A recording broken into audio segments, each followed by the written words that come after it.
Ah, yes. Call me Kurt Angle. First in the chat, G Darwin, Kojima World Order, Proxycon, big ups. I am here. I have a nice smoke ready for me. Correct. Present and correct.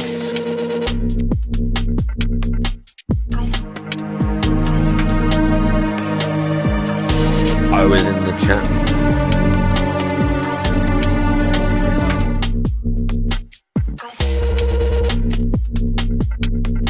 Fresh off of the step. We just had to fucking kill a bear or something. I just had to walk fucking 15 miles to like get like a canister of fucking oil and heat his house for the next 10 days. He had to queue up for 2 hours, freezing to death in the line. Step over the cold, rotting corpses of his neighbours. It's fucking... in his fucking arse end of nowhere, Siberian fucking hellscape. Alright. Had a good day. Had a good day, yeah? I had to scavenge an abandoned apartment block to find some gasoline. One generator. See, I bet that's true. I bet that's literally something you've had to do in life. I bet that is something you've had to do in life before. And when you were looking through that apartment block, I guarantee that in at least one of the buildings, or in one of the apartments, there was either a mural or a picture of Lenin on the wall somewhere.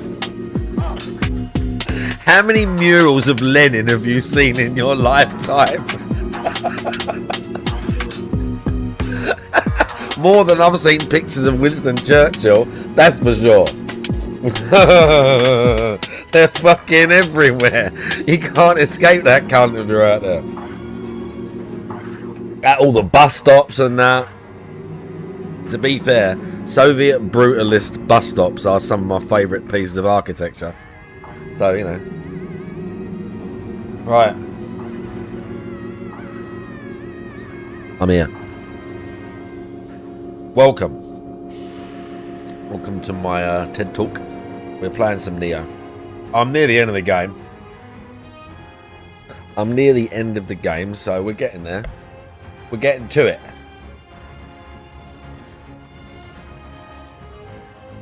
I've got to explore this area with the... Where's Magic Lady? She was around somewhere.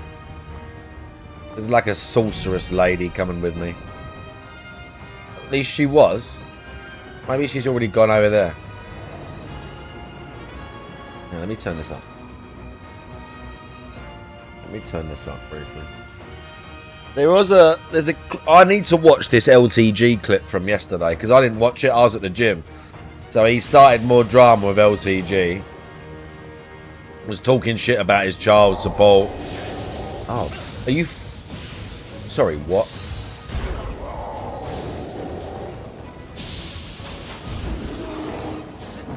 Where's the sorceress lady gone? Mix the herb, wow. You take those Sorry, where'd that enemy go? And the nice green one, you mix the herb, wow, then you smoke the dude, oh yeah.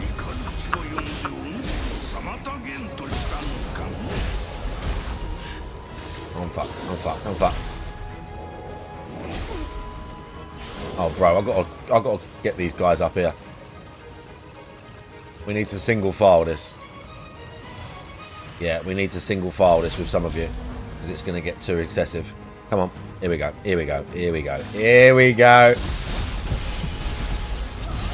Okay, get in line.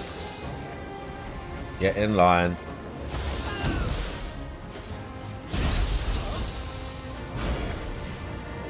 Get in line. Yeah, considering I can be staggered by anything, I can't really be expected to fight 5 dudes at once. Seeing how any hit can just hyper through what I'm doing. And they can all be, especially bosses, they can all like just be interrupted during their hit string. Sorry, can't be interrupted, but you can.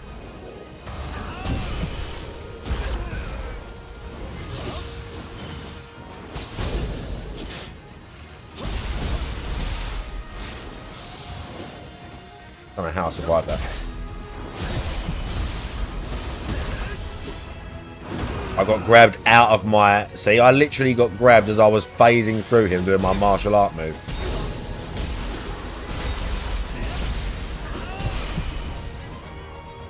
Because why make it fair? I mean, we're at the end of the game, so it's supposed to be like literal retard level balance, but... They have got a reputation for that, shall we say. Also, I think the lady that's supposed to be helping me is gone, because in this last section there's like so many enemies, and I'm sure she's supposed to be here. So, that's good. Give me a bunch of enemies that are made for 2 people, and there's only one of me fighting it because the NPC's glitched out. You fucking dense. Well done. Good. At least I think she's supposed to still be with me. I mean, Rocket Man, by the way, how you doing? Don't get it twisted. Andrew's never going to see the inside of a prison cell. He's been arrested for misconduct in a public office. That's where what they do is they take you to the station. They talk to you for a little bit, then they give you a little light dressing down, slap on the wrist, like nothing's going to happen to him. Nothing is going to happen to him. And to be honest, we're fixating on this guy. He's clearly a creep. Just be disgraced and fuck off. There's people 10 times worse than him in those files that need sorting out. There's people so much worse than him. Like...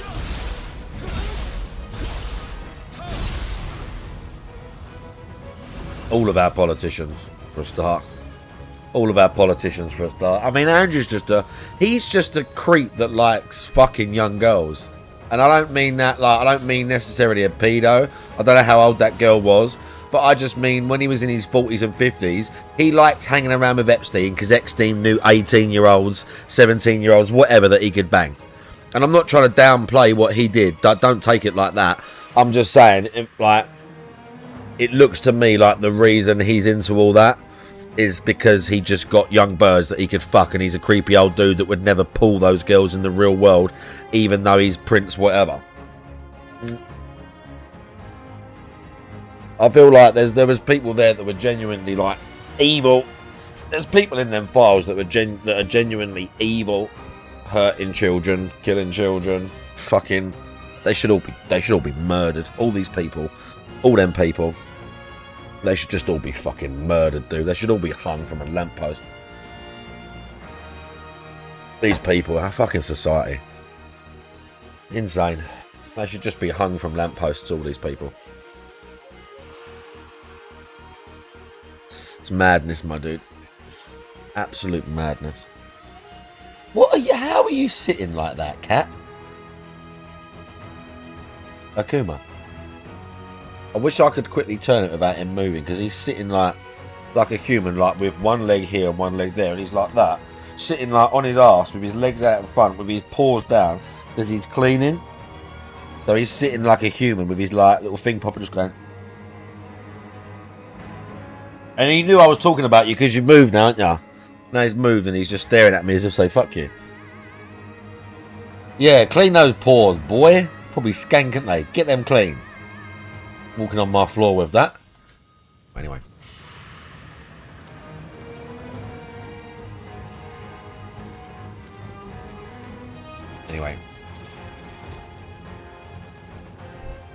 Anyway. That shortcut.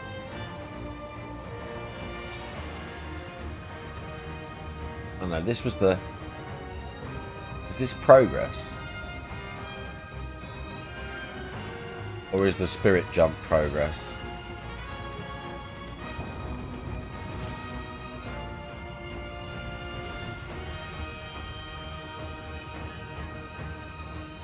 I mean, this is clearly progress. What's the spirit jump do then? Let me check this.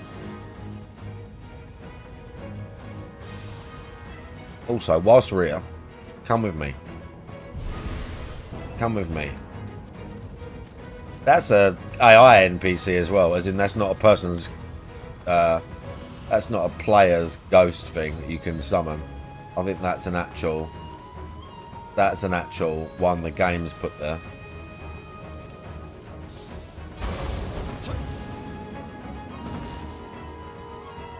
Oh, I didn't expect that.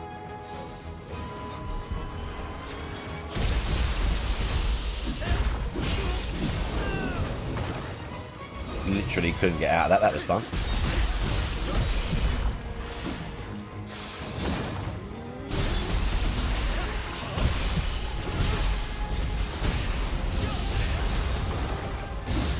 Oh, I can't see fucking anything.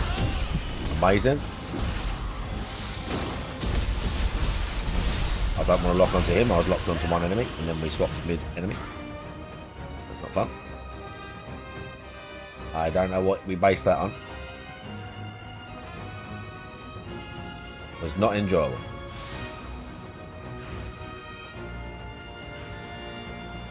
Is that it? I just came...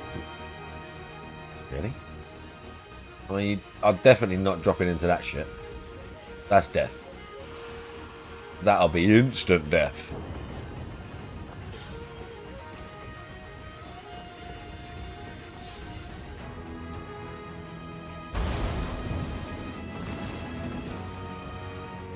Fuse Hayden.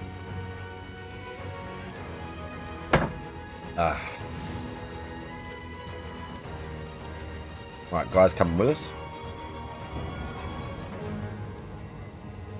Yeah. Sadiq Khan actively pretending it's not happening in London when they know all of those girls from up north will be in traffic to London. I wonder why Sadiq Khan, the Muslim mayor of London, is hiding and making excuses for a disgusting practice in a certain subculture of the Muslim community. I wonder why he would be making allowances for that. and talking about how people are racist and that, and how London is tolerant. But when they ask him about Muslim paedophiles, that the Muslim mayor goes really quiet. It's funny that, isn't it? It's real funny. I wonder why. I wonder if it's because he's a racist piece of shit scumbag. He's gonna get filled in. Someone's gonna Sadiq Khan's gonna be walking down the street one day when he's older, and someone's gonna fucking knock him the fuck out just because of who he is. By the way, big up to the gun show. Someone will, 100. You know, call me Kurt Angle. You know, someone will see him walking along 20 years down the line when it's quiet and they've stopped saying his name in the papers and he thinks it's all good, and someone is gonna chin that fucking cunt and put him spark out on the pavement. 100%. He deserves worse. Sadiq Khan deserves worse. He is an unbelievable scumbag.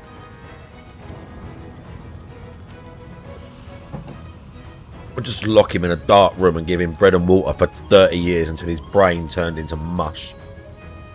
For the gaslighting and shit that cunt's done to the city and the fucking country in general. God, what an awful, nasty piece of work he is. A despicable human being. Horrendous human being. Well, the rest of us exist. I mean, interesting question. The way it looks right now, something will be around. I don't want to get all patriotic and up on my own country, but there's, you know, we've been around for a long time. There's a reason for that.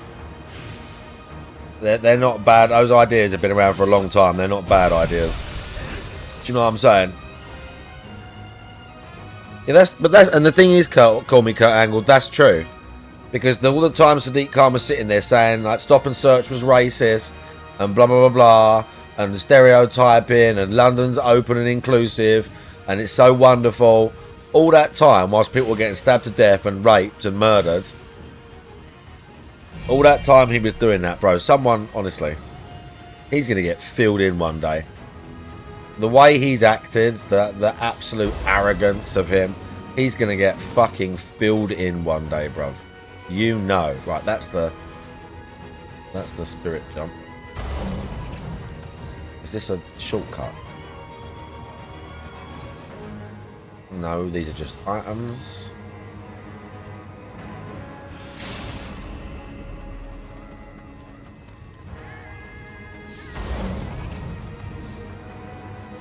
What's so Hayden?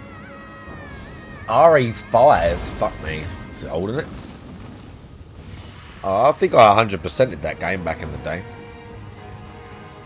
I might have done.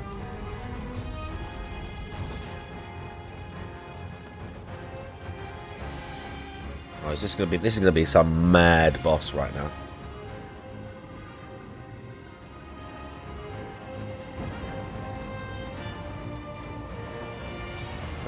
Yeah, it's got to be right. We're getting to it.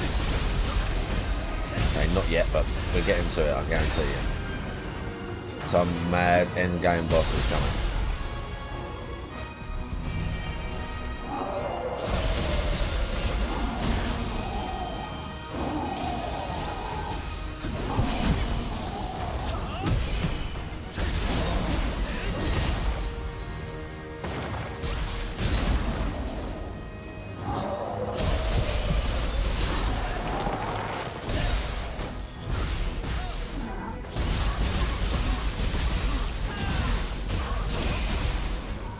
Guys have got a lot of hit points.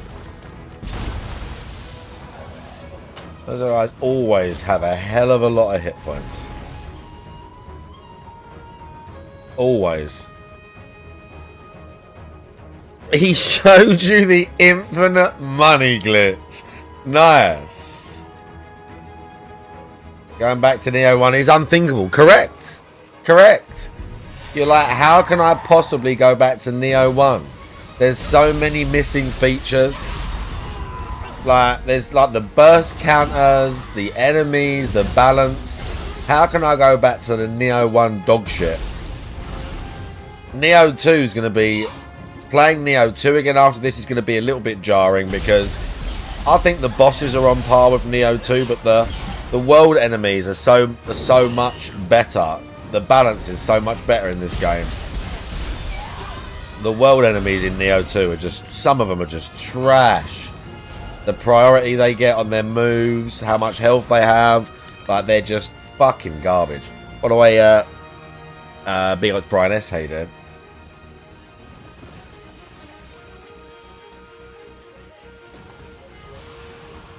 Give me that.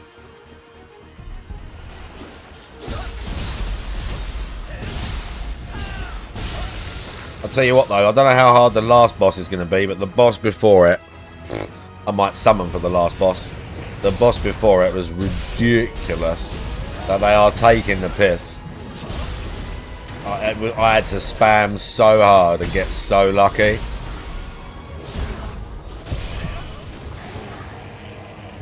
Oh, well, I'm very close to the end, definitely. I'm doing the last Crucible area.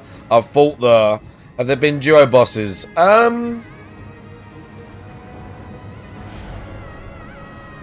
not really. There've been a couple of fights where it's like 2 yokai, but not a specific boss where you're fighting 2 people or 2 enemies that are designed to work together and fight together. No, not that I'm aware of. I didn't watch Stevie, no, but if his mic was shit, he's definitely going to ask Chris for a new one. Chris, can you buy it for me, Chris? Can you get it, bro? Cheers, bro. Thank you, bro. Can we get that, bro? Or can you send me the money, bro? Did you order it already, bro? Yeah, it's all fucked up, Chris. Did you order it, bro? You just know. I have learned that unless they activate after them. I'm not sure. But yeah, the boss before this was very... I mean, it was just bullshit, honestly. It was a real... just a nonsense... you get lucky fight. And I scraped through it using... I had one of these guys, one of the AI, but he died. Like, it's a 2-phase fight, and I didn't know. He died in the first phase. And then I gave everything to the first phase, and then only just realised there was a second phase, so I had to get even luckier to stay alive and have more health through phase 1, and just basically spam techniques to get through phase 1 so I could survive long enough to get to phase 2 and then fight. Like, phase 2 was very different. It's like it's like a human dude, and then he turns into a monster. But it was still just the whole thing was a pain in the ass. The whole fight was just, at the end of it, I was just like, that was ridiculous. That was terrible. I did finish that one thinking it was terrible. Oh shit.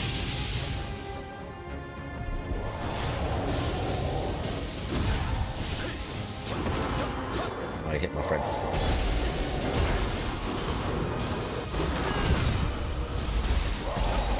Should I need to heal? Bro, I hate when you try and dodge around sometimes and it kind of... just because he's tracking towards him, I suppose. Like, trying to go a bit wider, he's sort of going towards. Yeah, there's a few things like that in this. But they're level specific. Oh shit. I did one when I was kind of at the level for it and it was quite hard. Then I had to do one... I'm just getting spammed with lightning, this is great. The guy is up there. Bro, look at this. I mean, look at this. This is stupid in itself. Just get spammed by a lightning enemy that you literally can't kill. I've got to go and just throw the bow at him, just say fucks off. But look. Look. Just get spammed. Whilst you're dealing with all this other shit. Like, really? That's not fun. Don't make me do that. Don't make me do that, dude.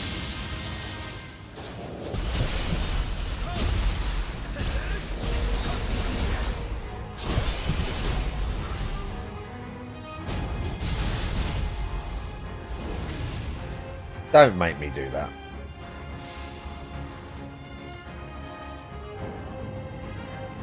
Yeah, there's some stuff like that in Neo 2 as well. Insane side missions, like the night missions as well. Well, they're not night missions. They're not called that.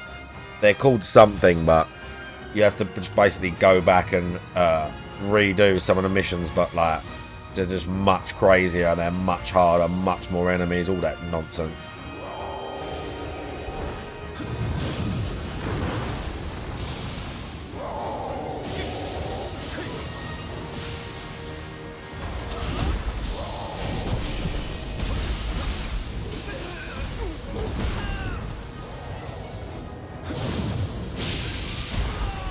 Shit, didn't dodge that. Oh, look at that. The Twilight missions, that's it. See, like this sort of shit. You just like... The enemies moving and split. You just get lucky, basically. When they start doing this nonsense near the end of the game, it's kind of just... You just get lucky. Because they put so much, like, bullshit in one place. You kind of just like... You're not even really meant to fight this stuff. Like, fairly's the wrong way of putting it. But you're not even supposed to do it like that. You just kind of have to spam your way through and survive between checkpoints. Like, I'm just going to run past these guys because I've got that thing trying to deal lightning damage to me. And I'm still going to have to fight. Oh, wow. Look at this.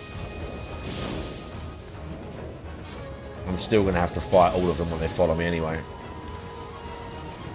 I'm going to go and knock that ladder down.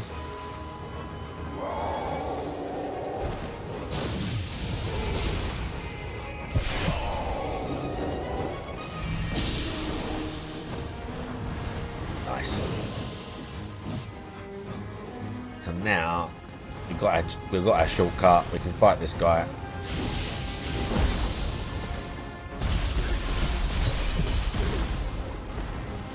Shit.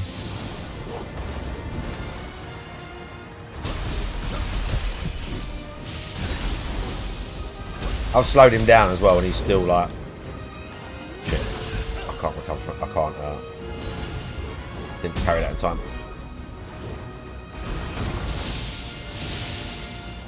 You blow up now? Yeah. Okay.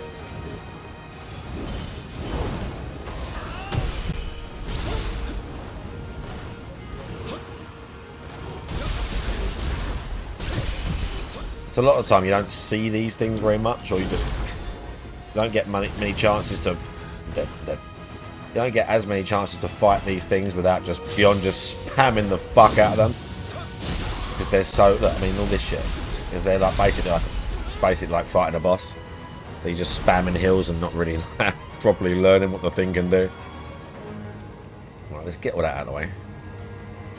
Let's go up there and kill the other thing.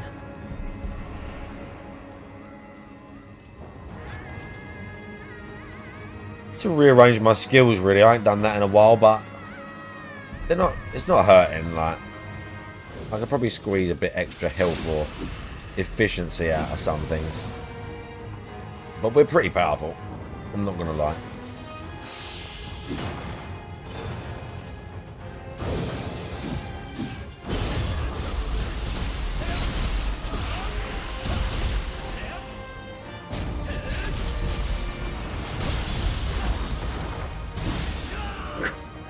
Well, stuff like that, you'll be mid-move and the enemy's like, their grab starts and you go, You're like, I see what you did there. I know what you did.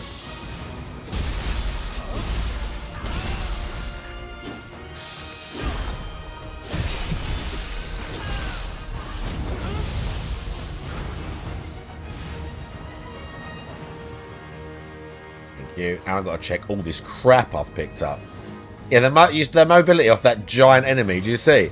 Giant electric enemies spam AoE attacks and it just bounces around the screen at like such a rate of knots. You're like, oh, am I supposed to be able to keep up with that? Or is this just... We're just putting this here for like shits and giggles at this point.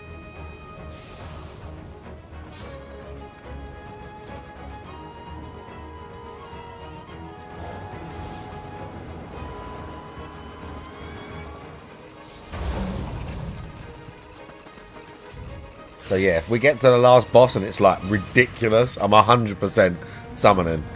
100%. Oh god.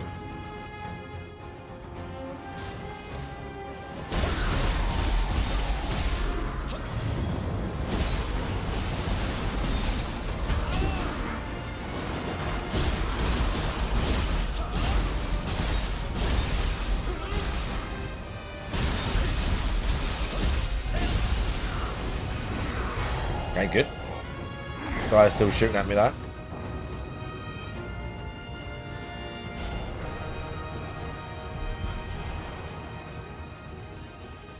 Wasn't entirely accurate. The part before the final boss. The final boss is easy. When you say the part before the final boss, are you talking about this part I'm doing now, the Crucible, or the boss before the final boss? The guy that you fight with the spear, who you fight previously, but you only fight the human version of him. Because he was fucking ridiculous. That's been the most nonsense fight in the game so far. That was just, I just got lucky. Really. I just did it enough that I got a lucky run and knew enough, like... Bro, no. Well, no, please. I'm dead.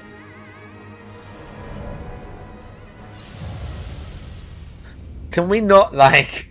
Can I not, like... have the guy fly off the thing because the enemy switches their position and bro can't stop, like, just floating? I mean, they're not too far away. Oh no, when I get there. Alright, well, we'll see. I've had a couple of we'll see.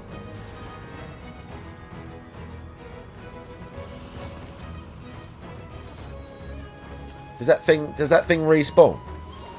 Oh wow, it does. They really took the piss with that.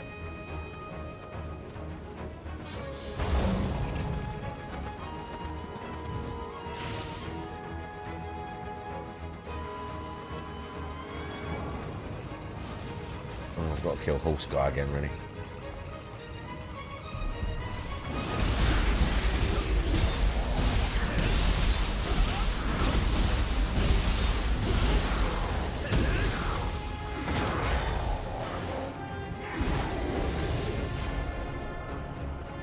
Okay.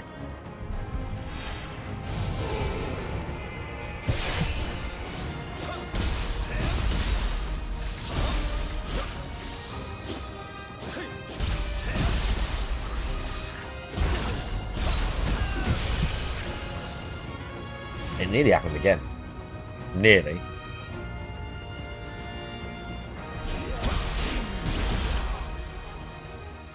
Okay, good. Sometimes the enemies will not fall off, like, no matter how much you wail on them near the edge. Sometimes you barely touch them and they just fall off the edge of the thing.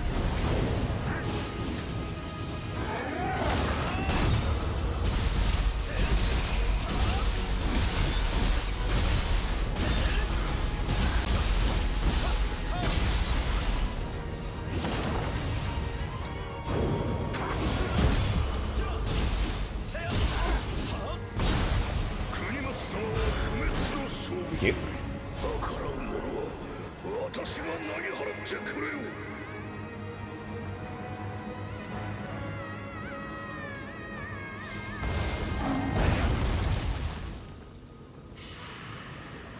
Oh yeah.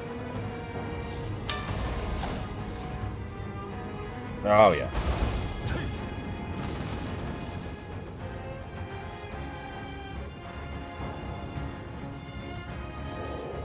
Oh god, we got a boss fight before enemies with like a big run to it. Did I miss a save? No, there's a save in here actually. I can see it. We're lucky. I bought this geezer because I thought, I don't know what they're going to put on me right now. Or they've fallen. Yeah, that's true.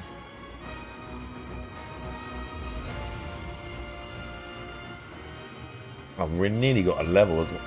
Oh shit. Okay. Around the other side. Oh yeah, I didn't do the final Demon of Pride or whatever it's called. Oh wow, regular dudes. Well, say regular.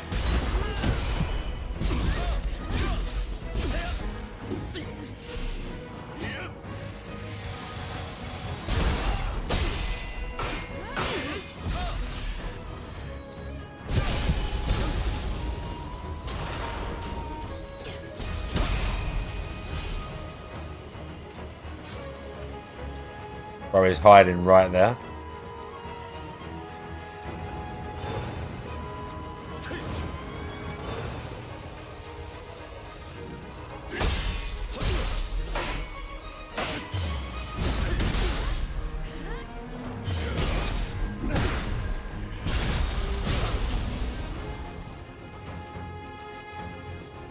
Okay.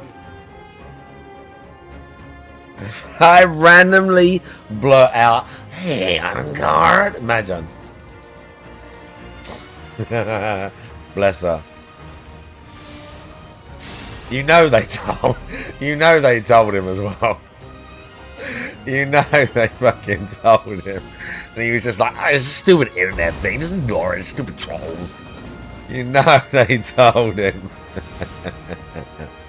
Oh dear. Oh shit. Got a guy.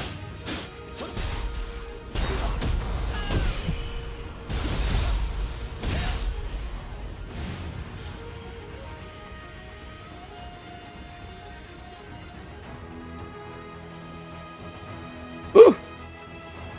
Oh, I can actually fall out on that roof though. There's enemies there, look. That's potentially just extra stuff though.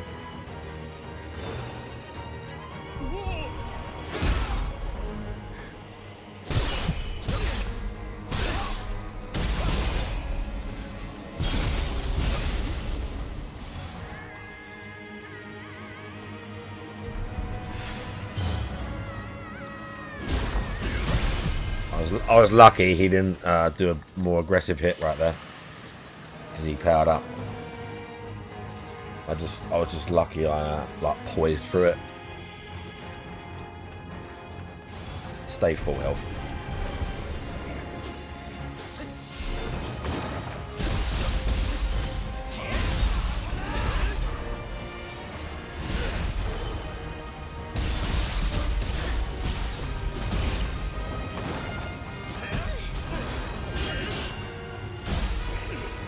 Layers.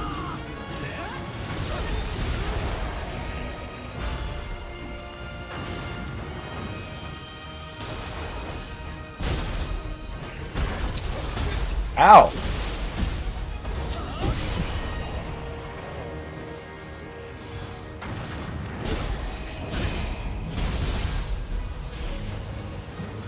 Okay.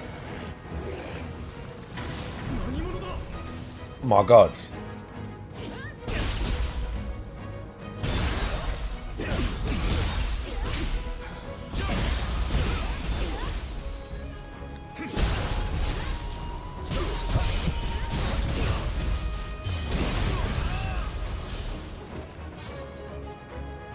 We can still mix it up with the Uchi Katana.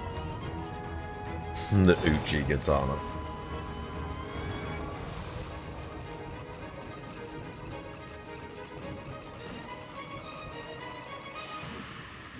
Oh, here we go. My little AI follower's nearly dead. Oh shit, so much.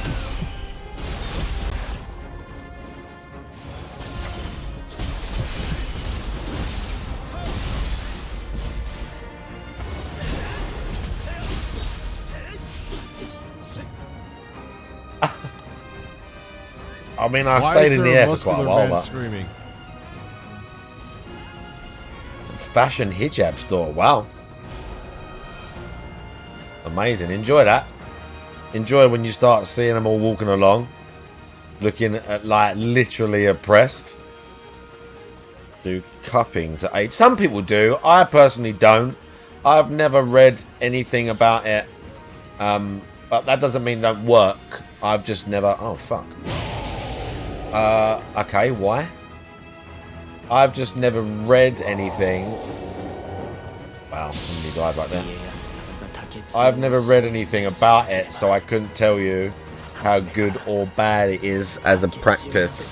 So I do occasionally see people where they have the marks on them, like the red marks where they've had it done. It's just drawing blood to the surface, isn't it? Like drawing like pulling blood to the surface of it, but I don't know enough about it to say it's good or say it's shit. Okay, why am I got lightning on me now? Who's hitting me with lightning? That guy from up in the building still.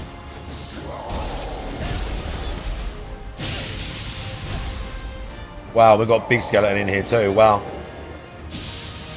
And he can hit us too. I missed him with that. Sorry, what is this?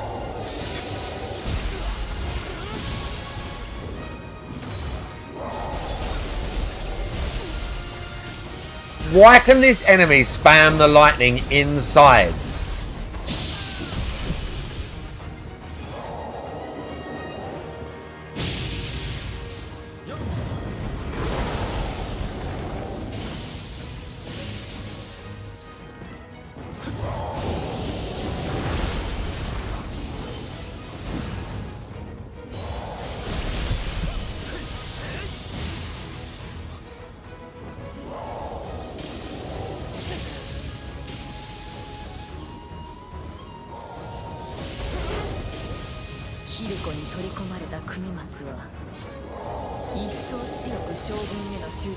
This is stupid as fuck.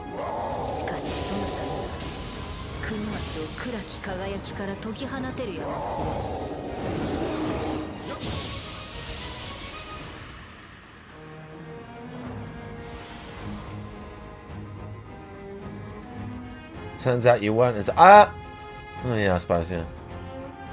I mean, that one corridor was covered. Look there.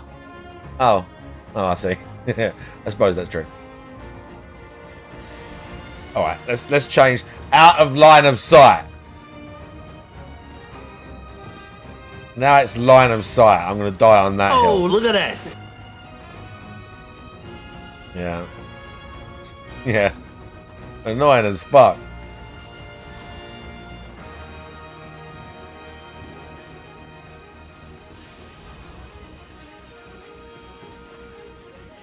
And I need all this. I nearly missed my crap on the floor.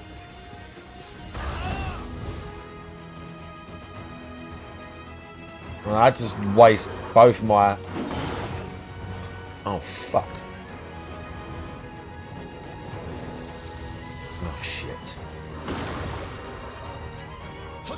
Both my kamikachis or whatever it's called.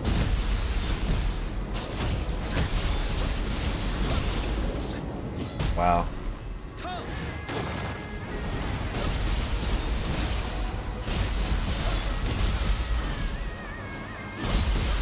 Sorry, why is there a fucking yokai now? And an evil dude? Why? Why are they there? I guess I didn't explore that corridor. Bro, we ain't getting bunched in the corner with the fucking yokai and the AI summon thing. Where's he gone?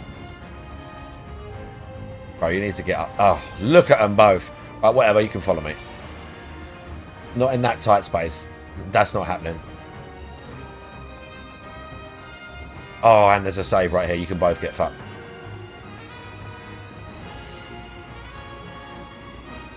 You can both get fucked after that. I spawned him. Did I really? I was probably trying to pick shit up off the floor. That's annoying.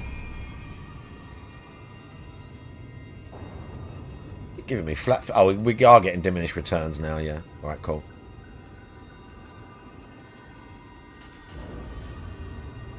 Nice. Okay, we're near the boss because there's tons of summons everywhere. I missed some items, but fuck it. Let's go and have a look at what's going on. Oh, yeah, this is the final boss.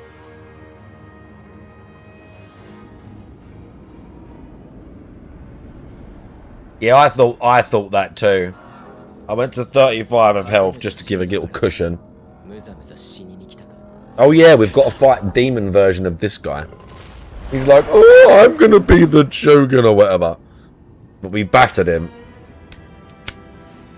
Then he had to turn into Juice version and we didn't fight it.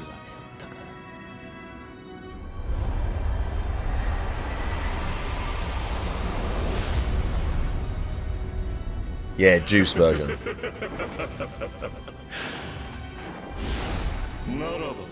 It's a very Dark Souls boss, this guy, isn't he?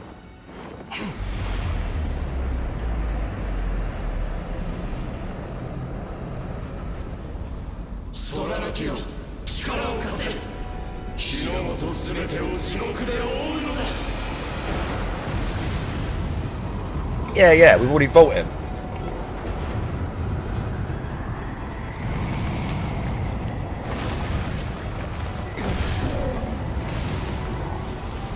Kusanagi. I think that one's called Kusanagi.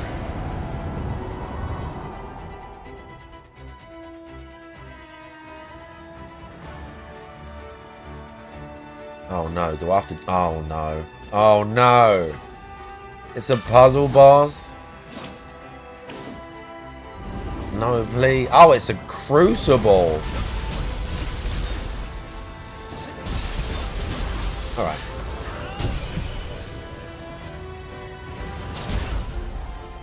Oh, shit.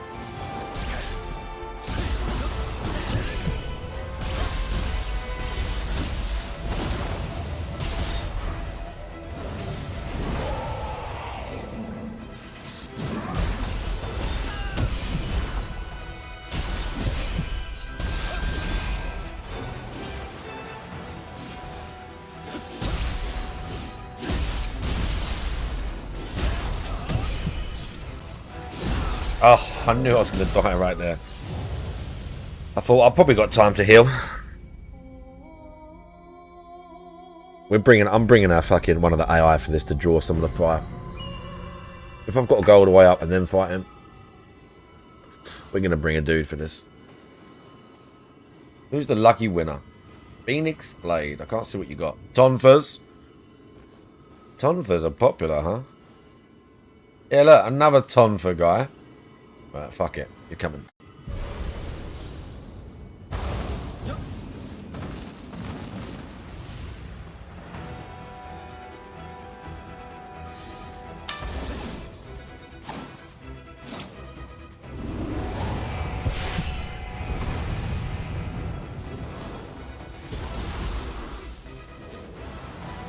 Should probably do something.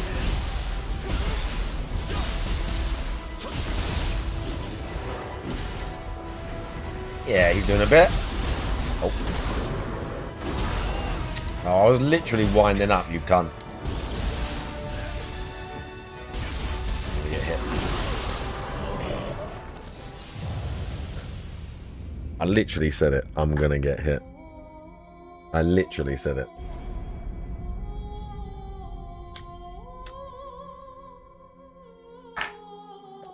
I was far away as well, even from the lightning. Even from the AoE, I was like, I'm far away from that. I'm still going to get hit. Like how you say fighting, yeah. Fight. I mean, yeah. Was that Tonfa guy? Yeah, come back. I've got loads of cups.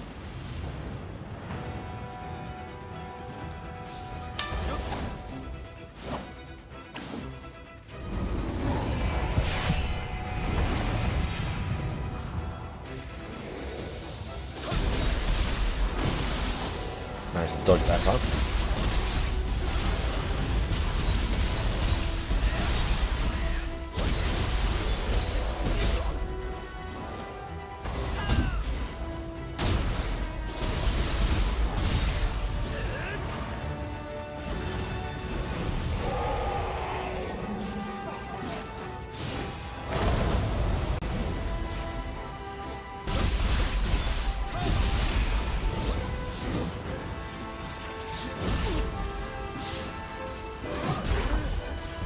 No, no, no. The lock on, bro. I mean, that worked out okay, but fuck. He was nearly dead, and then this guy, like, swooped in. My lock on went onto him. I was just like, no. I need to finish the other one.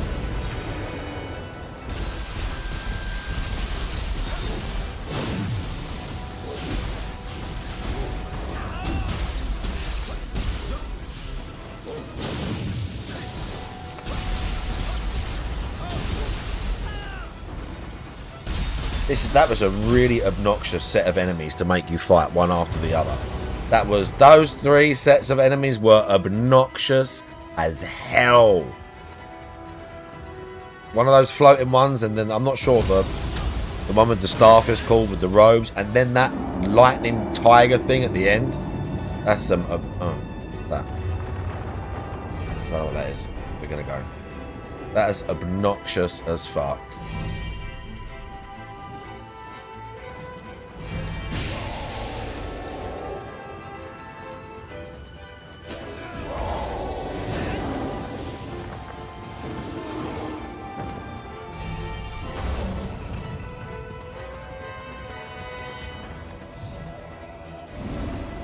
Okay, we got another one.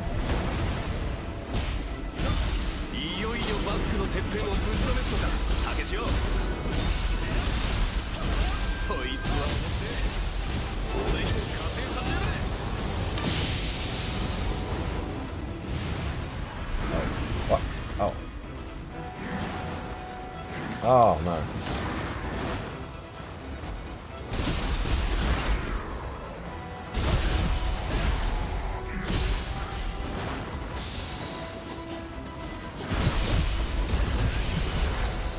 How?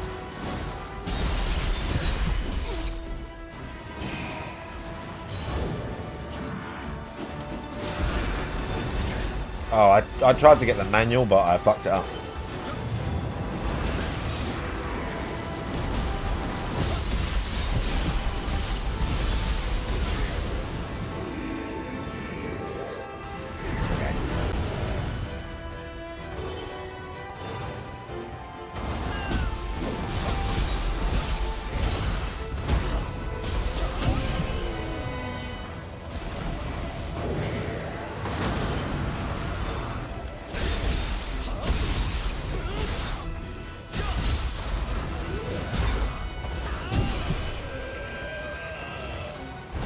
To finish it quick.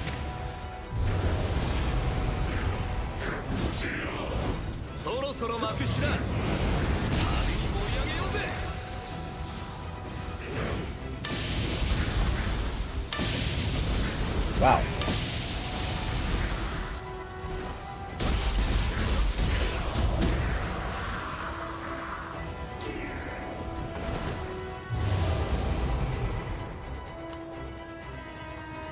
The fuck?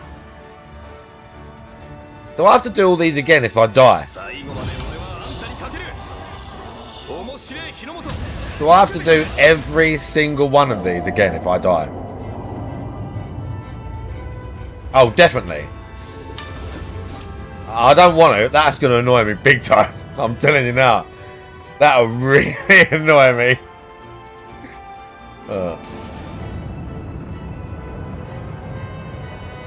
The good news is, no, you don't. Oh, okay. Oh, shit. That's surprising.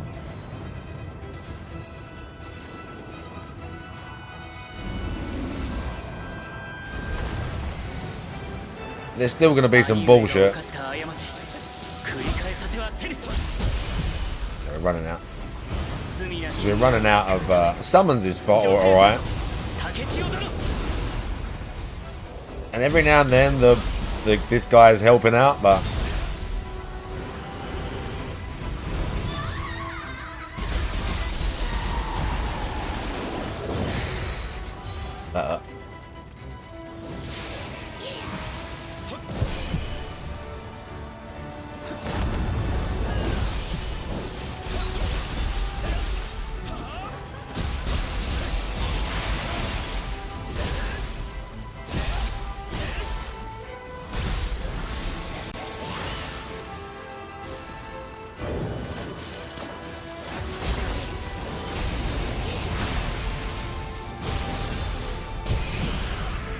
no. Alright, we're good.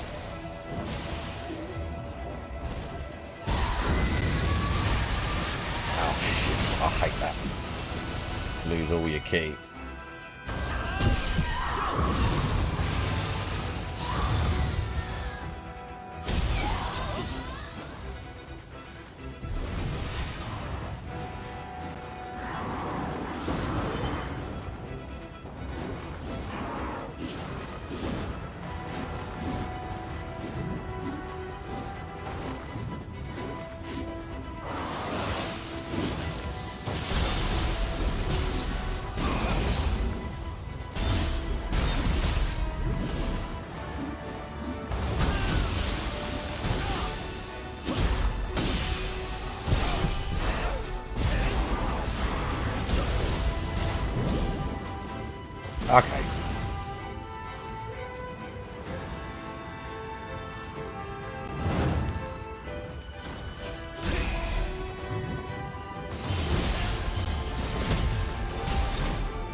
Fucking hell.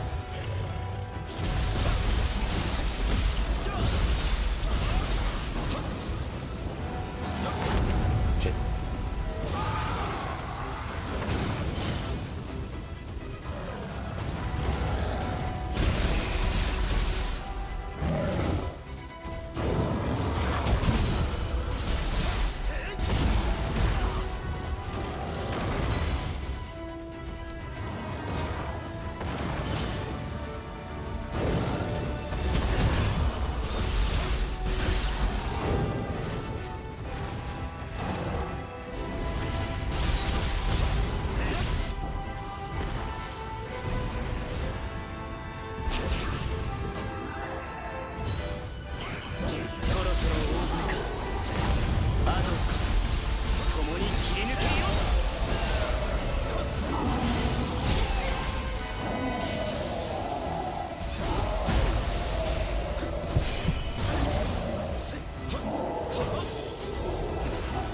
Fucking Jesus Christ, my dude.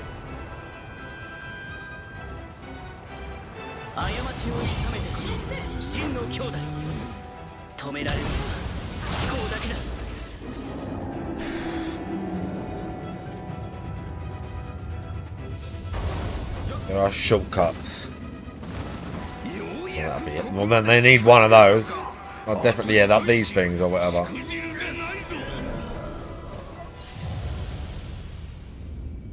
Oh. Did I run in the lava or something? Did I run in the lava? Oh, oops. Well, that's alright, because I can, all my shit's going to be refilled now. Let's see if I can deal with it. Let's see what the last one is. Let's see what the last one is.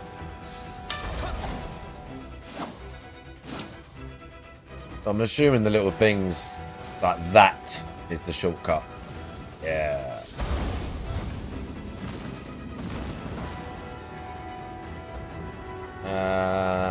And that.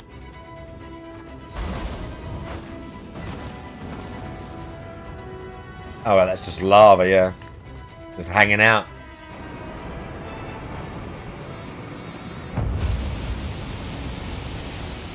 Okay, thanks. Oh, ow.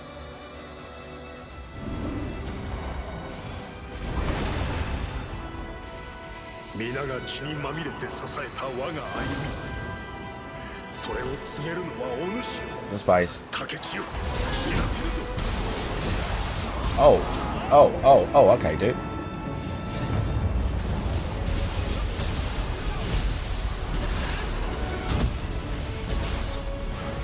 Thanks for that. Okay, this one we can have a giant.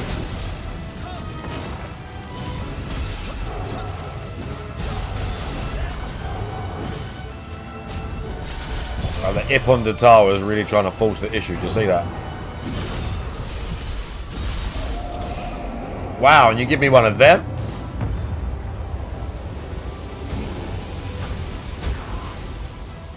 Wow.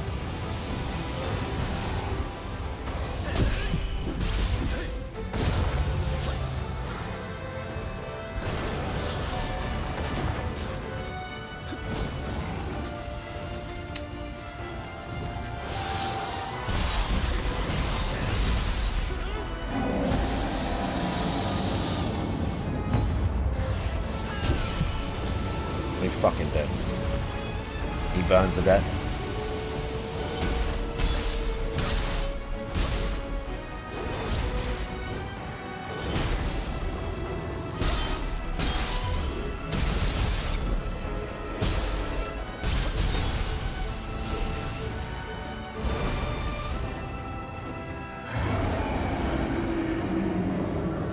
Oh shit. Oh, fuck you, Death Ray.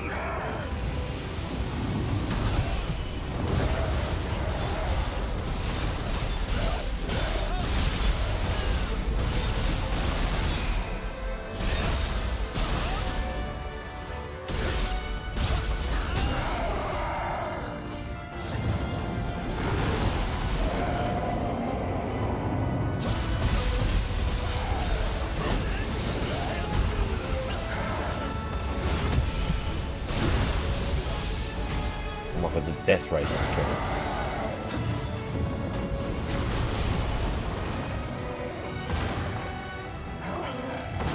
Death Ray nearly killed me right there.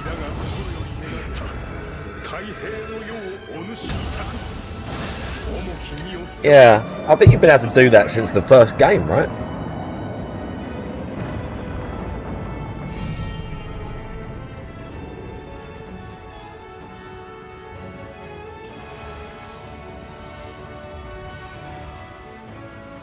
Alright. That's Yokai boss is the last Yokai boss. Ah. Alright, let's see what the guy is like. Let's see what Demon Dude is actually like.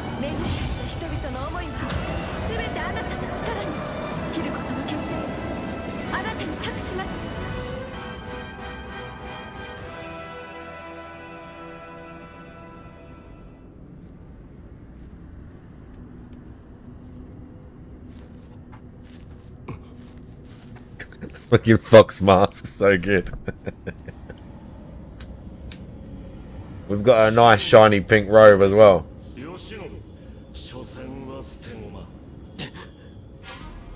We've got a nice like velvety red and pink thing going on. We have got ultimate fashion for this last fight.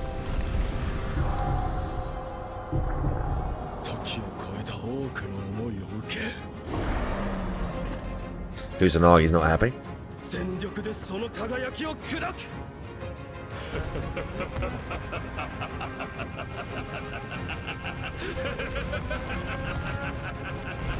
Why is he laughing like we didn't already beat him once? I know it might take me a lot of times, but no. We already did this, bro. Now he's like, oh, you can't beat me, I had to go juice mode. Oh, come on.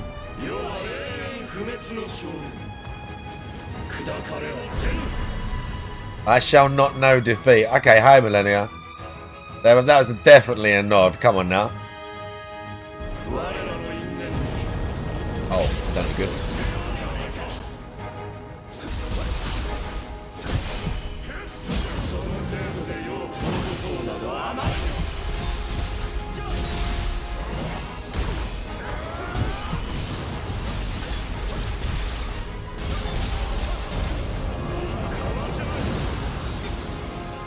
Oh, I was going to say, oh, that wasn't too bad. And then they all started coming towards me. I went, oh, let's give him a couple more guys.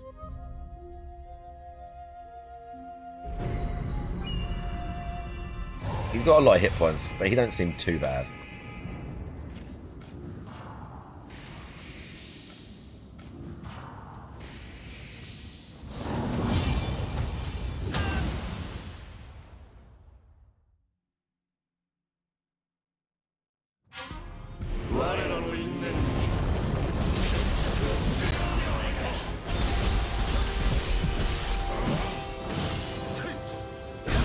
Ow. Sort of got away with that.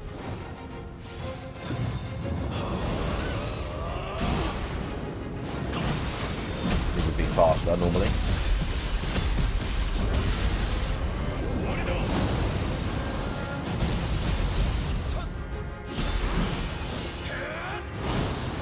Towards him is a good bet for that.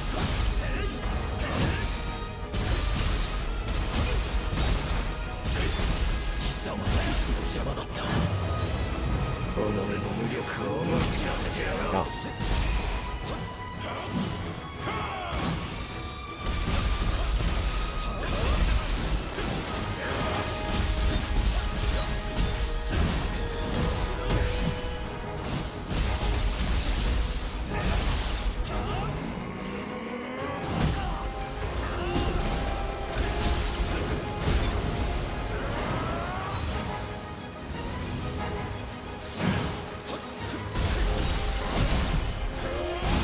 Ow. What? How did I get hit by that? How did I get hit by that? Come on now. Fuck.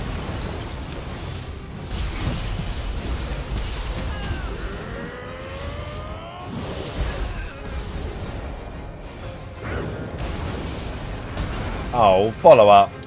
Cheeky. I'm going to run out of heals. spam all my moves now. Oh, I don't have living force either. Yeah, he don't seem too hard. He runs, learn the moves, save the heals. He's definitely not as bad as if he hasn't got phase 2. He definitely don't seem as bad as fucking spear guy.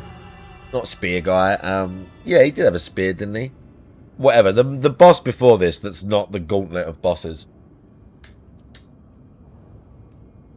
The guy you've already fought. There's 4 phases there. Fucking don't want to be, I'll tell you that. Especially after this giant gauntlet. Yeah, the crucibles, yeah, that was kind of like, if you'd have had to do them all without dying, that would have been obscene. That would have been actual obscenity to make you do them all without dying. But, you know. We bring someone in. I've done the entire game solo. But I kind of just want to, like, smash through and just beat it now. I kind of just want to close the book on it in a weird way.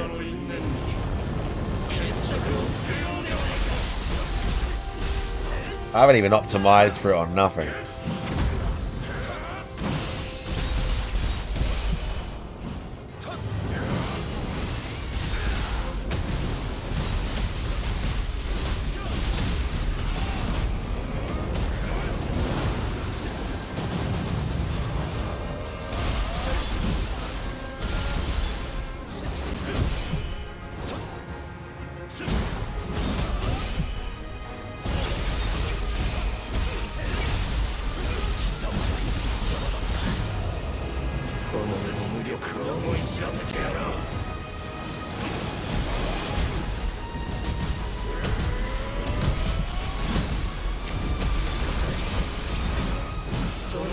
That kind of shit annoys me. When I'm coming in and the enemies... Oh, I was going to say is the second phase thing, the second hit. When I, like, come in, but they're constantly doing stuff that, like, just, like, big area attacks that hit you. Like, you come in to punish and then they just do these big, like... You're like, well, if I'm going to get hit by that at range or close to you.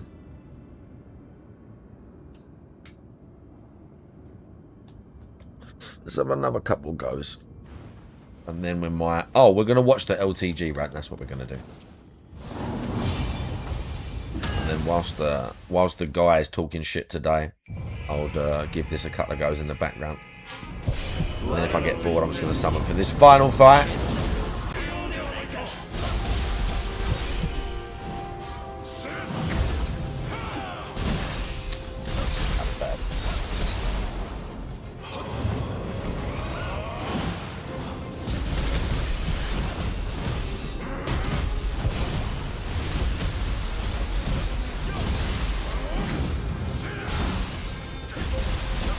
Bad dodging out there.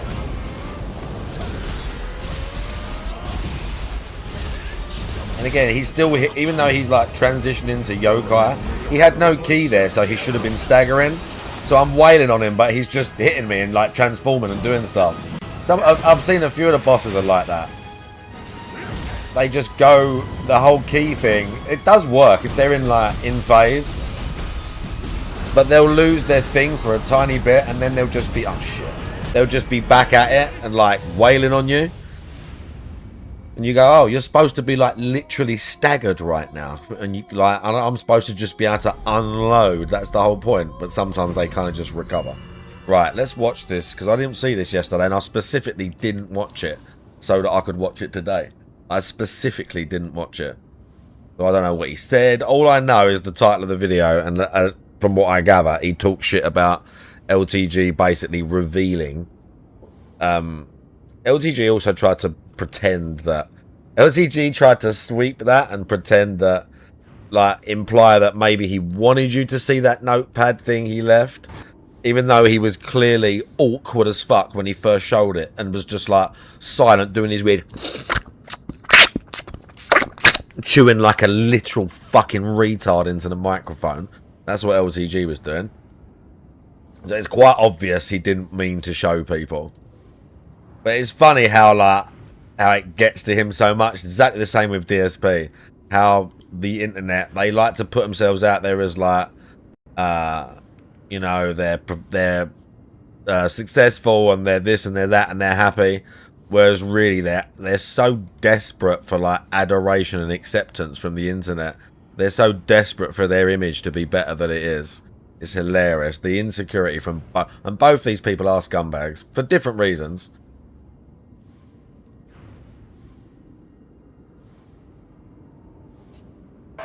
Well, let me tell you. LTG's worse just for the shit he said about the kid. I've said this. Just for the shit he said about the kid and the fact she's got a daughter is just horrendous. He's an awful human being. Now on to my final topic of the day. Kick and other streaming services, but notably recently Kick, has been cracking down on botting.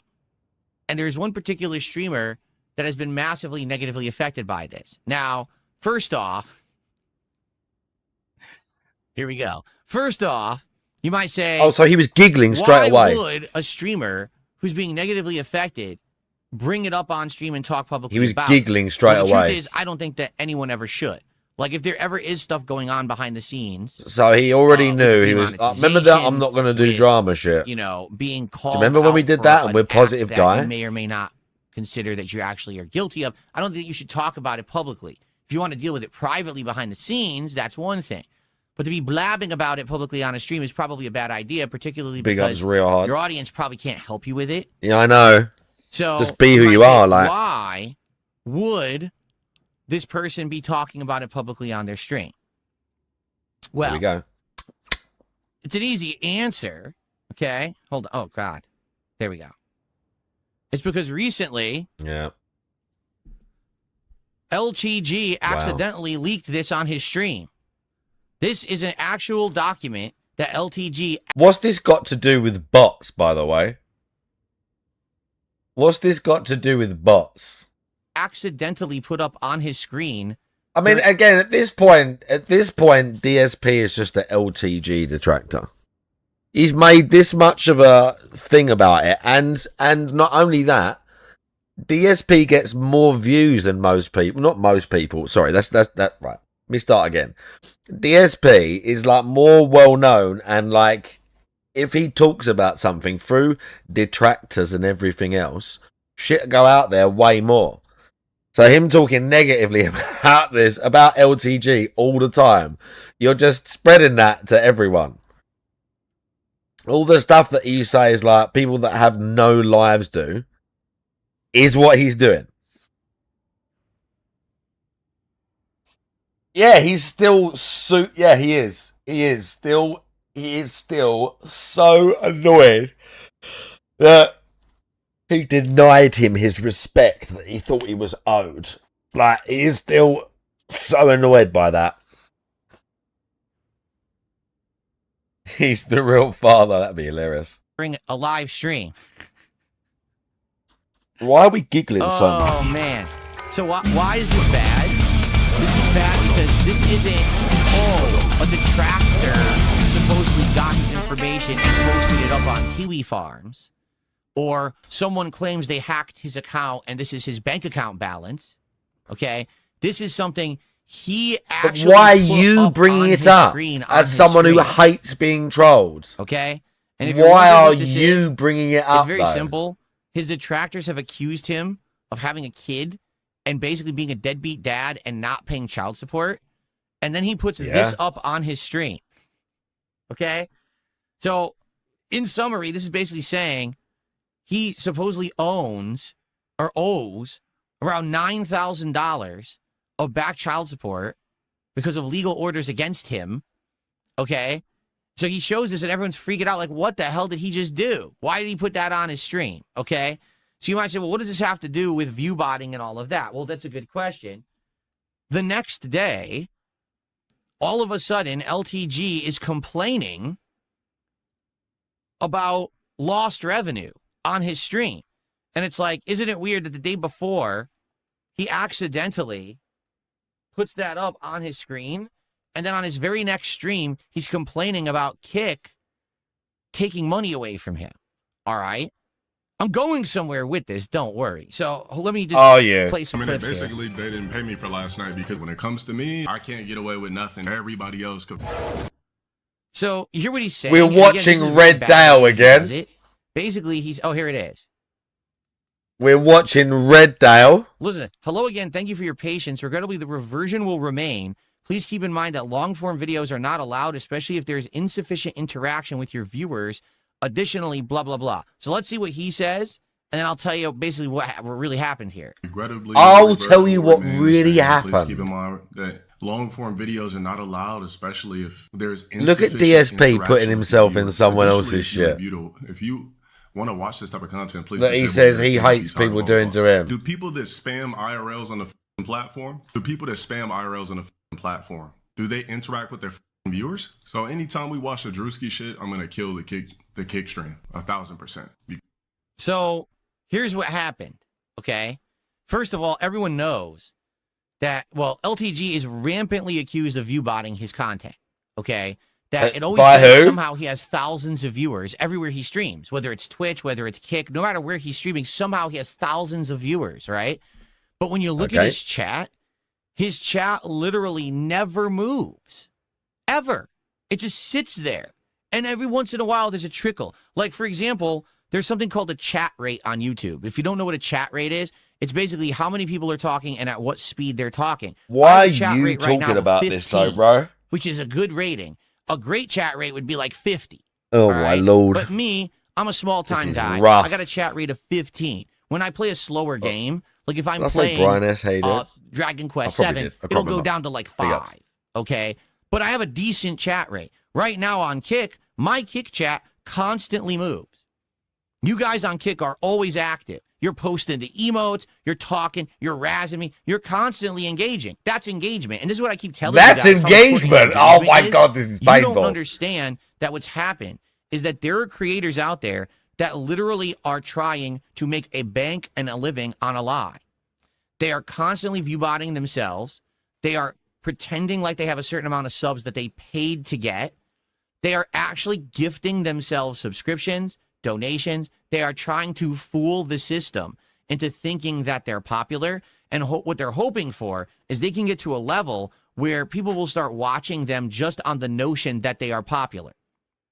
Because we've been actually talking about this for years, that there are creators out there that they don't necessarily do anything better than anyone else, but they're just popular. Why? Okay, they're just popular. Okay. Just because they have that view count, because they have that number of subs, that number of attention on them, for some reason, people check them out because they heard that they're big. Okay? And that's what certain creators are now trying to do. They're trying to game the system by fooling people into thinking they're big. All right? So what happened? Bro, Joe Blast's here on for 30 months on a 28-month streak. Been a fan 1 hour. Since all he did was Heavy play a video. Rain. I appreciate that. Right? And then he just reacted to the video. He literally ignored his chat. He didn't talk to chat for an hour. Imagine me on any given stream never talking to you guys at all. Okay? That's what he did. What ended up happening was his chat literally didn't move. Okay? You can go back and watch the archive. His chat was like... His chat? Like a rock. Solid. Not moving. Okay? After the hour, he starts interacting with his chat again. Okay? So what happened was Kick used its automated tools to try to figure out what happened and said, this guy's view botting. 100%. This guy literally sits there on his stream making content for no one. No one's there. There's probably like maybe 100 people, right? Top. Okay. And he's lying about 90% of his audience. It's all bots just sitting there, and that's why they don't talk. Okay? Now, he has it set up that when he wants, they'll respond. Because you can check this out. When he was doing his big react to me, whenever it was, a few weeks ago, a month ago. I follow LTG stuff a little bit, and I've not heard this. I've heard that he bots. People just say in the comments and that he bots and whatever else, and he hasn't got that much money, and they just talk about the child support. But I've not heard like it as in depth of this. And he's like, oh, a few weeks ago, this and that. I don't know this stuff. This guy is a moron. He gives himself away way too much because the level of detail he goes into about something, like a level of detail, it's all that we regard. It doesn't really even matter where it is. It doesn't matter where it is, whether he's watching a video, whether he's seeing it on Reddit when he's rage searching himself, or wherever. He's searching and going to a level of finding out stuff about LTG, like way more than just someone that's slightly doing this just for a little bit of fun or whatever. Like, he's actively doing to LTG what we do to him.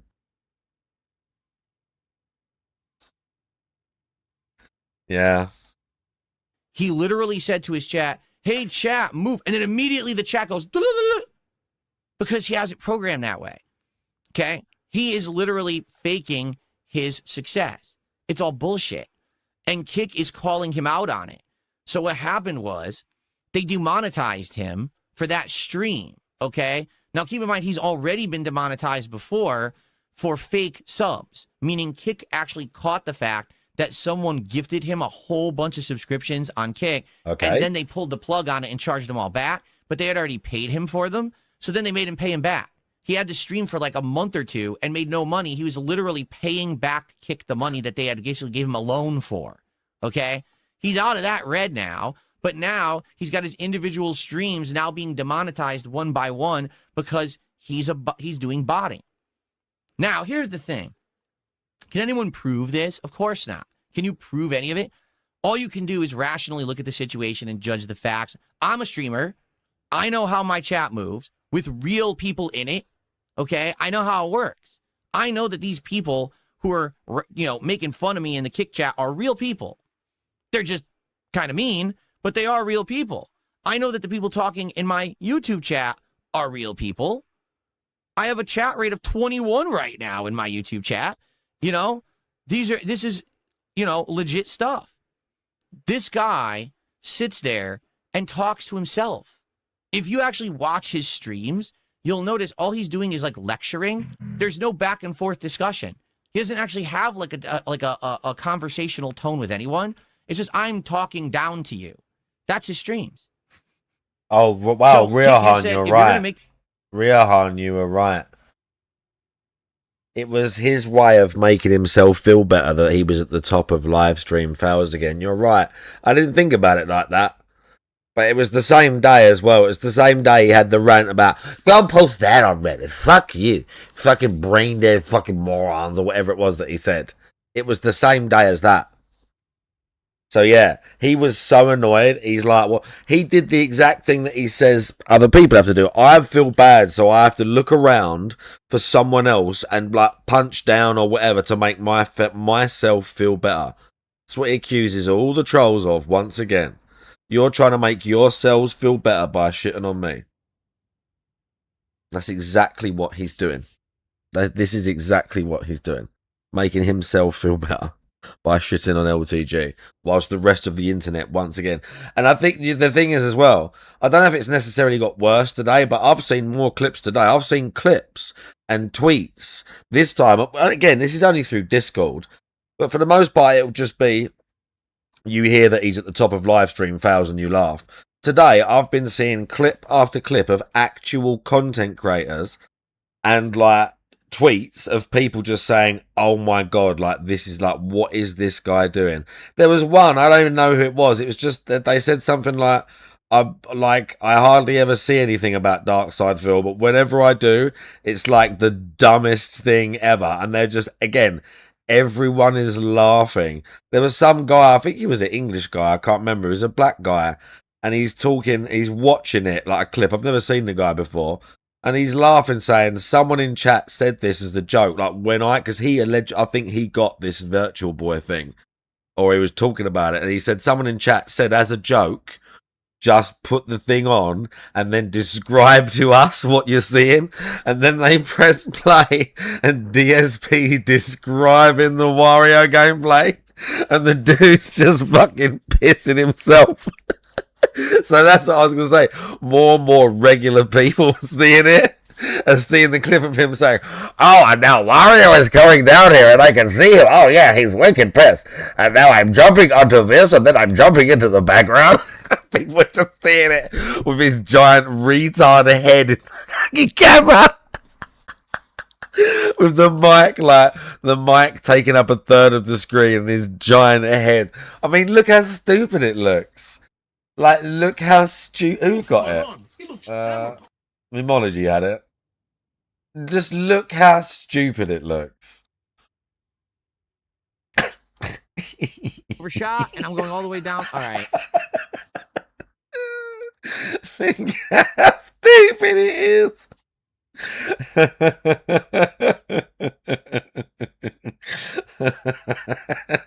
The chat. This is everything I thought it would be and more. Phil is so fucking based for fleecing all the dancers into giving him money for him to describe a video game. Oh my god, I can't believe he thought this would be a good idea. I can't believe he thought that. I was like gobsmacked when he first said. I was gobsmacked when he first said. We sat here and I went, what? He's going to put the thing and describe the game. And that's exactly what he did. I was just fucking unreal. I said, why didn't he just put a clip of it on the screen? By the way, Doobie Bro, how you doing? I must have not mixed it up properly. I don't know why he didn't just put a long play of one of the games. Like, okay, we're going to play the Wario game.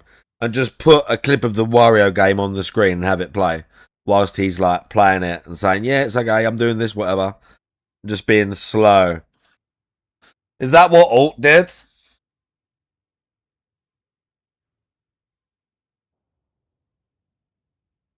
Who in an edited video had himself looking into the plastic toy. Oh wow. Capture card to capture this. And Switch in a handheld, it's only $25 on Amazon. But you have to do some setup. Well, that's not happening. I hope they spam that in his chat today. He won't do that. He's not going to do that. But yeah, the first thing that I thought was, if you're going to play it and you can't stream it anyway, at least have something on the screen.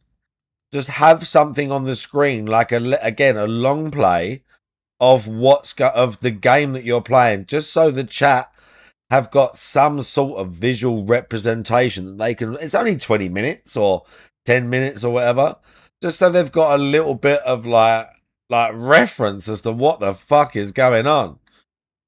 But you know, he is a very unique individual, obviously. This kind of content. If you're just going to sit there and watch someone else's video for an hour and just comment on it, ESP, and you're not man. going to talk to your chat, and your chat doesn't move, that's not a stream we want to monetize and pay you for, and we're not going to. So he actually got pissed. I'm not going to play the whole clip. He got pissed because he said, I streamed 8 hours, and only an hour was me reacting to that clip. Why didn't you pay me for the other 7 hours? Well, LTG, they didn't pay you because they realized it's all bots in your chat. They're not going to pay you for any of it. Wow. It's not just you. It's not just that 1 hour. That 1 hour was the red flag for them to realize that you're botting. Okay? And it happened not once, but twice. Not one day, but 2 days in a row, this actually happened. That Kick is demonetizing LTG, and he's making no money streaming on Kick in the partner program. They've taken all of his revenue away. Hold on. This is from yesterday, I believe. When you're basing shit on how much people chat in a nigga's stream, you're basing pay on how much your chatters are chatting, is what kind of stupid ass business model is that? They're not basing income on how much his chatters are chatting. They're basing it on the fact that they don't chat at all. They're bots. They don't want to pay for bot views. So they're basically telling him, we're not going to pay you anymore because you're botting every day. Bro, why are you getting involved? Or whoever's botting him, because maybe it's one of his followers or viewers. It could be someone he pays to do, or maybe why is he getting involved? If they would stop doing it, it would look way small. Like, I guarantee you, this guy, if he turned the bots off right now, his views would be 1/10 of what they say they are. Okay. I'm not kidding you. He's probably 90% botted. Okay. If he just throwing that out there, by the way, he would not look as popular or prominent or successful as he is, but he'd at least make money. The guy owes $9,000 of back pay for child support he hasn't paid, and it's just going to keep accumulating because there's going to be fees and things on top of that. Fees. I mean, what it sounds to me like he's going to court for it. Like he's going to be arguing in court, that's not my kid, I'm not paying this money or whatever, right? The guy needs every dollar he can make, but he can't get out of this rut of, I need to look popular, I need to be big. He's not. But he's trying to fool everyone and probably himself to thinking that he's more popular than he is. Listen, I know that I'm not popular. Right now, I have 285 viewers on YouTube, and I have, let's see here, 103 viewers on Kick. That's what I have. That's the audience that I bring in. And to me, that's a good audience. Okay? I like that. I can hang out with you guys. We can have conversations. You know what I'm saying? Like, we can actually interact and have fun. And it's not me talking down to you as an audience. Are you joking? Is he joking? That are meaningful. Are you fucking joking? Like I think you guys do, or else you wouldn't be here. Are you actually insane? Level of success that I have. Okay? LTG it's not you talking down to the audience. He needs to have the giant head. You fucking lunatic. Always bringing up other streamers that are bigger than him, that are more prominent, more popular. And he always says, I don't get it. I don't understand why they're bigger than me. You know, but this guy, look how this guy talks. He makes fun of the guy says that. Talks. Oh, he talks like like he's in the ghetto. DSP, you say that, mate. Something. He doesn't get it. He doesn't understand that no one likes him. All right? Me, I know that almost no one likes me, but there's a small group of people who do. People who actually have come and legitimately hung out with me and had a good time with me. DSP, please, man. Those are the people that I cherish, that I appreciate that you guys come by and hang out with me. I really do. But him, he doesn't appreciate shit. Akuma. He just wants to think that he's a big shot when he's not. So here he is botting himself, or someone who likes him is botting him, and likely he knows all about it. And now he's upset because Kick has chosen to demonetize his streams day and day again, and he's not making any money on his content anymore. Okay? Stuart just did a €2 or £2 super chat. He says low tier engagement. Yeah, I mean, that's exactly what it is. And this is what I keep telling you guys, why engagement is an important metric. It's whatever not you about say, DSP, keep views, ripping on him. Let's go. And it's not about flat income. It's about engagement. If you don't have engagement, meaning you don't have people chatting, you don't have people talking, okay, you won't get the actual metrics that a site wants to believe that you're a successful streamer. Like, the reason that I still have success is because I have engagement. If I didn't have it, people were dead in the chat, not talking and not interacting with me, I wouldn't be having the level of success I do. And that's why I keep thanking you guys and asking you, please engage with the content. You have to understand it's very important to get engagement. It is. If not, then you can sadly have your stuff demonetized. You know, YouTube, Kick, they'll say, well, you're not real. You know, this is obviously fake crap. And, you know, we don't believe it. So there you have it. And by the way, someone's botting me right now on YouTube because I'm talking about this, which I knew would happen. If you get botted like that on YouTube, basically what happens is your views inflate, but YouTube can detect bots and will erase those views from your stream. Okay, and you don't get paid for them. Okay? So YouTube already is taking care of this problem. But Kick just says to him, no, sir, we don't believe that this is real. We don't believe that this is, you know, really who's coming on your streams. You're full of shit. I guess it's just like this. 4,954 out of 5,000 paid subscribers. In what fucking universe? Yeah, that's true as well. Who privates all this shit? Have a subscription to this man. Not this one. And not any other universe or dimension of the multiverse does LTG have 5,000 paid subscribers. Okay? It's a farce. It's him gifting to himself or his followers gifting fake subs to himself. Again, this may well be true. But then he still counts them. This is the guy who talks, the amount of shit he like screams about people talking about him and not knowing the truth. The business model is signing a bunch of blacks. And we just spurting this out like. Might be as good as that one. You're paying niggas based off of organic chat moving? The kind of shit is that? Or who made that shit up? And as he's saying this, his chat's not moving. Just his bots are typing in there, and there's no movement in his chat. Just his bots, by the way. Meanwhile, I turn over here and both of my chats are moving very well. People talking about what's going on. So anyway, because people ask me all the time, they say, why do you say that these are the factors of success? Why do you say attendance or views, engagement, and support? Because it literally is all three. Do people say that? Kind of go hand in hand. First of all, you need people to be there to watch your content. If no one's watching, then obviously you can't get the other two, right? So you always want to try to get views. But views don't equate to success necessarily, because you could have people influxing for a toxic and negative reason, and that will not benefit you whatsoever, okay? Engagement, the level that people interact with your content and have conversation with you during a stream is now a metric that is incredibly important to content creation, right? Because these services are now judging whether or not you're a real creator who actually has a fan base that will pay attention to you based on your engagement. If no one talks in your chat, you are screwed. You need to have an interactive audience, or else you cannot succeed in the modern era of content creation. And then, of course, support. Yes, the amount of people that are willing to donate to keep your stuff moving, money. To that's get the your money stuff part. Going, so you can afford stuff and you can make a living. Yeah, we know that's the money part. We get. Important.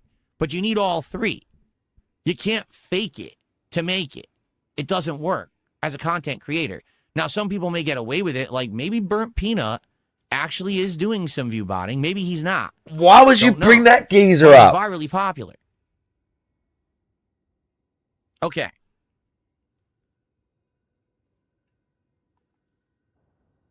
Lavinia, I have no idea. Why would you bring Lavinia him says, up? do you think LTG actually does have a kid, or that the woman is lying? I don't know anything about it. I don't follow that shit. I don't give a shit about that stuff at all. What I care about is stuff that directly relates to me.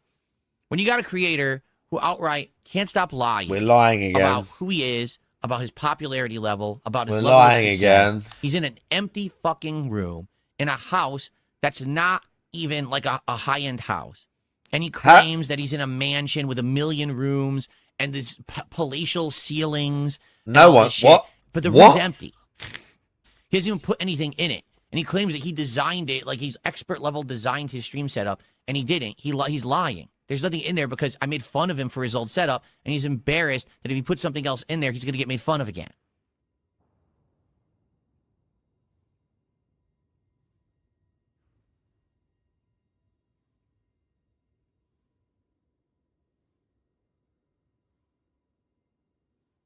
Bro, this is honestly so weird that, again, the lack of self-awareness. That ultimately it doesn't matter what your reasoning is for shitting on LTG like this. The amount of shit that you talk to other people for saying things on the internet and being a certain way on the internet. I don't care what your justification is or why you can't then act like this and be like, oh yeah, well, whatever. It's just LTG. Doesn't work like that, okay?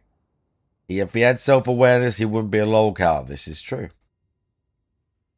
Okay? Then he view bots himself constantly. Then he fucking has fake subs on his stream to act like he's prominent. And he's a nobody. It's pathetic. And the guy just sits there, and he's a smudge on content creation. Do you understand? Like, that's the kind of thing you want to be the antithesis of. You want to make... Keep telling us, DSP. To have a small audience. Tell us more about this. I want to hear more about this. Than to pretend like you're big. Do you get it? Like, I'd much rather show my real numbers than to have someone come and fake it. I would rather have you say, look at these people who come, and I make a living doing this with a few hundred viewers because they like me. As opposed to, oh, it says that I have 100,000 viewers today, and they're all fake. Who cares? There you go. All right. So, that's what I have for today's podcast, and I hope that you, Yeah, exactly. LTG says he has 9-foot ceilings, and he doesn't get toys for a setup like you do. First of all, this room has a 9-foot ceiling that I'm in right now. That's a standard thing for a real house, is to have a tall ceiling. I have a 9-foot ceiling in here. Wow, we're bragging about our ceiling height. Are we really doing that? He's like, he's bragging. My ceiling is tall. What an idiot. And, you know, Are we really doing that? anyway, let's move on and let's do some Q&A. We shall are. we? I hate to tell you this. Coincides says you don't have 9-foot ceilings. The ceiling in my kitchen and my dining room is even taller than that, and I have insanely huge, tall ceilings in my living room. The way that my house was designed is called open concept, meaning it's meant to be a giant, very luxurious space. They designed the house that way, so you can like see the living room from the kitchen and all of that. We're really And even gonna the do rooms on this. the top floor, the ceilings are pretty tall. Like that's the house I live in. It's a very nice house. It's in a freaking private community of what's considered to be. We're high-end honestly condos trying to that were built in the flex. 1990s. We're Dogger honestly Frogger, trying I have to never flex. rebotted, no, never once. And also, and I've said this before, I've never faked a contribution ever. I've never faked a sub. I've never faked a tip. I've never faked a super chat. I've never faked bits. I've never faked kicks. I never faked anything anywhere, and I don't view bot. So have I been view botted? Of course. Right now, they're view botting me on YouTube. Why? Because I brought up the fact that LTG literally view bots every stream he does. So they're going to do it to me, of course, now. So, but, you know, I'm not doing that. I have no control over it. And like I said, on YouTube, they have it under control where you don't get those views, nor do you get paid for them because they can identify view bots, which is a very good thing. People have been trying to do this to me for like 5+ years. No, I don't. I literally do not fake anything. That's just the dumbass detractor meme that they've made up about me. I've not faked one contribution ever. If that were the case, why would I not be faking it? It's kind of weird that To you say bring that it I'm up doing well like every that, single though. I'm stream, just going to to seem point like that I'm doing out. better than I am. That doesn't make sense. Why would I selectively choose certain streams to say I'm doing better in and others when I'm not? Why would I ever have ended a streak where basically I was benefiting from having the streak be hit? None of that makes any sense. Yeah, but it's just real, But that's the thing. real The narrative weird these that people you'd bring create that never up, made though, sense. right? It's just them saying something negative and toxic to say it. But then when you try to analyze it in a way that would, well, that doesn't make sense. And here's why. Oh, that's it. They move on to something else, right? They can't be faced with reality that what they're saying is just bullshit. It doesn't make sense at all. Do I think LTG has a warrant out for his arrest? I haven't heard that one yet. I can't say no, I don't know, but I haven't heard that one yet. Paulie G, I understand that you want to spam detractor memes about LTG in my kick chat, but it would be great if you could post them once only and not keep spamming the same one. Once only per detractor meme. Like, we've all seen the 2 that you've posted now, but you don't have to post them 20 times each. There you go. There's a new one. You posted a new one. There you go. You can alternate. There's enough of them. You can alternate them. I'm not obsessed with LTG. This is a pertinent topic that has to do directly with something that affects me, right? I've been view botted before, and I talk about the importance of engagement all the time. Here's exactly the reason why, and it just so happens to be everyone's favorite streamer that's been affected by it. So there you go.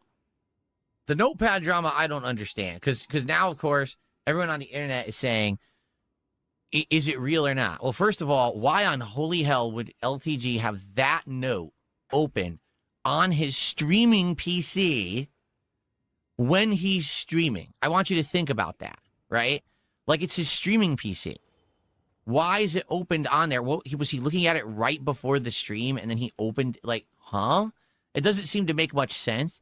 Some people are saying they think that it was set up that way purposefully to get him why sympathy. exactly? Why that would people will you? think that it's real now because he put on there without Let's a not DNA even test try. or whatever. Okay, let's So not now even. people will think, oh, poor Dale. Well, I guess if they like him, they would just say. They poor say DeLon. that? Did they Like, really you know, say they poor Dale Poor like Dale. that? That, you know, he has to pay $9,000 now for something that's never been legally found. I don't Dragons big understand ups. that. Again, I don't know anything about child support in the state of California. Okay, but you're still going gonna to talk shit about it, though. Good. California. But if it's not his kid and it's never been proven to be his kid, how could there be rulings saying that he owes the money? Does that make any sense? Right? Like, there had to have been some kind of evidence that it's actually his kid. No, that's No? How else, seriously, how else could he possibly? the lady says he's the father, and the state accepts it. And then if they want to contest it, they go to the court and they order a DNA test. And considering the girl is 10 years old and looks just like LTG, he's had all the time in the world to do this, and he hasn't. The child is clearly his. But that obviously can be a thing. Yes, that's DSP, especially when it's a baby.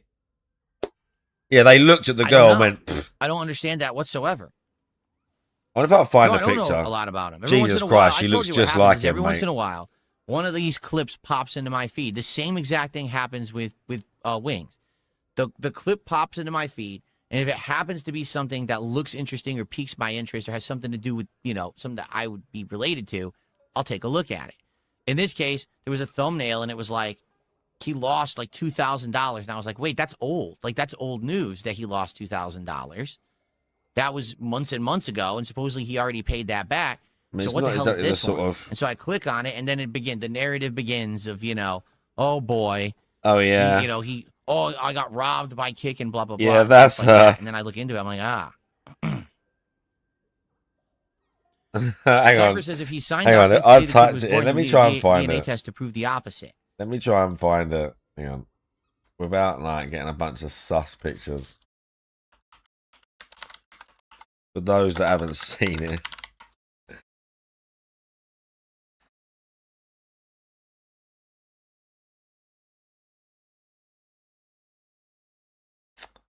Hang on.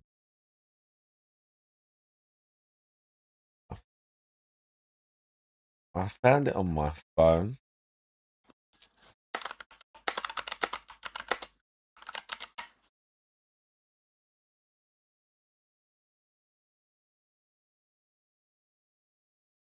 Let's try. Hang on.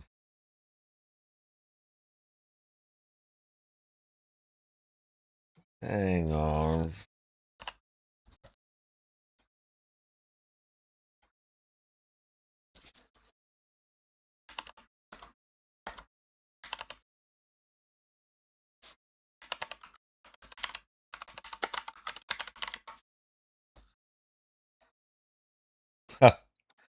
Okay, I got the picture. Yeah, let me bring it up big.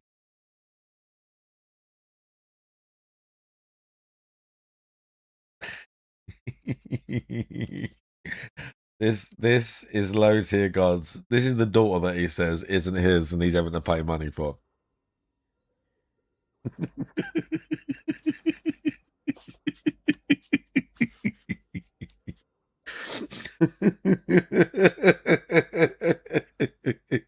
That's his daughter. That's not Photoshop, by the way. I've seen others as well. There's a couple of others floating around because that woman has talked to, like, she's done streams and she's not like some big streamer or something, but she has talked about the situation and done like podcast appearances and stuff. But I mean, I guess you can't flex off against me. I guess you can't do that. Unless it's not working right now, but it should be.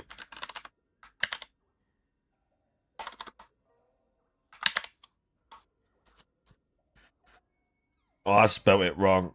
I spelt it wrong as well. I was trying to do you. That's funny.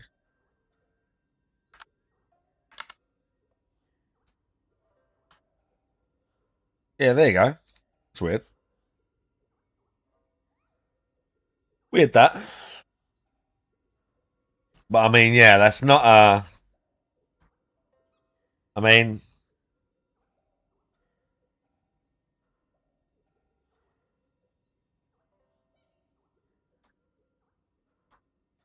yeah, that's what I mean. It doesn't make sense. How could he have a court ruling? No one can just say, "You're my kid's father," and immediately be granted a judgment.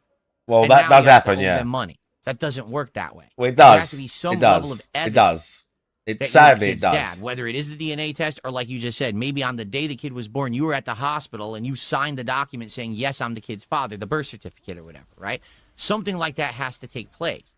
No one can just accuse you of being the father of a child and then somehow get a legal ruling. Yes, they can. Without evidence. It's just yes, they possible, can. You know? Like, I'll give you an example, all right? My wife and I got married in 2019, okay? My detractors, this is not an exaggeration, what's this got to do with having a kid? I'm serious. They were trying to like get the marriage canceled. What's this got to do And with you can only go so detractors? far in a process. Like What that, a lunatic. until something has to happen. Like you have to physically show up somewhere and prove your identity. You have to have a notarized document created with an actual legal notary involved. This is saying, nothing yes, to this do person like did it. Parenthood. That has to happen. Okay? So without that step, This of is nothing like verification of Parenthood. identity, or you know, It's nothing like Parenthood. at some point for a legal action to take place. Otherwise, it can easily be annulled. If something accidentally They've never went had through, sex. it could just be annulled. All right, I once told it's you, I'm gonna realized, start doing this more nothing was often. actually checked My properly. wife and I deserve more It's time very together similar for sure. to He a ain't police fucking her, that's for investigation, sure. where someone, oops, we mishandled a piece of evidence. So it doesn't even matter if you have a slam dunk case. If someone mishandled that one piece of evidence, that's the proper way to do it legally, the whole thing gets thrown out. So it's the same thing with any legal ruling. So to me, that's just crazy that this guy supposedly You're has a wrong. legal ruling against him, claiming that he owes $9,000 for a kid that he says isn't his, but never once was there any kind of evidence that he was the dad. How does that make sense? It Well, sounds to that me doesn't like make he sense made what a mistake LTG's at some done, point, but that can happen to right? people. He made a mistake at some They point contest it. that made him now fallible or viable for liable. That's the word I was looking for. For the Liable. situation. But the question is, what was it? Because again, if he insists it's not his kid, but look, you got give him the benefit of the doubt. What if it is his kid? Then how the hell did he get himself into this situation? Not sure yet. That's crazy Just wait. and scary to think that that could happen. Just wait. right? We'll see. Kimikaze says, I'm pretty sure that's just how it works in his state. Kimikaze, If you don't get sore, then that's If that's how it works probably in like the not a state, bad why is indicator. every single woman Because you in probably do like, you know, California squats not claim and that their deep like kid lunges was a and baby stuff like daddy that, and to you get a got free good stretch, paycheck? and it didn't like. But normally that machine's so specific. Why? That machine's so If it's that specific. easy, just say someone did it, go to court, get a ruling, and now they owe you money. Why would not everyone have done that? As an important part, was it? You see my point? This question then. If that's how it works in a state, why is every single woman in California not claim that their kid has a baby daddy to get a free paycheck? But they do. They do. The welfare budget is massive. Yeah, that happens literally all the time. What are you talking about? What a sheltered imbecile. He's insane, isn't he? He's got no clue about the real world. The SP hasn't got no clue about the real world, bruv. He hasn't Right? got a clue what's Why? going on in the real world. If it's that easy, just say someone did it, go to court, get a ruling, and now they owe you money. People why do. would not everyone have done that? Because they do. They do. They literally do. People do You do see my that. point? And then I love this. Here's what I absolutely love. Then someone says, who cares? So I gotcha. I've raised a valid point that everyone should address, and we should actually say, okay, let's figure this out. No, who cares? Oh, because DSP raised a valid point, an intelligent point, that your argument doesn't work. Oh, it's just the way they do it in that state. So then why is every woman not accused a man of being their baby daddy so they can get a free paycheck? They do. Who cares? Move on. Huh? Wait, no. Why are we They moving on? do. Because I gotcha? Yeah, it's what I thought. Exactly right. Well, Kimikaze says if he should demand a DNA test to disprove all of this if he's indeed telling the truth. And that's You're what right. people also do. So what's going on? I think that's where the confusion lies. People found all this stuff online. They found the legal ruling, right? They're finding the information about it. So if it's not true, why not just disprove it? And I think that's why people are accusing it of being real, is he would have already done that, right? What would have been the big deal about just getting your blood pulled? Seattle's Best says, you know that there's no point in refuting internet detractor theories. You're right, but when someone says you owe them $9,000 in court, you probably should refute that one. I'm just saying. You know what I mean? Like, the stuff that people say about me, it's all bullshit online. It's just rumors and nonsense online. That's not even verifiable shit. But when I say about LTG, it's real, fluff though. based on theories, based on fucking tinfoil hat wearing. But when they nut say jobs about posting on LTG, TV it's farms, real. Bullshit. So I don't care what nut jobs on the internet say about me. It doesn't physically bother me or affect me. It's like I said, you can say whatever you want about me, but when I go to the store, guess what? The money still clears. I still buy the groceries. I still take my wife to dinner, and I still have a good time in my life. It doesn't matter what the bullies online say. I'm still living good, right? So I don't care what the bullies say. Okay. But if there was a $9,000 and increasing ruling against me, I'd probably do something to solve that problem because that's going to bite you in the ass. No, that's not what it says at all. It says new legal order debts as of 2/10/25. Okay. We're a total of, and then he has all these listed. And he said the grand total came to 8,800. Wow, he's really getting into it. But then at the top, he says total of 9,980 because it also now includes January 2026. Like he has a running tally of the debts against him. That does not say what he's paid. That's the debts against him, meaning that is a court that keeps ruling that he owes that money and he's not paying it. That's what this means, at least in the wording that he put. You don't know. He typed it. You know what I mean? So you don't actually know if it's legit or not, or you know what I'm saying? But that's what that would look at him. saying. Look at how Mr. Lawyer is getting involved. Pull up the court documents. I don't have court documents. I'm looking at a video on YouTube. Pull up the court documents. Pull up the court documents. Oh. Right, I'm gonna get food, but what I'm gonna do is I'm gonna do this. It's like a faucet that's dripping. You can't make it stop.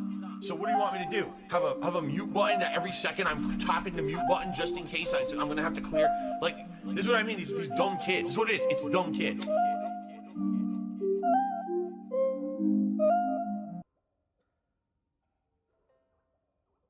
Where did I put that sauce? Didn't I?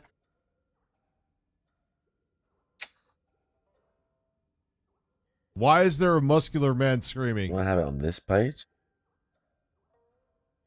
Hang on, man. I thought I had it on this page. I thought I had the sauce. I thought I already had it, but I don't. But it's not an issue. What we're going to do is we're going to do this. We're going to do this. I had the mic as well. I don't get that.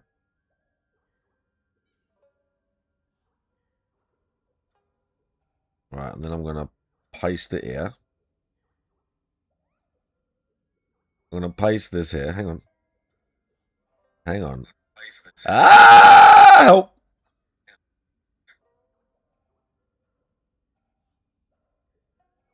Okay, it's under control. Right, I need that. Now I need this. Now I need... I already had it. Oh, what the fuck? It's rare that I vanish a source like that.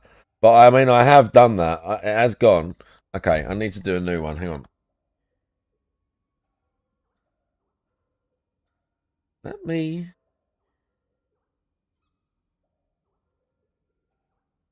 You like the end? That was from an actual... I mean, obviously it was from a stream.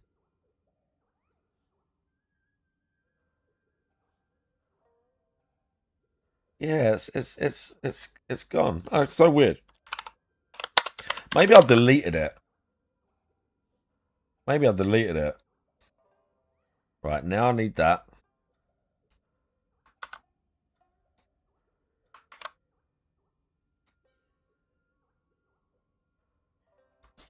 And now I need to do this.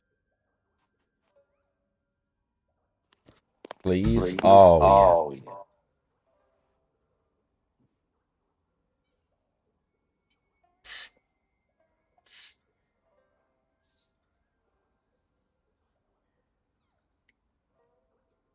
We need to mute that source.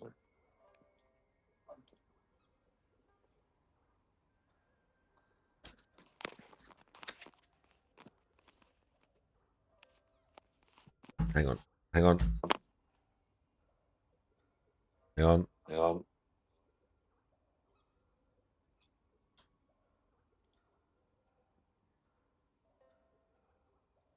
He just.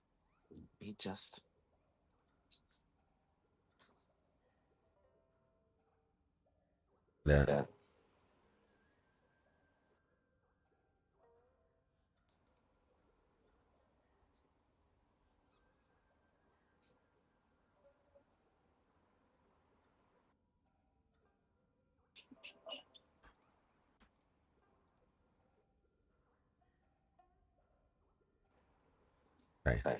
I don't know why.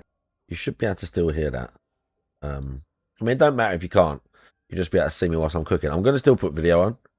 I'm going to turn Neo off. At least the background of me. I mean, the game. But I'm going to put this dude playing Neo. But I'm not going to be long. I'm literally going to make food and a smoke. Something fucking challenging about this. But if you can't hear the thing, cheating. it doesn't really matter. It's We can see the cat. The cat is over there.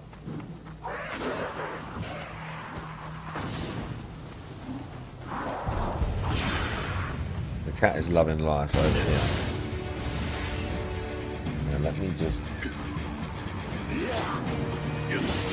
BRB on the screen. What the fuck?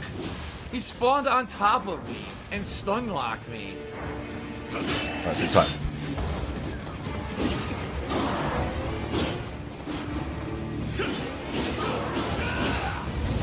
This is insane. Come on. Let me fight them.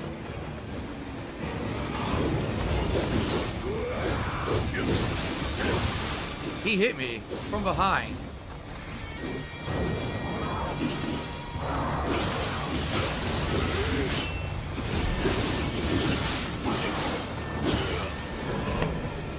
This is so unfair.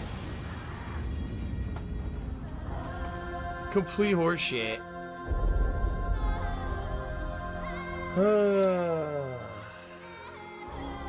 And every time it does something completely different, right? Every time. So it's not like I can plan for it. Every time I fought them, they're doing something completely different. So I can't even prepare for the fight. Oh, I know what to do. Do this, do this, do this. No. They're doing different attacks, different combos.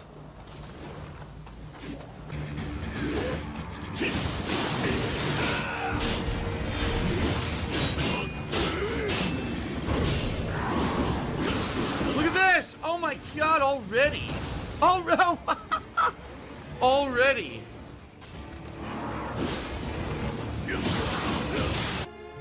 Yeah. Okay. Well, mature adult, thank you very much for a 50-bit cheer. I want you to give Samuel Richardson a shout out. Okay then. Look here. Look, listen. What the hell? What in the holy hell? Alright, I gotta read this. Corn Pop was a bad dude, tipped me $1. I don't even know what the hell that means. But listen to this. This is ludicrous. It's so ludicrous I have to read it. Okay, guys? He says, idea for an event. The Purge. In these trying times, we use relief for one stream only. You'd allow people to say whatever crazy thing they want. No mods, rage-inducing games. And you set a $2,020 tips goal to make it worthwhile. Just so you know, Corn Pop was a bad dude. That's not even possible. If I just let people come in and say racist stuff on my stream, I would get banned from Twitch. It's not possible at all. Twitch enforces the rules. And if you have a stream that has all kinds of hate and stuff on it, I would be banned. So not even possible. But I also don't think that there would be a $2,000 tips goal reached in order to do that. Alright. So essentially, we would receive $2,000 and it'd be permanently banned and never be able to earn a living ever again. Probably not a good idea. That was a lot of wasted arrows right there.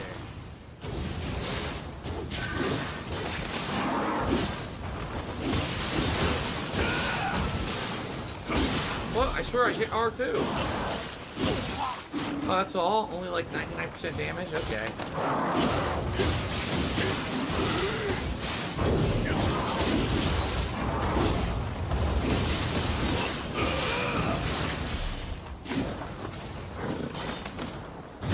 I tried to heal, he didn't do it. I did it twice, I pressed up. He didn't heal. That was really stupid. He just wouldn't heal at all for some reason. I'm like, heal please, any day. I'm doing it. Nope. Okay. Whatever you say, stupid game. Sound good?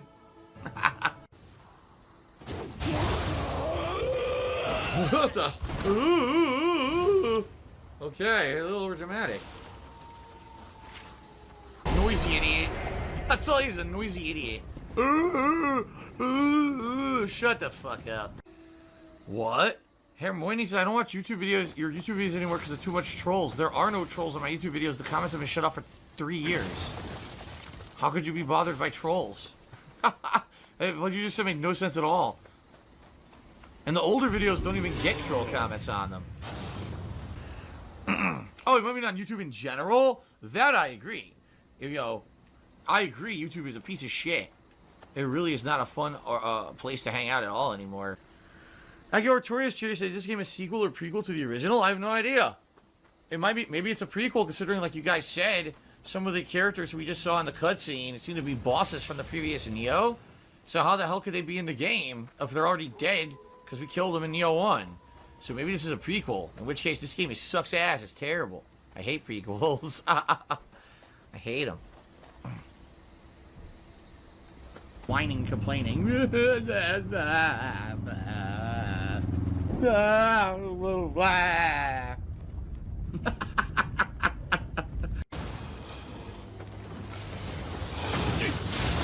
Fuckers.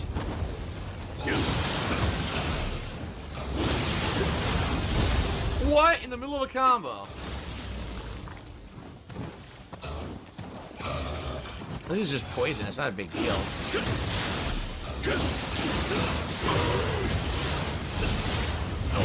What the I have full health. I just healed the poison. I had fucking full health and the fucker kills me instantly. Yes, instant kill. Alright, Cookie Monster said it's not the stage for the demon wall. Do you see how annoying this game is? Seriously. I'm slaughtering them all. Oh, I just instantly kill you. What? Why? All of a sudden you gain super armor, ignore all my attacks, stop staggering, and an instant kill. Oh, that's fun.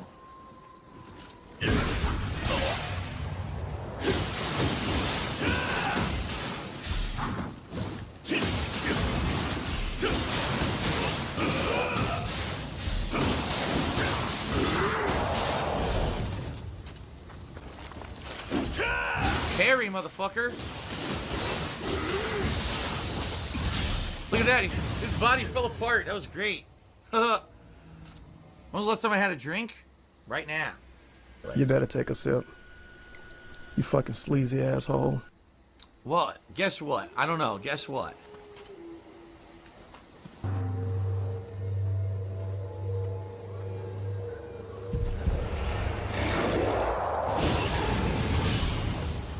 Great.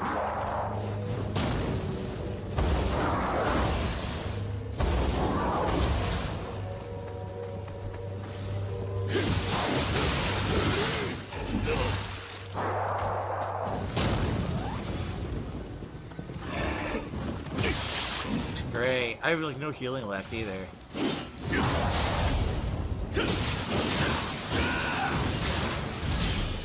He has no. How is he? Oh my god, he's in red. He should be stunned, and he gets stunned.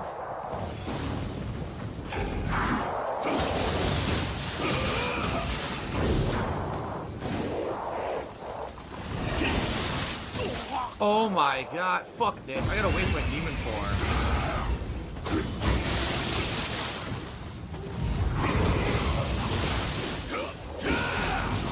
I'm still gonna die. Are you kidding me?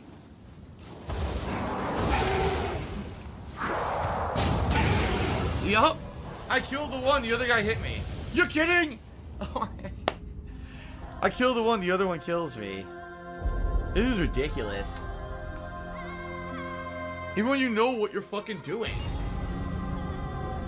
Even when you know what you're doing in this game, it's so cheap that it doesn't matter.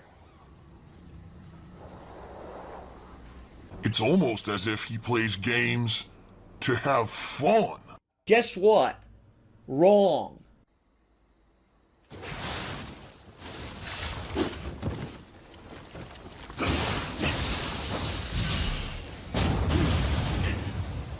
You kill all these fucking guys over again. It's so annoying.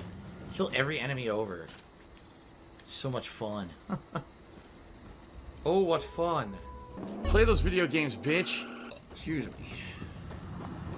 There's all my shit on the ground. Oh my god. Super annoying. Or did it? No, I think it went down. Because it was supposed to be level 30 and it went to level 16 instead. What the fuck?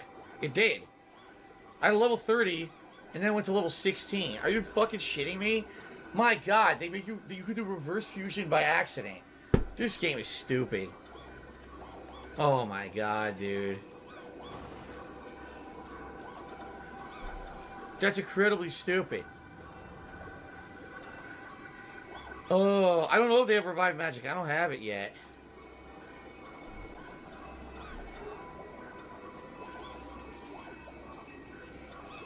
I fucking give up. That is so stupid. So I had one equipped. I put one into the other, it lowers the level. It's like, what? Why don't you just make it overall a higher level instead of making it a lower level? The game is fucking poorly designed. Weird, some things I really like. And other things are just like, what the fuck were you thinking? You fucked it up. The cat killed him. Yeah, the cat killed his ass.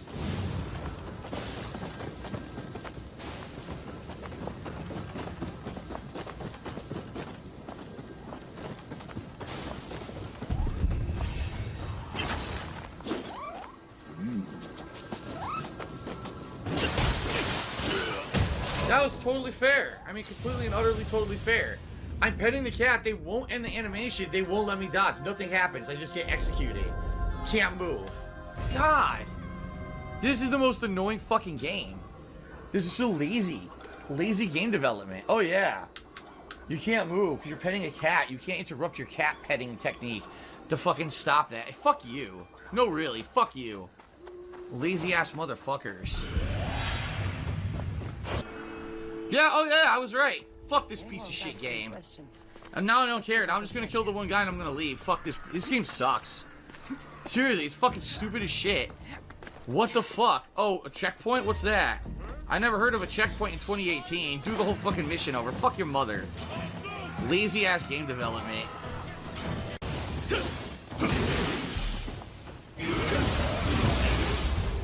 Oh my fucking god.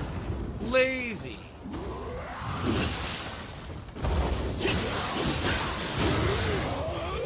I wasted 2 fucking elixirs. Suck a dick. I'm a fire for some reason. Beanox is lazy as fuck. Like, they didn't even want to make it so that modern audiences could enjoy the game. Wait a minute. That was a Twilight mission I did? Dude, I thought I was doing the main mission all along. I was doing a Twilight mission by accident. That was not a main mission. When the hell did I select the Twilight mission? I don't know. I never did. I did it by accident. I beat that mission completely by accident. Oh, I got a trophy for it. I guess I'm not going to complain. I got a trophy for it, but that was a complete accident. Alright. The Hidden Monsters of Okahazama. What a surprise. I wasn't expecting them to take a bunch of outsiders just like that without any real clue about our background. Right. Look at the damage.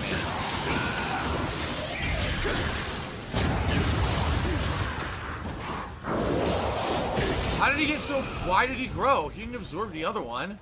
That made no sense. He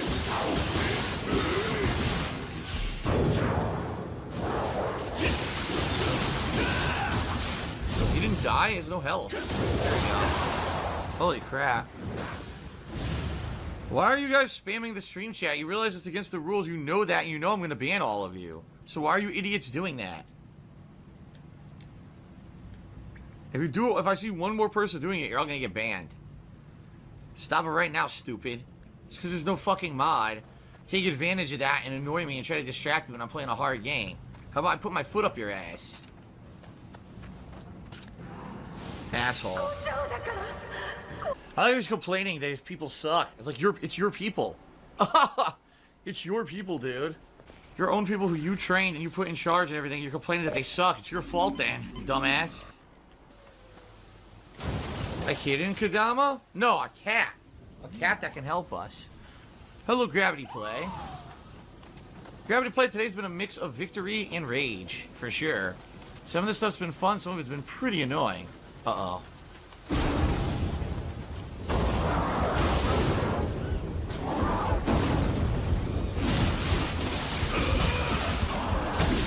I wonder if we can knock him off the ledge.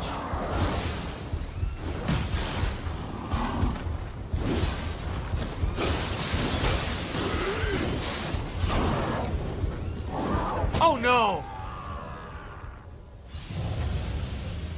Gotta watch that step. Gotta watch that step. It's a little slippery on the end there. A little raining, you know? I gotta wear like rubber soles on my shoes because I'm slipping and sliding everywhere, dude. Alright, the good news is I just unlocked that shortcut.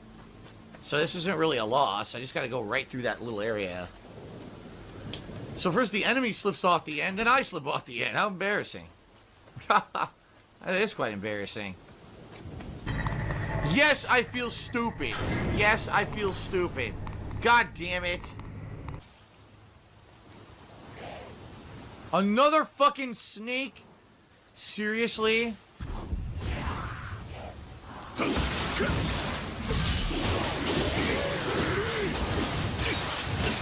I'm about to die through the snake. And I died while healing. I die. I hate this fucking game. It's so annoying, dude. It's so annoying. The enemy placement is made to annoy the fuck out of you. Oh, there's a little guy, so you want to fight the snake. No, there's a little guy that spawns. Try to kill him first. The snake kills you. If I had gone for the snake first, the little guy would have grabbed me. God damn.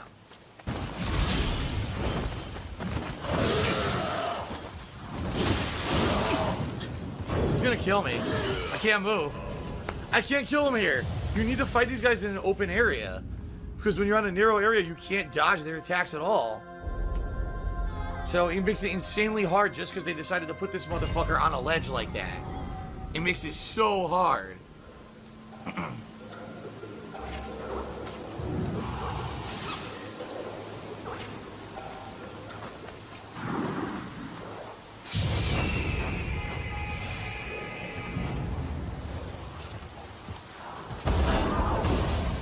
Missed somehow. Look at that! That wasn't even a straight line it hit me.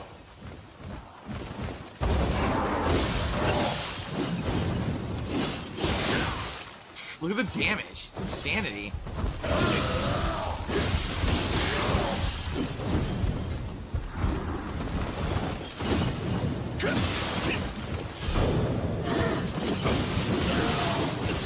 What the fuck? Oh my god. I seriously need better armor because I haven't found any really good armor at all. And the armor I have is shit now. It's so weak. I take insane damage to everything.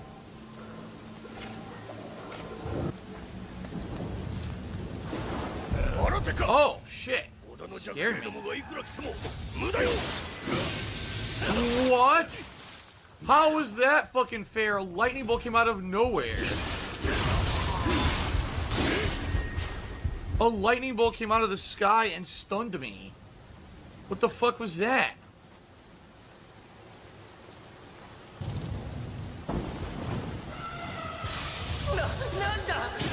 Yo, look at this nonsense. How is this fair? Random lightning bolts will hone in on me and hit me from the fucking sky?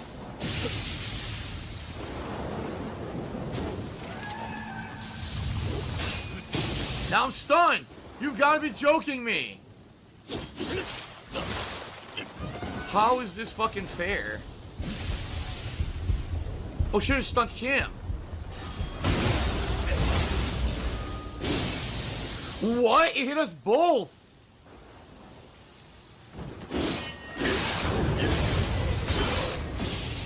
Oh my god. This is fucking stupid. It's freezing all of us. What idiot put this in the game? I thought this was fucking good. Random lightning bolts that fucking freeze you. You fucking idiot. What could possibly go wrong?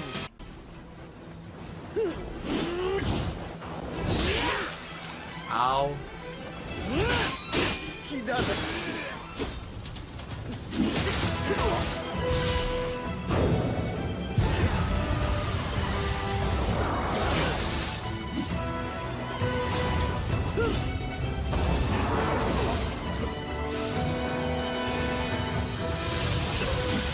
What the hell? I'm boned. I'm slow. He slowed me down.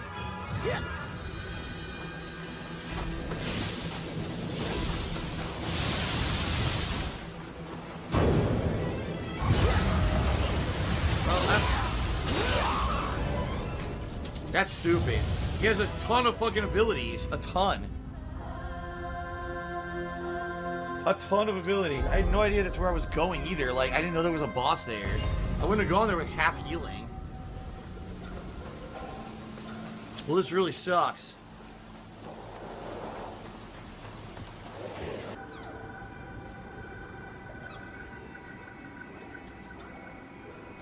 Life drain, animatronic. There's so much. The stats are too complex in this game. This game needs to be simplified. It's too much. There's too much shit, dude. You big cold-blooded dummy. Cyber Shadow did an 80-bit cheer. Thank you, Cyber Shadow. And the Donald to me $1. He says, "Can you get a catchphrase? Like, yes. Guts and get the ass band or wing sing. Welcome to Band World." No. My catchphrase is no. I have returned. Something stupid. So there you go. Big ups and that. Okay. Shout out to Snow Carl Tuesday. Why when you say why am I toxic could be your equivalent to those? No, because I don't say those.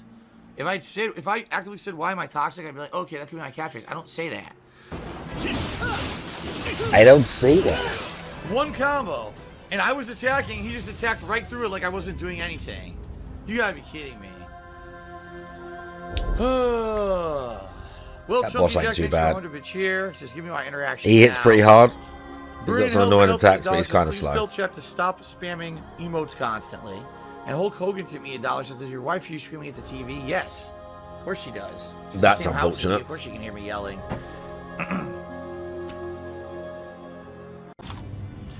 Cat, you need to get out now. That place is toxic. It's just so dumb. I take so much damage in this game. I can't even get hit once. Oh, you got hit once? That's the end of the game. Like, what? Well, how am I going to learn the boss if I can't even take a hit? Like, holy shit, dude. Good.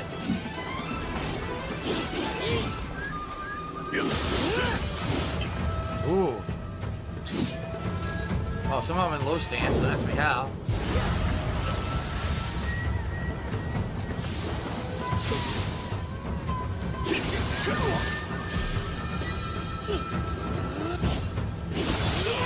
Wow. I'm stuck against the wall. I couldn't move.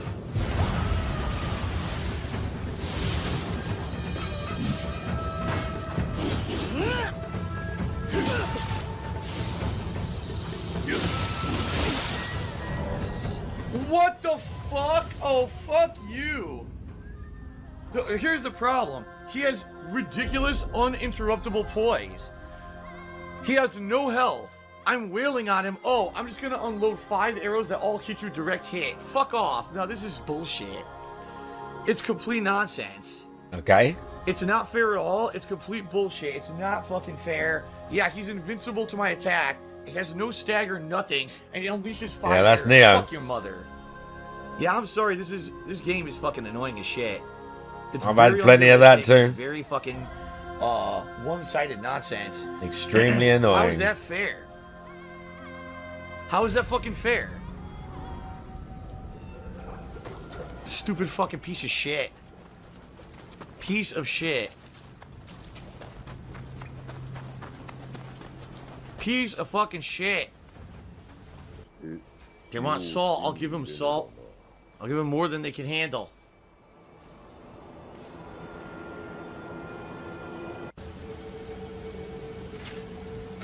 I had him beat. Oh no, I'm just gonna fucking go right through everything. I had him do and beat. ignore the attack and do it a full damage to your health bar. Fuck your mother. Oh dear. Terrible game design.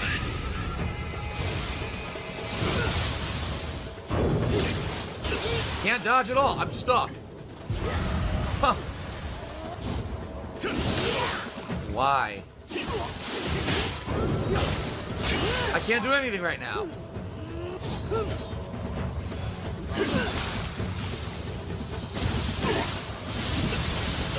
I don't know what's going on. I can't move. What's going I'm on? locked in place and not able to do my basic attacks.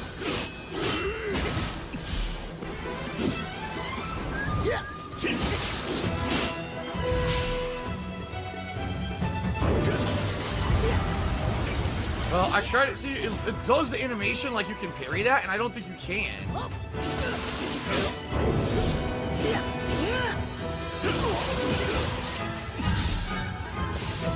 Oh, the idiot's nearly here, isn't it? It's nearly time. Oh, shit. I almost didn't realise. Yeah, this boss is not that hard. He should be burst countering those, but whatever. Can't move out of the way. I can't do anything. It's over. Once it hits you once with that, the whole combo hits. There's no way out of it. Nice snort. Yeah, what I don't like is that he's doing the red animation when he summons the elephant, yet you can't seem to parry the elephant at all. I've tried, it doesn't work. It doesn't do anything.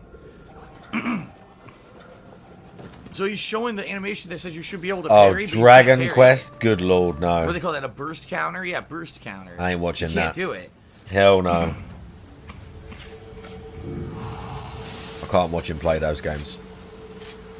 I can watch other people play those games fine. GPM or whoever playing like games like similar to that. DSP is just so awful. And those are just like, I can't. That and driving games. I can laugh at compilations of him playing a driving game. But I don't wanna, I can't watch him play a driving game. He's so bad. I couldn't move. Get zapped, idiot. This isn't even that hard, this fight, honestly. Why does he have... You have magic at this point as well, and he's not used any of the magic.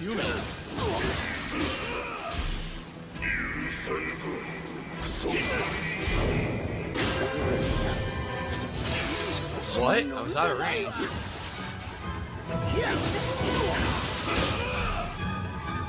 I love how his playstyle is just run away from everything. I love that. Can't do anything here. Wow. Yes, infinitely combo. You're gonna dodge that. You have to dodge those arrows. Those arrows fuck your day up. There's nothing I can do here. He just keeps hitting me with slowing. This guy's not even that bad. You know This is like early. This is an early boss. This guy. Them, it took me when I first played this game. I remember this fight taking me a little bit to get used to, but once you're like, oh wow, he's so slow. Yeah, I never set the sloth talismans. Wow, he was reaching for sloth talismans this early, huh? Why is he running away? What are you doing? I rolled nothing. When you stay at range from this guy, he does all that nonsense. Garbage. This guy's like easy to hit in the back and As stuff. soon as he pulled out the arrow, I did the input. Nope. He's using a really slow weapon though, and mid stance.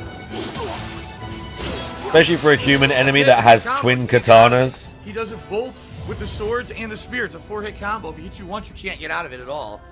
You never made it past the third, or the Kamitachi, or the Kamikachi, or something it's called. I have. Yeah, I know. You never change your stance. I know. Are you a functional retard? I have to You have to ask. clip. You have to at least try a low stance for a human enemy that's got fast. If the human enemy is using a slow axe, then fine. But we need low stance. The human enemy's doing mid or low stance dual katana, which is what one of the fastest move sets in the game. Attacks I can't do anything about. Unreal. Wow, oh my god, he sucks at this. You can't keep this guy at range. Yep, it's infinite poise. It makes no sense. I don't have infinite poise.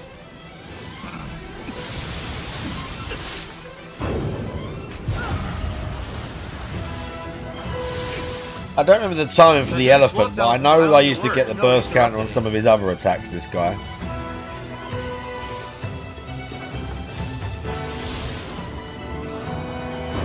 Okay. Can't move. If you do sloth talisman, you have to get in. I clipped it because it was so boring.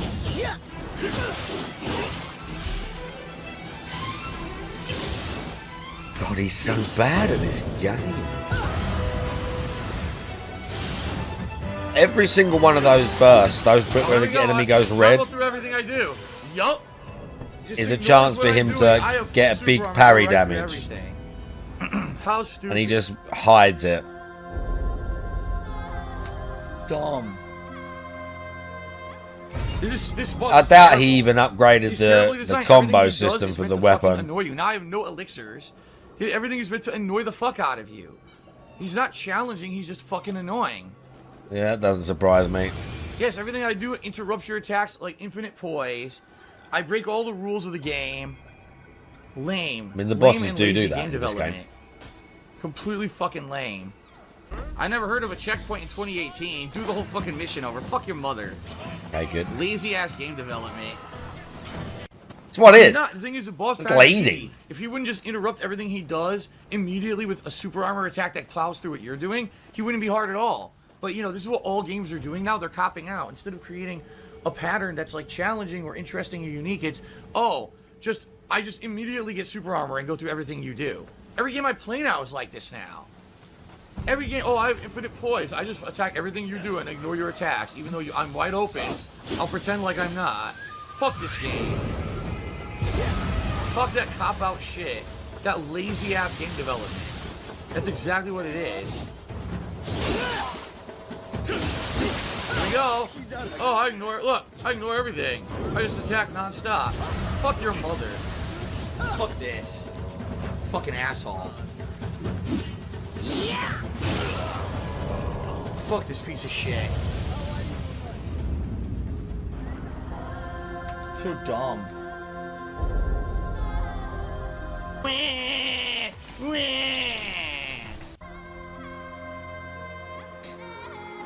Can't stun lock the boss to death. Unfair. Yeah.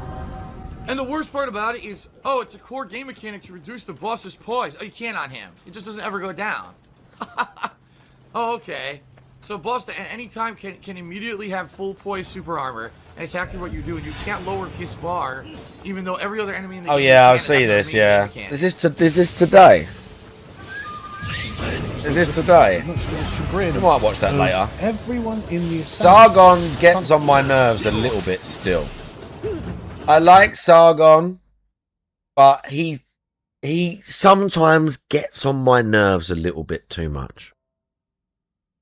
Sargon is like just he speaks like he's a bit, not like he's way smarter than he is, but just a little bit. Sometimes he tries to he gets this like sort of, it's like an intellectual air about him, but it's like it just feels so put on. Do you know what I mean? That's how he used to come across in some of his videos. Like he would overcomplicate a subject, or he would sort of go deep into something you think, bro, it's not really that much. He just kind of used to like go too hard sometimes, and I just found him a bit cringe. But I don't mind that Lotus Eaters thing.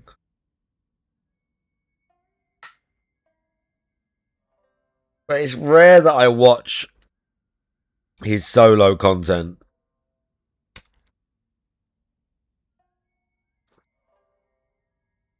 Like, he was on Joe Rogan at one point, but he was just kind of cringe, you know? He was just a little bit cringe on there. I remember that too. Like, it was just a bit like, really, bro? Like, we get it. You're cool and that, but I don't know. Maybe it's like imposter syndrome or something. I don't know. I don't know. How much you know about MK Ultra? Not a lot. They gave it's like a misinformation thing. When they started giving they started just doing experiments with LSD as a way to. I believe it started out as like a truth thing, pacification.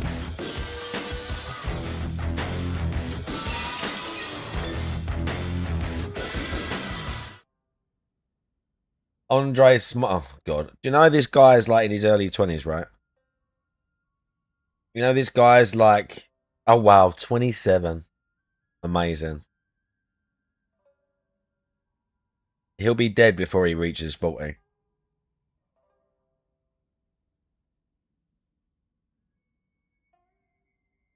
The amount of steroids being abused in this video. Wow, look at the HGH gut on this guy. On the pair of them, to be fair. On the pair of them, to be fair. This guy's got madder biceps, but this guy's shoulders and legs are just destroying his. They've both got mad HGH gut anyway, which is just ridiculous. The gear's taking all of their hair, especially his. But, yeah.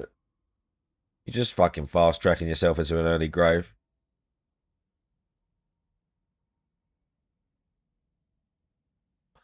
Ultimately.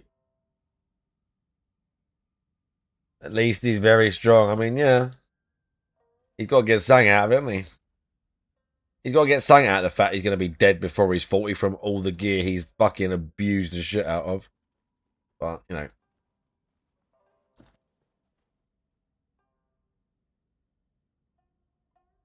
It is what it is.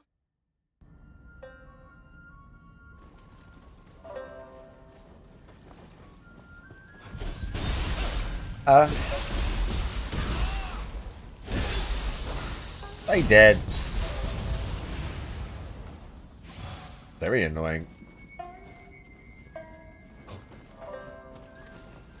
Right, this is progress.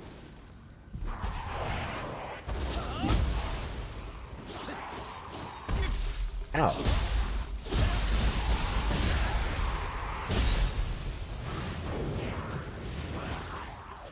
Miss me.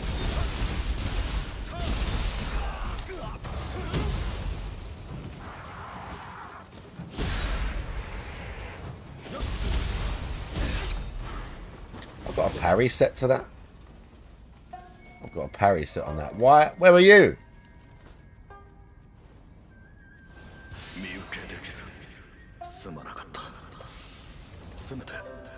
Trying to collect some items, really. I sold everything. I kind of wanted to keep a couple of swords, but not exactly. But I just trying to collect a few more bits and bobs. Because I didn't realise I had some missions left as well. Because I'm on the. I mean, I'm pretty sure it's the last boss. I didn't realise. I get fallen. How'd you like that?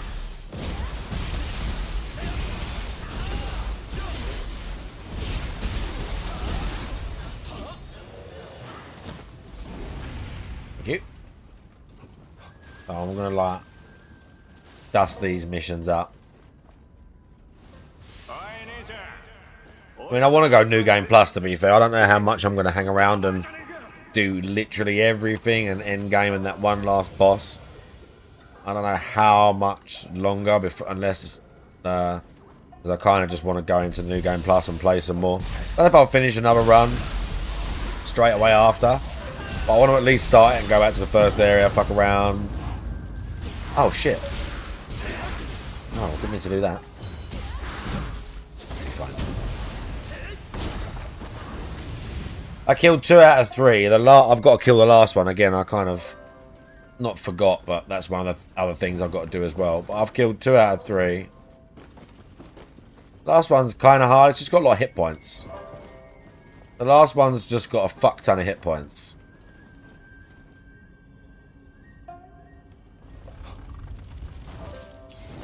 Okay, here we go.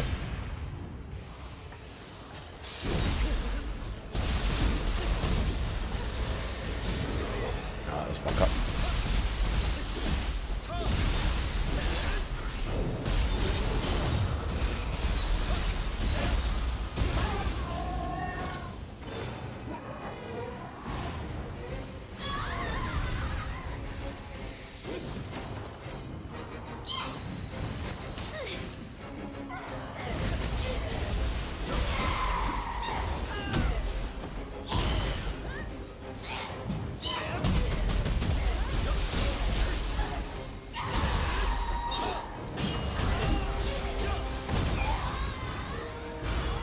Kinda good.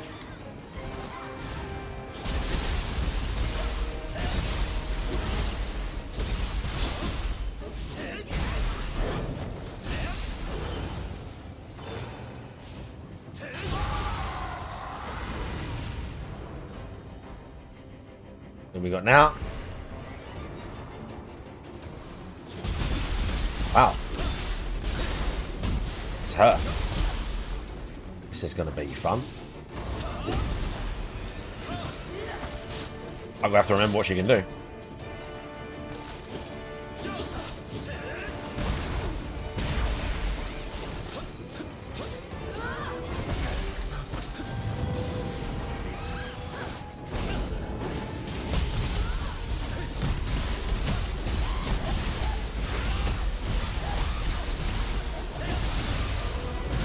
Okay, that was good.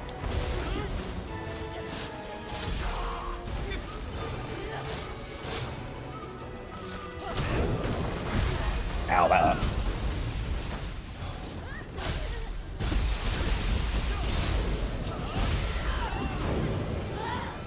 Ooh, just banned that move.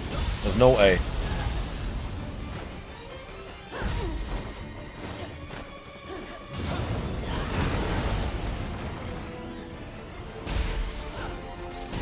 I need to heal. Fuck. Going down.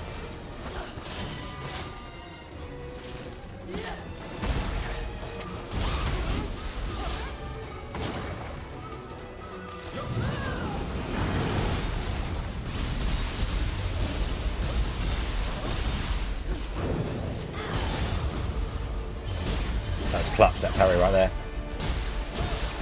I needed that.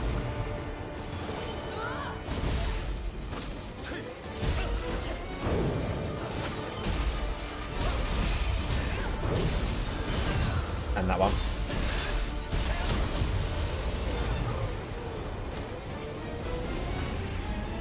So we do that.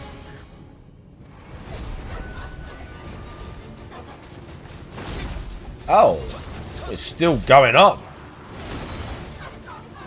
The spider wants it.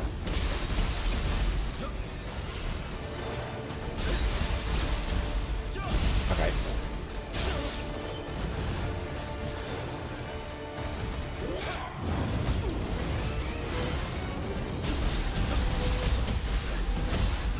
Oh no, that might be death. Ah. We were doing so good. Right. We were doing so good right there. And then I just didn't heal and got grabbed at like 50%.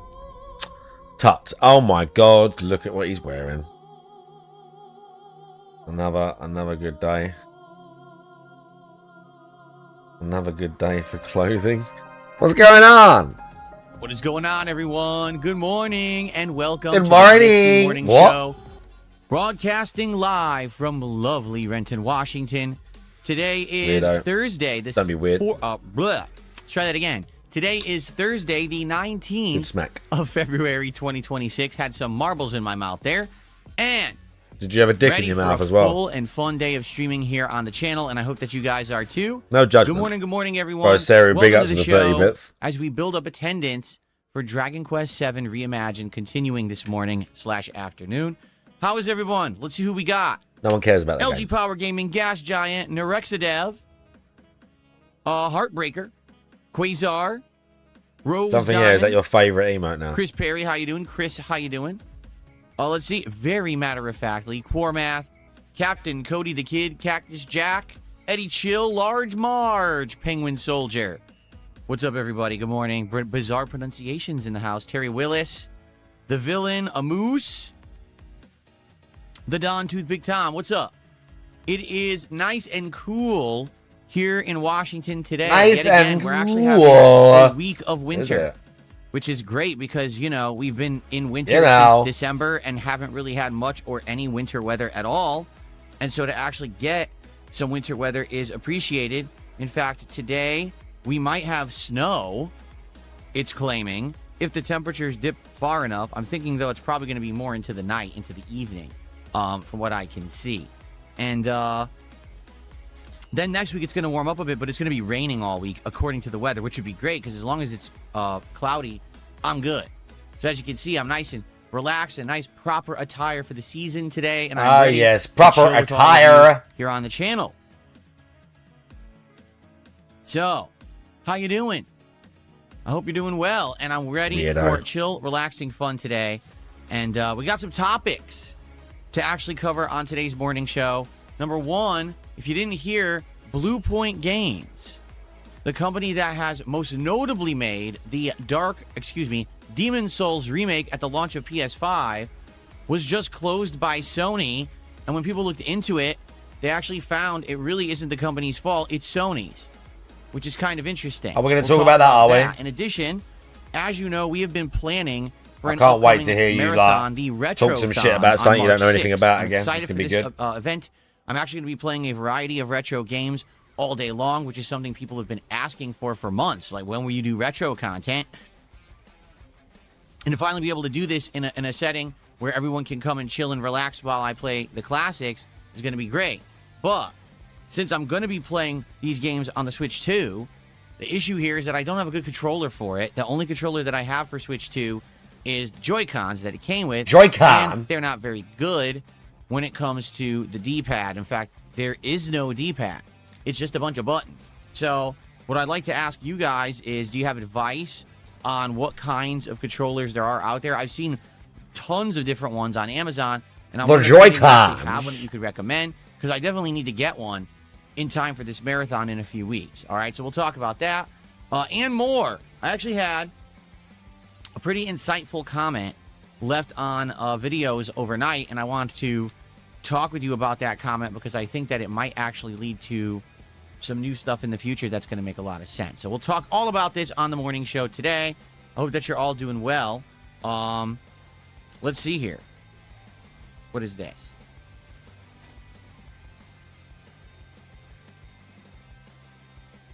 Someone tipped $1 saying, "Happy Thursday. Was yesterday a critical and deep dive into view botting and viewer engagement metrics, or was it another experiment to manipulate the detractors?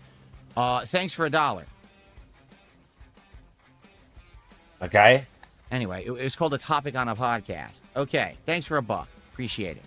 So, that's our first contribution for today. So I hope you're all doing good, and I'm excited for today. Let's see here. So we already got another idiot here. Get rid of them too. Good. I can see that already people are active with this nonsense today, right? Okay. So, I got an interesting comment last night on a video. Here we go. And what I would like to do is address it because I think that actually it's pretty insightful, all right? Well, here we go. This week, what's been going on? If you remember, I came back on Sunday from my day off, Valentine's Day, and we did a day of Hollow Knight and RimWorld. Went great, right? Now, admittedly, when I play both Hollow Knight and RimWorld, I don't get a ton of viewers. With Hollow Knight, we roughly get around 200 on YouTube and maybe 80 on Kick. When I play RimWorld, it's even less. Usually we have less than 200 on YouTube and probably, again, maybe 70, 80 on Kick. So not even bringing in 300 viewers, you'd say, oh, those aren't very popular streams. But here's the truth about here we go. RimWorld. Here we go. These are games that have dedicated fan bases. These are games that, for years, people kind of said, gee, I hope Phil one day will, branch out from only covering the mainstream stuff that he usually does, and maybe one day he'll play smaller games, lesser-known games, etc. Okay. Right? Not to say that they're lesser known in regards to, no one knows what they are, but they definitely don't have that AAA appeal. They don't get the mainstream coverage. People aren't promoting them. There's not ginormous budgets saying, hey, buy this game. You know what I'm saying?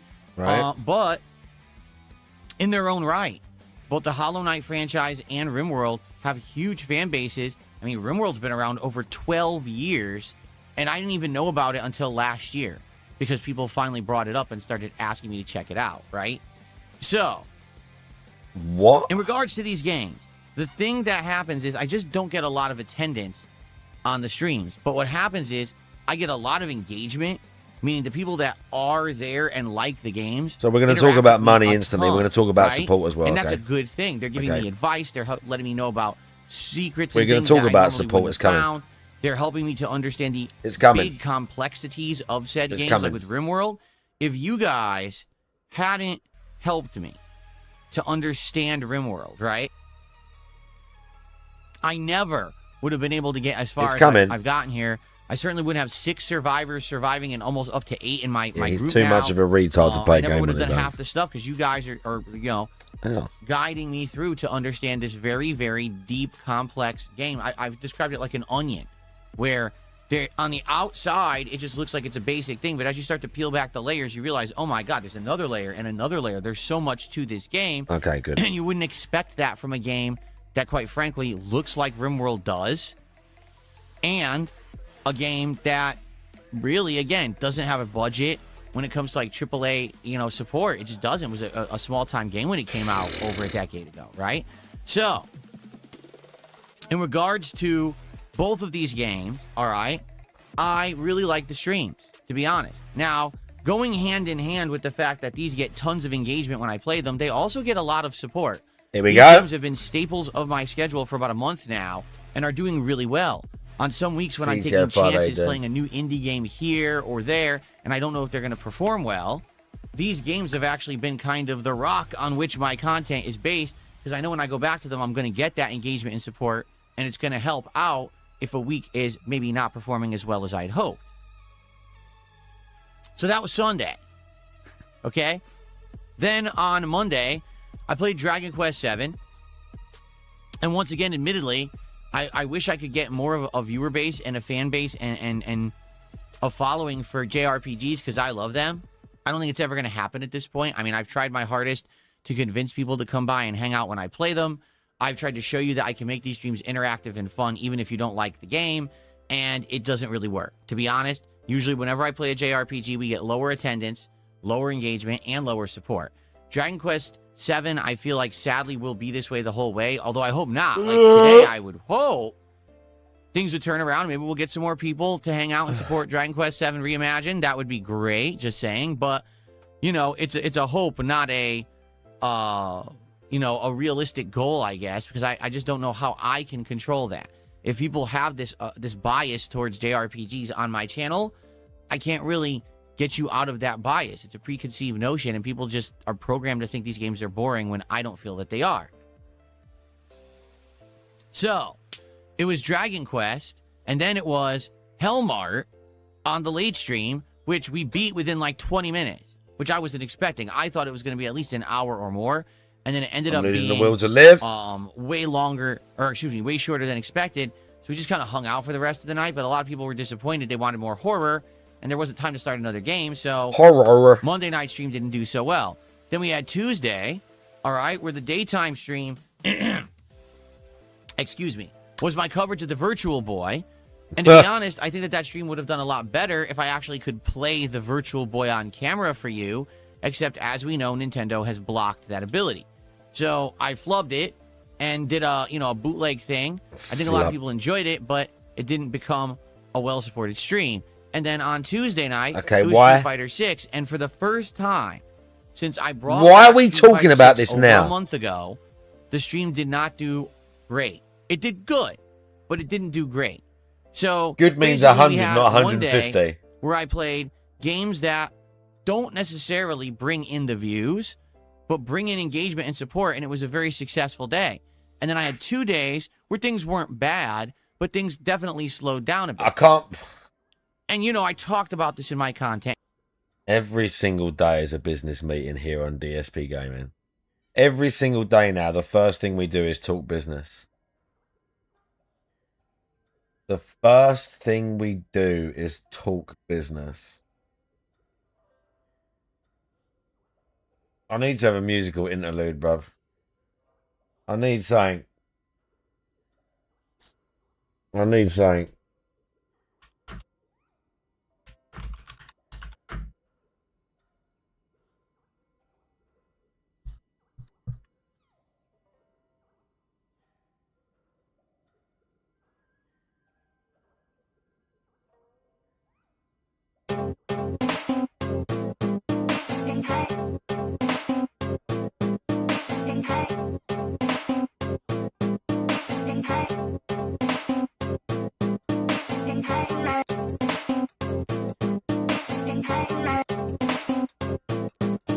Yeah, there's no roof at Life. We might watch that later.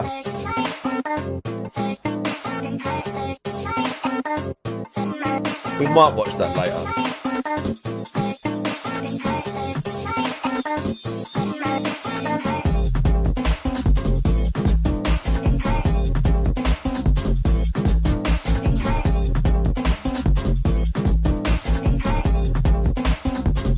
Except for when he says it is, yeah. When he needs your support with his business. Like, he doesn't need your help ever, or his support does it all himself, except when he has to ask the chat how to do everything. Tell him what PC to buy, tell him how to set things up. Tell him how to do literally everything.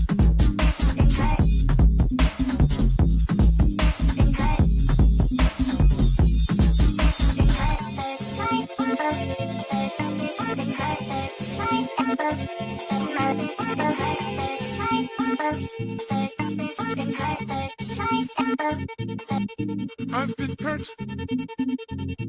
I've been hurt. I'm hurt. I'm really hurting. I'm really hurting. What? I'm really hurting. Like, this one's funky. I'm really hurting. Something made a noise.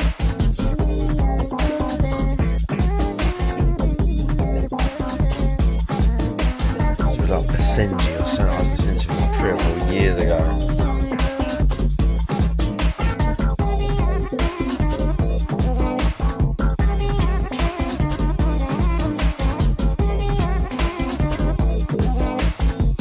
Alright.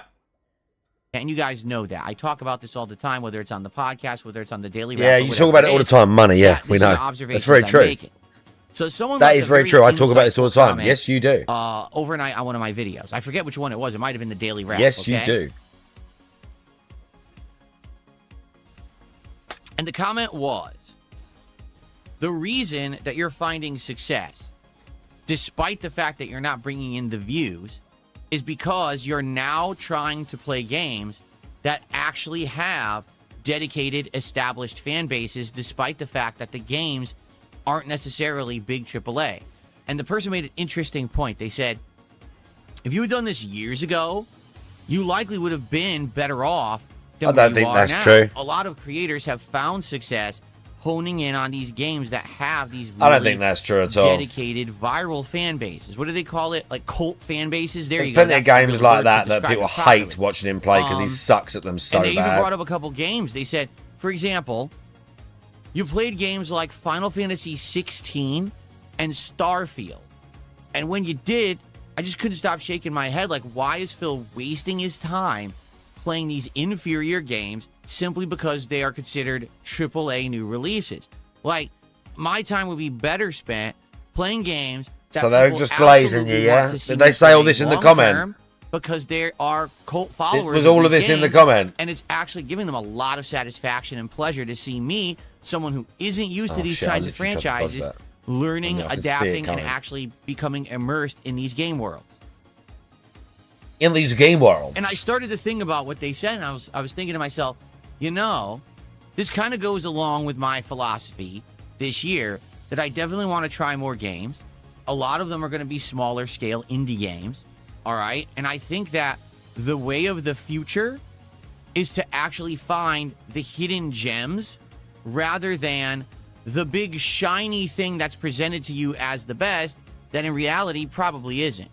You know, we're talking about the Call of Duties. No one We're was talking telling about him the to play these Assassin's games, by the way. Creeds, He games was. that you know they're going to come out either every year or every few years, and you can't really trust that they're going to be good anymore because these companies have just become money printing machines, or at least that's what they're attempting to do, is just get your money rather than present you with an artistic, meaningful product that then you will reward with money. You see? So many companies today Artistic are now, and meaningful. let's make a game as a product to be sold and make money, or let's have a game released as a games as a service deal so people will keep giving us a revenue stream, and then after the fact make sure it's fun or whatever. Like, no, that's not how it's supposed to be. You're supposed to create a game that's meaningful to the gamer, that is a culturally relevant, that's something that resonates, that they want to play long term, and then once you've hooked that gamer, then they will reward you with sales, with games as a service support, with word of mouth to tell others to play said game. And I feel like a game like RimWorld, that's exactly what happened. Because I can't imagine that 12 years ago when RimWorld came out, looking like that and being a small budget game, that it blew down doors. Everyone was like, oh my God. It was probably a game that word of mouth spread when people realized how complex this game actually was and how much was in it and how unique it really was of an experience with the way that the characters are uniquely generated. And they all have their own different traits, and you can have different stories and things happening, and there's not, I like that idea, and I didn't really understand anything about that game when I started playing it. And now that we played it for a month, I'm like, wow, it really is an exciting experience every time I play it, because you never know what's going to happen. Something zany is going to happen or something unexpected. There's always a new challenge. There's always something new to overcome, but there's always something new to research or add and adopt to my gameplay style that makes the game more interesting. Big ups, there hasn't Nova. been a single stream of RimWorld that's been boring. Right? How you doing? So it makes sense that it has such a fan base. Yeah, but how the would you know bright, that, shiny thing. right? And so I thought of this. Here's person's the comment, and I'm ultimate like, mark. Yeah, I think what I need to do moving forward, all right, is yes, I'm going to cover the games that are big AAA releases that everyone's going to ask for. So, for example, This journalist of course lot. I'm playing Resident Evil Requiem. Why wouldn't I play Resident Evil Requiem? That's a franchise. I've played every single installment of it that's been made available to me, both as a YouTuber and before I was a YouTuber. It's historic because it was really a genre that kicked survival horror into the mainstream. And everyone wants to know, is the game good? What's the plot? What do you think? How do you do at it? Etc. Right? Why wouldn't I play Resident Evil 9? I'd be a moron. At the same time, I don't think that I need to feel pressure that every big release that comes out, I have to play it. Notably, Neo 3. If you want to know the truth, Here we go. I'm very happy I've skipped it. Here we go. Really. Because I feel like it would have just been more industry schlock where I'm playing a game just for the sake of playing it. Does it really have meaning? Does the story matter? No. Is the gameplay really revolutionary or anything to write home about? No. But everyone's playing it right now because there's nothing else AAA out. That's not true. That's why they're playing. It's the only reason they're playing. No, that's not true at all. If another game that was more notable was out, no one would even care about That's Neo not true 3 at and they'd all. say, oh, don't play it. Skip it. It's a good game. That's why they're playing it. So I'm very happy that I basically am skipping certain games. Yeah, you're scared of it. We get it. You're scared. What I think I really should do is I should start searching in all these indie games that are coming out for the hidden gems, the ones that look good. He wants to start playing cult games to fleece unknown dents.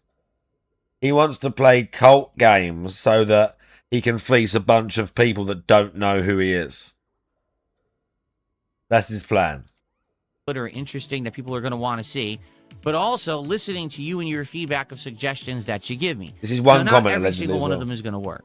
For example, for years people said play Mountain Blade Bannerlord. Oh. So finally I played Mountain Blade Bannerlord 2 during my marathon, and to be honest, I didn't dislike the game at all. I just think for a slow-paced medieval combat game that also has a simulation, Bannerlord, he was terrible at this game as well. Audience in these streams. He But was at least we absolute tried it, garbage at this. because for every Mountain Blade Bannerlord, there's going to be a RimWorld. Exactly, routine. That absolutely The has puzzle, worked. no, the puzzle was Right. broken, Nova, So, don't you remember? The game was I am broken. excited for the future. Except that it was just Seriously, him, he I couldn't am solve the excited for puzzle. the He's future. fucking Reason retarded. being, my horizons have broadened. I'm not just looking at this narrow path forward at what's mainstream and what's everyone asking for because it's AAA and advertised. Oh, yeah? Instead, now I'm getting this wider appeal of people saying, hey, what about this game that people like that you probably never heard of? What about this game that has a cult fan base but you never would have touched? And I want to try those games. And the thing is, there's not going to be an broken as in overabundance not of them, but broken. I think that list will grow over time. Okay? And I do think that's what I Some need good to do, is hand start gestures here. listening to the audience better. For the We're getting kind of some games real that you good hand guys maybe gestures. wanted to see me play and I've avoided, to at least give them a shot. I'm open to that now, you know? And I think that's... just think of it this way. If I didn't have Hollow Knight and RimWorld in my rotation right now, I would probably have no dependable games in the rotation of any expectation of who's going to show up, engage, and support them. And I actually wouldn't know how to go about things right now. I'd probably be like, oh no, I don't know what to do.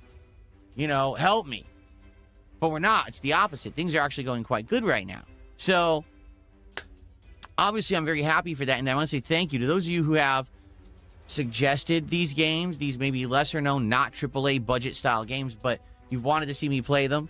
Thank you for that. Thank you for not giving up, because a lot of people championed both Hollow Knight and RimWorld for a long time. And because you did, I finally got around to them. And now, as you can see, the success Fucking is eyeballs. apparent, that these games are working well in my schedule and the playthroughs do well, and we have that. Yeah, we watched it with Seru live. We watched the video. Attendance, but it doesn't matter. You don't We watched always it with need to Sarah get here in giant the chat. attendance. It's not about numbers on a stream. That's what I'm trying to relate. Sometimes to we get Wings. the quick And I don't release. think We Wings get gets it to the him. we get It's the just numbers. Like, as long the as he what's can name, get the numbers. instant I'm drop like, of the that's not Seru what it's video. about. Dude, you could They have come some in of and the be like, I 1,000, just made this 2,000, edit, especially with a Gamer Stevie video. Normally with a Gamer Stevie video, Sarah just come in and just hit you with it. Just hit you with the Gamer Stevie fucking video. And you're like, oh, here we go. It's time. 10,000 people, and none of them care about you. Weapons grade is a copium. stream of people where every person there is engaged with the content you're making, because those are the people that are going to come back, and they're going to want to see you continue, and they're going to support those streams. Money. That's what I'm trying to relate to him. I think because the kind of game he plays has always been the AAA, right? Think about it. He's playing Battlefield 6, Call of Duty, and then what's the other game he plays to fill in the gaps? Dark Souls or Baldur's Gate 3. They're all giant games. All of them. Sniff. Good. It's not Wow, about- we got a sniff about there. Bro, having the an mic, audience that was is enjoying rare. What you're doing, not Bro, about that pumping must have out the been numbers, quite 'cause like... having all of them.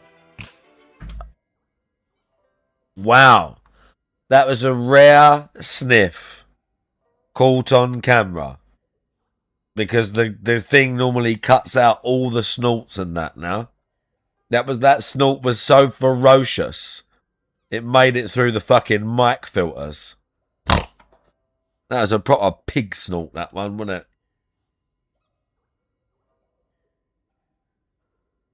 it? Yeah.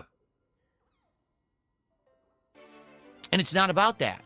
It's about having an audience that just enjoys what you're doing, not about pumping out the numbers because someone wanted to see you play the big game, you see? And again, not to say that that's not a part of the equation of success. It is. I'm very excited for next week. Just a little over a week now, we've got the release of Resident Evil 9. And I'm absolutely playing it, and I'm stoked for it. And I know it's going to end up being a great experience with all of you. You know, every Resident Evil game that comes out, we've had a great time. But it's not just about that, right? So, thank you for that. And that comment, thank you to the person who left that comment. Thank you to those who've been around these last, month and a half that I've been doing things differently, right? In 2026, I said, we're definitely going to approach things differently. Let's see how it Great goes. And experience I think it's going equals well. money, In fact, correct? just so you know, tonight we're trying Deadlock, the new game from Valve that's in playtest. You guys Good like seeing me play it Lord, during really? the marathon. So we're going to give it a night stream and just see if it works. If you guys come by and engage and support it, I'll consider playing it more. If it doesn't work, it doesn't work. It's an experiment, right? We'll see. Tomorrow, we're going to play Marvel Cosmic Invasion. Yeah, it's an this experiment, is not a huge dude. budget game. It's actually a small-scale side-scrolling beat-em-up that's an homage to classic games like the Ninja Turtles arcade game, Streets of Rage, and stuff like that. But it stars the Marvel cast of X-Men and Avengers and characters like that. Apparently, it's around roughly 3 hours long for one playthrough, and I've already played about a half an hour of it during the marathon, so we'll just pick up where we left off, trying different characters, trying to do optional challenges and things. I think it's going to be a nice chill time. And then next week, we're actually going to be doing a fun stream on Monday night, I think it is. We're going to do another Indies night, where we're going to probably play maybe 2 to 3 indie games on the fly that you guys have suggested. Some of them are already in my wish list on Steam, and we may go back, like someone that has suggested maybe going back and resuming a game we played before. We could do that. Let's see what people want on Monday night, right? Let's see what the that's votes excellent, are. and I'm excited for that. That's going to be You good. guys will join me for this variety of fun moving forward this year. It will not just be DSP constantly plays AAAs, DSP, and right. that's it, because I understand how boring that can be. And I also get that there are games that aren't huge, don't have giant budgets and big advertising behind them, but they are very worthy games of my time, and we should give them, a few streams at least to try them out and see if people like them. I'm okay with that. All right? So thank you for that. I just wanted to open with that today because it was a very insightful comment, and I was actually quite happy that someone had given me that advice. But It I agreed agree. with me, and Let's I look wanted for to the games rant that for a have little those while cult about it. followings so we can get people to come and hang out with me. Oh, I don't know. I don't know how much money that Koei, Tecmo, or Team Ninja. I mean, they're not short of a few quid because they've made a few games.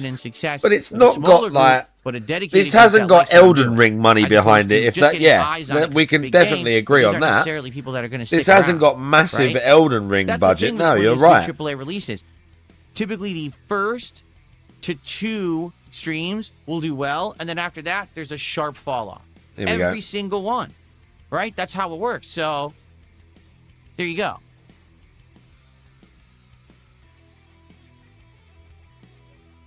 Okay, shout out to Revy G, who has gifted a sub. Thank you, Revy G, for our first contribution over on the Kick side today. I appreciate that very much. Thank you, Revy.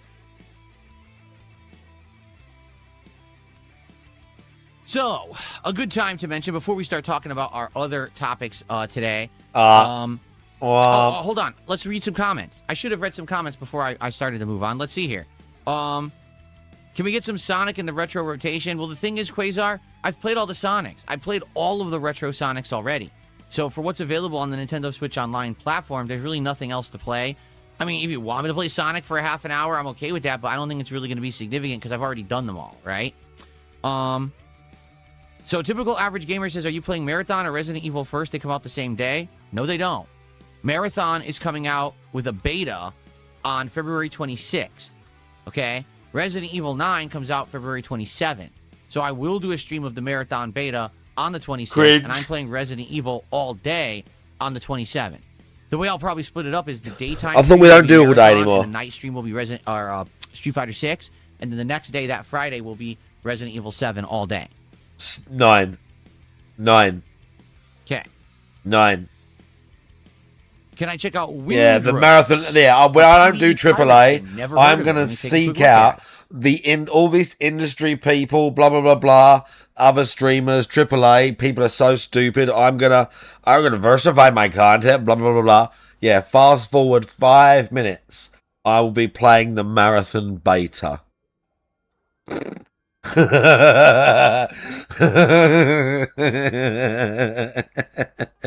Like, that's like the epitome of like slop industry fucking shooter that no one wants to play. But he's gonna play it, but he won't play Neo 3, which is still Neo 3 is still quite a niche game. Like, it's popular, Souls-like, but it's not huge.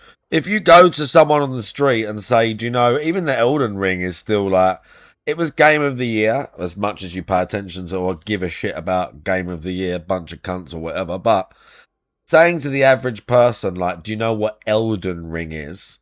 Most of them don't even know that. So they ain't not having a fucking clue what Neo 3 is. But within the gaming world, it's still like, people know what Elden is and Dark Souls. Not everyone knows what Neo 3 is. It's still like, it's not massive and mainstream, is it? You wouldn't say. Why not? Windrose? Here it is. The demo just released. Yes, it did. It literally just released like a day or two ago.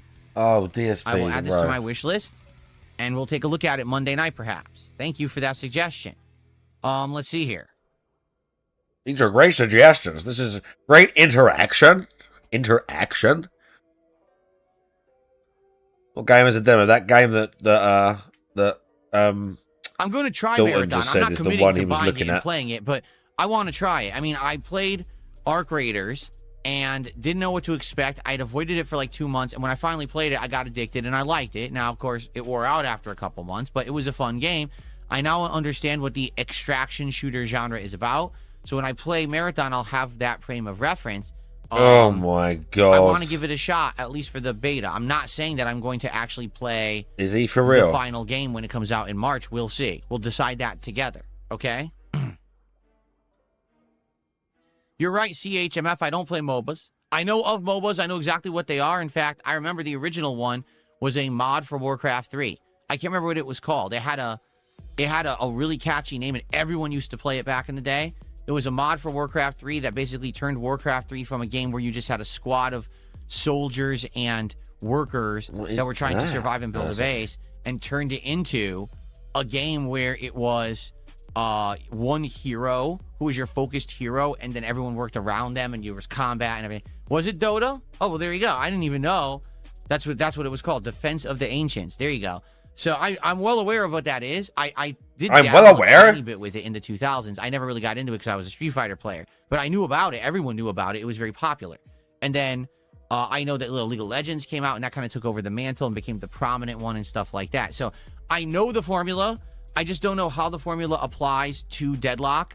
Like when I played it, I was trying to figure it out on the fly. It was very slow going. I think I'll do the demo tonight to at least, not the demo, the tutorial tonight to at least learn the basics of the game before I jump into another game online that, you know, I don't want to throw the game for my team. But it's probably what I'll do. We'll do the demo. I keep saying demo. I'll do the tutorial and then. At this rate, even another Virtual Boy stream would be better. Okay? Dual Sensible is saying there's a Star Trek Voyager game coming out either this week or next week. It's a RimWorld-esque type of game. Wow, great. Cool.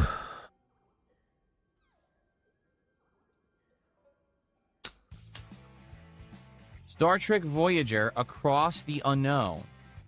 It apparently is out. Reminds me, I got it apparently came download out fucking yesterday. Democracy Free. Yeah.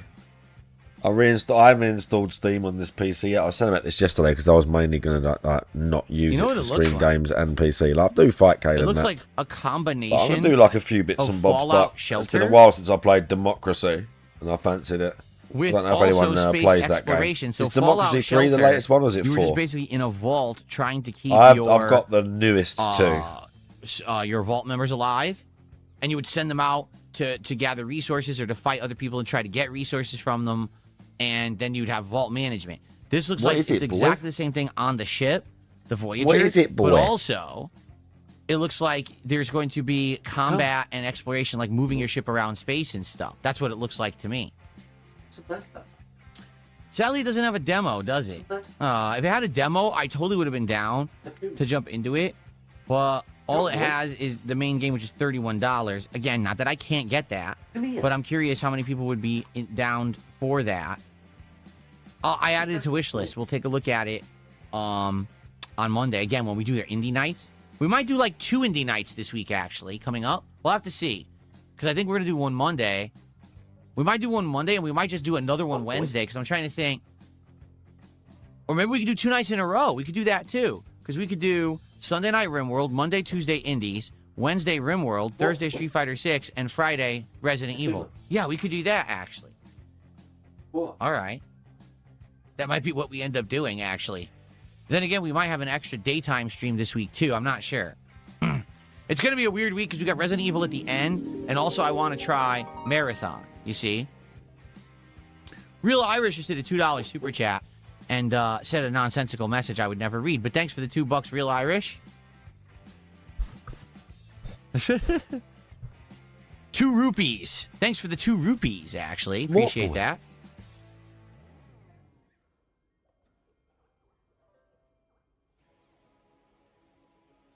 I received a $4.20 tip. Let's play the animation first. And then we'll see what this person has to say. Let's get the unique animation. What's the matter, boy? Yaman. Thank you, Mom. Okay, so, 420 tip. Catching up on the Dragon Quest playthrough. This is one of my favorite Dragon Quest games. I hope you enjoy the series. I also really love Dragon Quest 8 and 11. Do you have a favorite? Maribel is my favorite character in the game. Why are you not interested? This game. I have only played Dragon Quest. Whatever Dragon Quests were remade for the Game Boy Advance, I played all those. And I think there's 3 of them. I'm not 100% sure on that. But I think there's 3 of them. I played those. And then I played Dragon Quest 1 on NES, which actually back in the day was called Dragon Warrior. So I played some of that. I don't think I ever finished it, but I played some of it. And then I played Dragon Quest 11. Of all the Dragon Quest games I played, I think I've enjoyed every single one. I like the Toriyama art style. I like the turn-based combat. I like that they all have, Toriyama. They start straightforward, like, oh, it's medieval, right? And there's magic and there's knights and dragons. But then all of a sudden they'll throw a curveball. Like in this game, there's time travel. You're going back in time to these islands, you know, doing these plots and then coming back to modern day to see what you did in the past, how it affected the island. That's cool. In another Dragon Quest I played, there were these interdimensional gates that were going on. That was fun. And then remember in 11, There's the whole aspect of all kinds of mystical stuff going on. There's actually 2 plots at once, right? So that's what I like about Dragon Quest. There's always something extra on top of just this standard medieval kind of, you know, almost fantasy-esque storyline. So, I love it. I absolutely love these games. I'm glad that you're enjoying the playthrough. And thanks for stopping by. And thank you so much for supporting Dragon Quest. Because right now, as I said, sadly, this playthrough is the least attended. Least supported? Oh, no. no. Horribly for support. I want to make this abundantly clear. Dragon Quest VII has not done horribly at all. In fact, it's doing quite good compared to other JRPGs. Like when I was trying to play Suikoden 2, this is doing better than that. So I want you to know that. It's just that it hasn't gotten the level of success as, say, Hollow Knight, RimWorld, and even Street Fighter 6 has been doing lately. And that's sad. I want it to, because I love JRPGs. I wish that I could play them more often, but it's hard. It's very hard to get people to commit to come by for JRPGs because they claim that they're boring. I don't think they are. Okay. All right, well, Suffering From just did a $4.20 tip and says, I had surgery yesterday, and the thing that keeps me strong is looking forward to watching your streams. Well, thank you. Thank you to Suffering From for another $4.20 tip. I appreciate that. Sadly, the anonymous tipper did do it for you, so the anonymous tipper actually stays on the leaderboard. If you had beaten the anonymous tipper, you would have gotten on the leaderboard for your tip, but you did not. So, all right, thank you guys for that. All right, so now what I was going to say was, if you're here and you're enjoying the chill vibes of the morning show and you're having a good time, there's several ways that you can support myself and my content. Number one would be, if you're on YouTube, you can like the stream. By liking my stream, you can give this channel engagement, which helps this channel to be found in the YouTube algorithm, to be recommended to others, and to find my content. It's very hard to find my content because of the amount of clippers and restreamers and people who steal the content. So if you could like the stream, that would help me a ton. Please do. And by the way, it's free and easy to do, so there's no excuse not to. Let's get this stream up to 100 likes during the morning show. We have 242 viewers. We can get this to 100 likes. Let's go.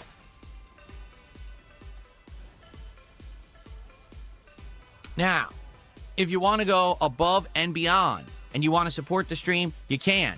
How? Well, if you're on the YouTube side, you can become a member of the channel, which will give you access to a whole ton of emotes and get you a cool channel crown badge to show how long that you've been a supporter. You can give some memberships to your fellow viewer, or you can do a super chat. If you're on the kick side, you can throw some kicks my way, or you can become a paid subscriber over there, which again will get you access to a whole bunch of emotes and a crown in the chat. Or you could give some subs to your fellow viewer. Or if you don't want to be involved with any of the side services, and I don't want to pay any money to YouTube or Kick, you could just tip me via PayPal. There is a link in the description of the stream, or you could type !tip in the chat right now. You'll see the link to do so. If you're watching this stream on demand as a video on YouTube, you can do a super thanks on the video after the fact. Or again, you can check the description of this video. It'll have that tips link as well. This is a good call to action. That way. So let's go. Let's get some support for the DSP Morning Show. And let's get support for Dragon Quest and classic RPGs. I want to keep playing Dragon Quest and keep it in the rotation. So let's get support for classic stuff right now, early and often. Let's go. In fact, where are we? That was a great call to action. Oh, by the way,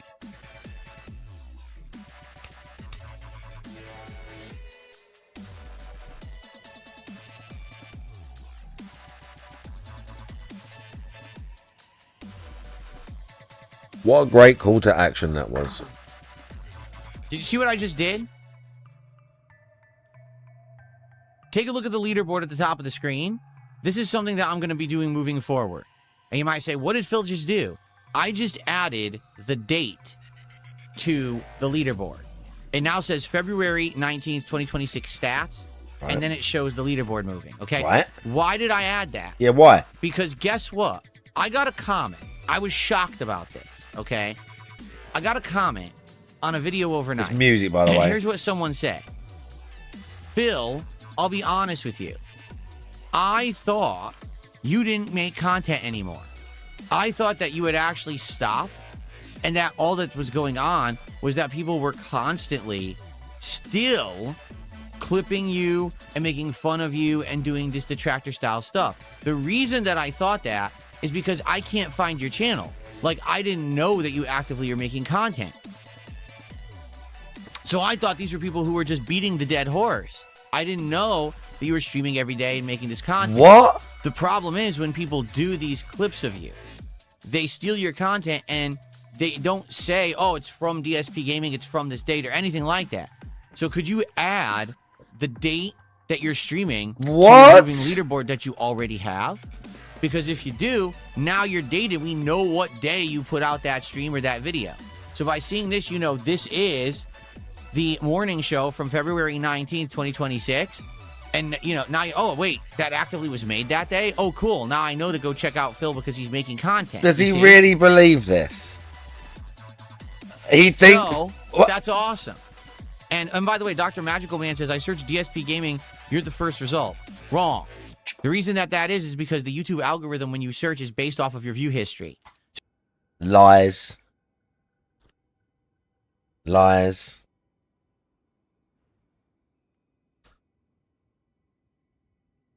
If you search DSP Gaming, his channel is the first hit. The videos beneath might be troll videos, but the first channel, if you search for DSP Gaming, is him. If you search Darkside Phil, there are troll videos. Because some people make troll videos and they call him that instead of DSP Gaming. His actual channel is called DSP Gaming. And if you type in DSP Gaming, you will get a bunch of troll shit about him, but the very first hit is his channel. And they've done it multiple people have done it. So if you're literally sitting here right now watching my stream already and you search DSP Gaming, I will be the first channel that pops up. Yeah, not true. But if you're someone who doesn't regularly watch and doesn't come to the channel and doesn't even know the channel, if you search DSP Gaming, you will get all the restreams and detractor content Not first. true at all. As shown when Asmongold did exactly that during our interview. He typed in Darkside Phil. Asmund didn't type in DSP Gaming. He typed in Darkside Phil. If you type in Darkside Phil, we've got Craig, because I follow them. We've got, oh wow, The Incident. You've got Memology. Neo, because I was watching it. Then you got Raw Phil. Look, then you've got DSP Gaming. It's still trying to give me his channel, even though I don't follow him. We got the Turkey Tom video. Because that's, again, it's in the title. Then we got LTG, because it knows I want to watch LTG.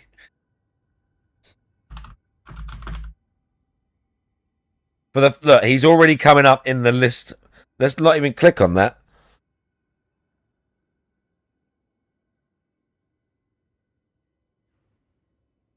That's not just search history.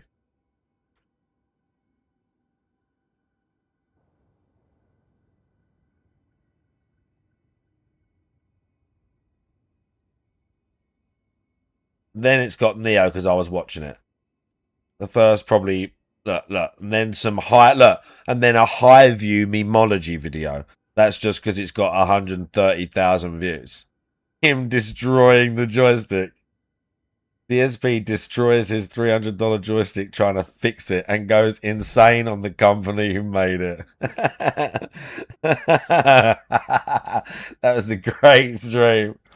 That was a great stream. That was great. The Karma Q7 Obsidian 2. Oh, bro, that was so good. He literally did it, and boom, that's exactly what happened to him. He couldn't find the channel. He was like, wait, Snort Hogan isn't you? No, that's not me.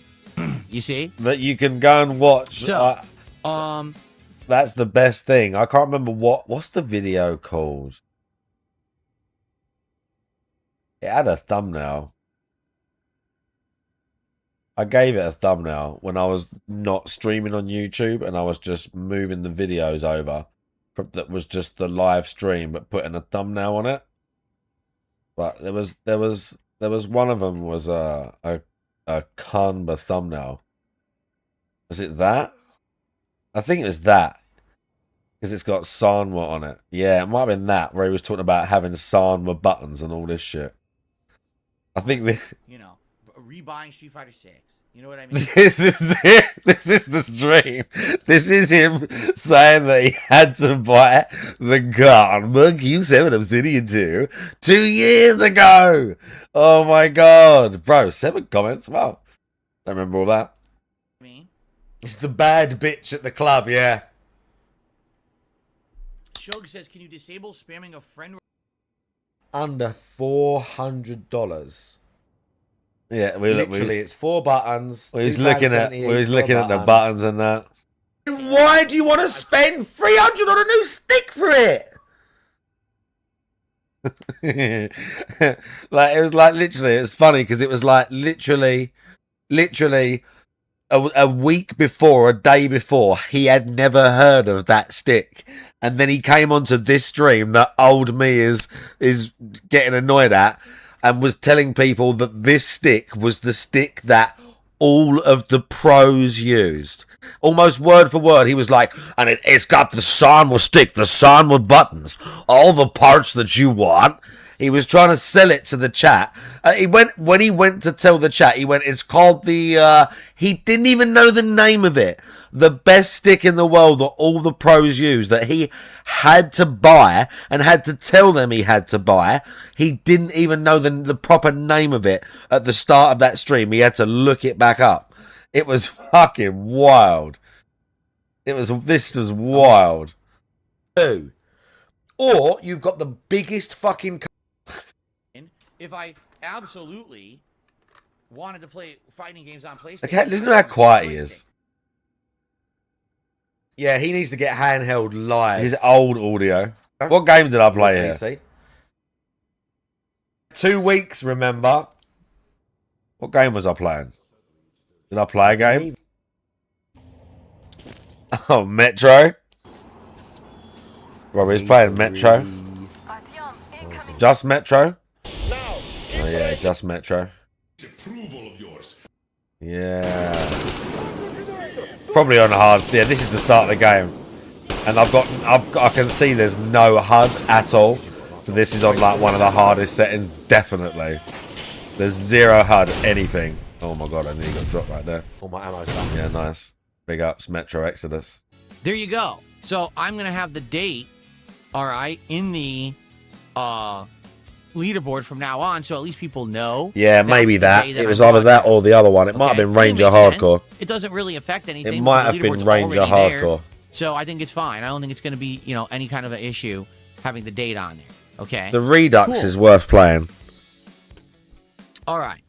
All right. So. All right. So. And let's continue. I have 2 more topics to discuss today. All right. The first is Blue Point Games, and this one is messed up. So for those who don't know, Blue Point Games is a company that existed for a long time. In fact, if I look up the Blue Point Games, let me see here. Games lineup, or I'll say release it.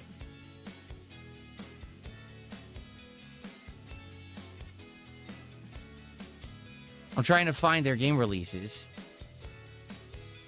I'll say which game.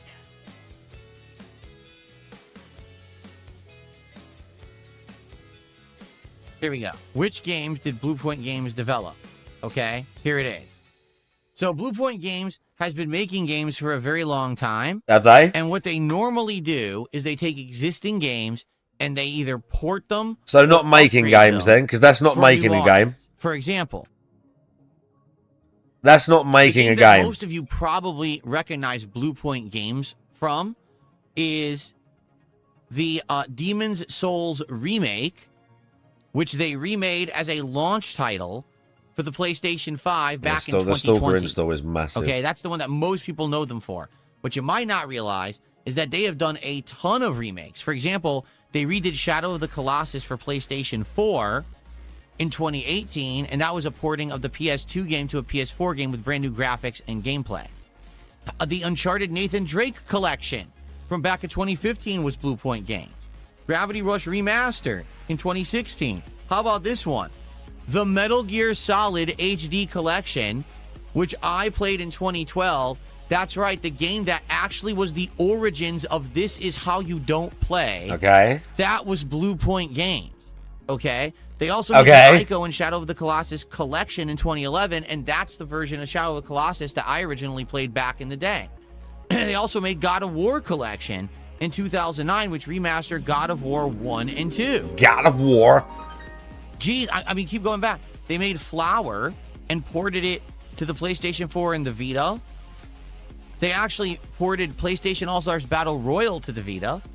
They ported Titanfall to the Xbox 360. So they didn't make and that they either. had a debut title called Blast Factor in 2006. Now, if you're not aware, just listen to this. After Blue Point Games released Demon's Souls Remake in 2020, Sony was so pleased with their work, they bought the studio. They bought them outright. And Blue Point thought, oh my God, this is great. We made it big time. We've been doing these. Did you ports speak to and the these head of the upgrades studio? Did and he these tell you collections this? for years and years? But Was now he like, that we're oh, we actually thought owned by Sony, now we're going to make it to the big time. We're actually going to start working on bigger games, and hopefully, you know, we're going to grow. And here's what happened. This is not a joke or an exaggeration. Sony said to Blue Point, okay, stop making remakes right now. We want you to make a God of War live service game.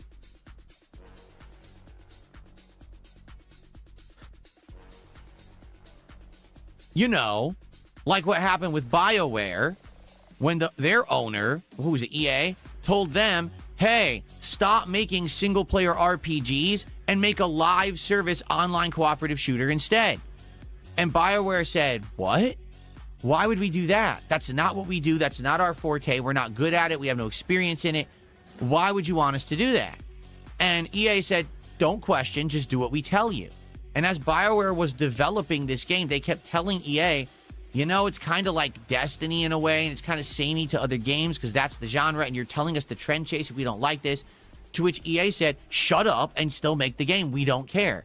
And then what happened is it came out, and it flopped miserably, and now you can't even play Anthem. That's the game that BioWare pumped out. Anthem, it doesn't even exist anymore. They shut down the service, it's dead. Anthem. Okay?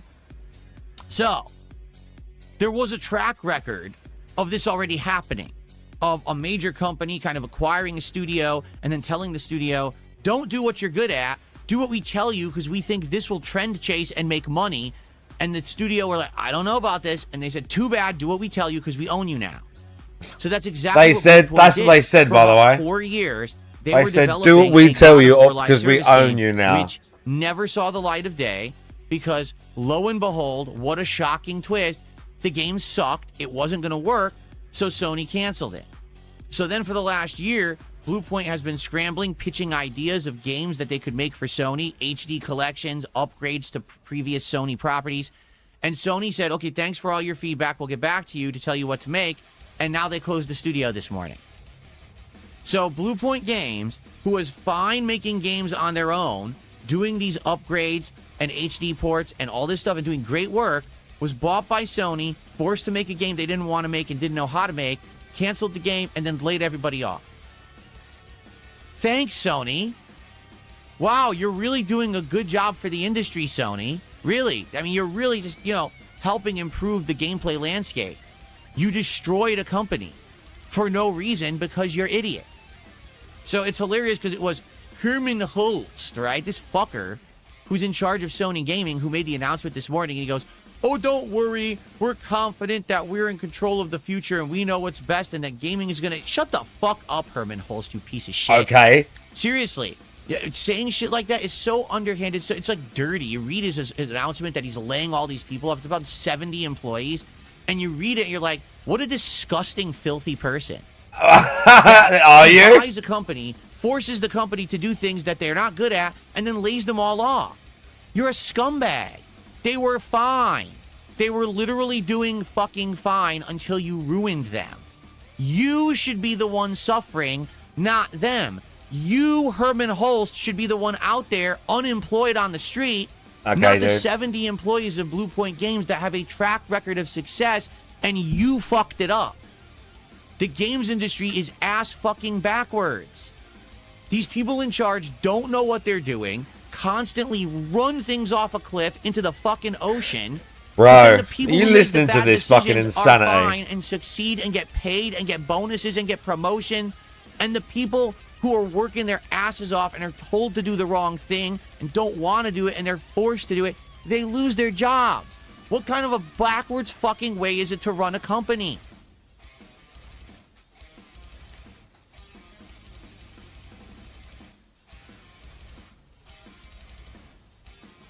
If you're a Sony stockholder right now, you should be demanding that Herman Hulst be fired. I'm serious. That should be like number one that you should be championing. You ruined the company. You wasted the company's money buying them. You did nothing with them. And now you've laid them off. No, you're the problem, Mr. Hulst. Not Blue Point. You. Because you're an idiot. And we don't want you in charge. Fuck you and get out. That's exactly what should be happening. But here's the truth. When Sony cuts the fat, which is what they call these kind of things in corporate America, when Sony cuts the fat of getting this company out of there that's not currently making them profits, what that does is that increases the bottom line, and the common shareholder, actually, their value will likely go up, and they'll probably receive more dividends as a result of cutting the fat. Therefore, they think, oh, Herman Hulst is a good guy. Herman Hulst knows what he's doing.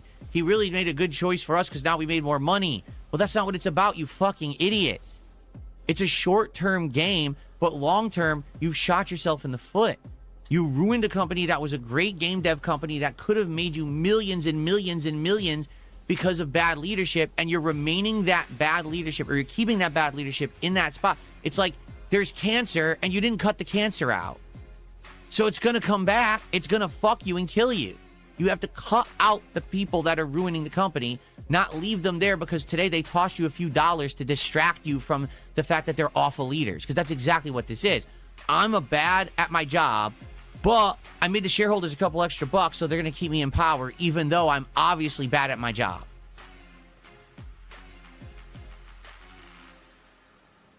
It pisses me off to hear people in the industry losing their jobs like this. It's not their fault at all. This is not a case that they literally did something bad or wrong. It was Sony's fault, 100%. Okay. I wish more people would realize it and things would change, but that's how everything is run right now. DSP fights for the All these everyman. companies the people in charge are these fucking scum suckers who just fuck everything up, and then no one holds them accountable. Why is Herman Hulst not accountable for this? I don't know. You send an email. Send an angry email. Anyway, Or care of Herman that Hulst story. at It sucks. I hate Sony.com. reporting stories like that. They piss me off. If you can't tell my blood pressure's up, I'm angry. I don't Yeah. want 70 Oh, people yeah. to lose their jobs because of some fucking rich bitch. You sound real who thinks angry, he knows how to bro. run a company and doesn't, making horrible decisions and fucking them all up. Real tough guy. Okay.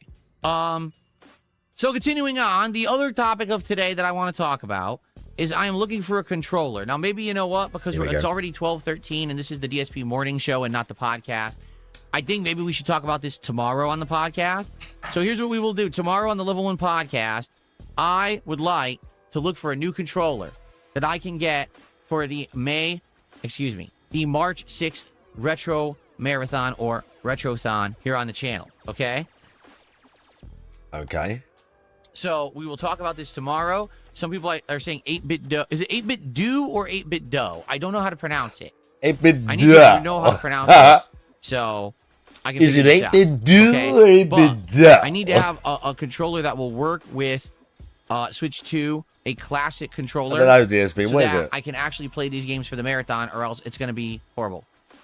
8-bit dough. It's like dough. D-O-U-G-H. 8-bit dough. Okay.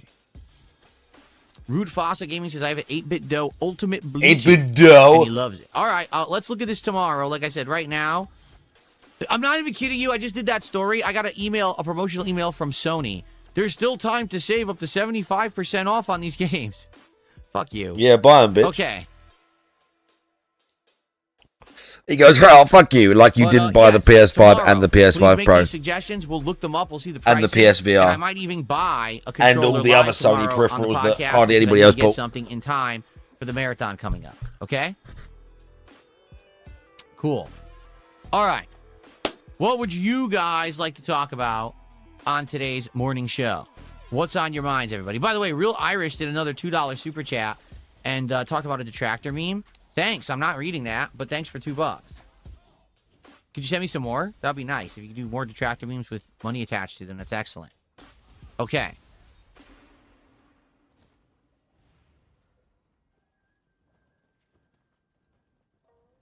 I can't unsub or block the Sony email, reason being that Sony email address is also what sends you invites to betas.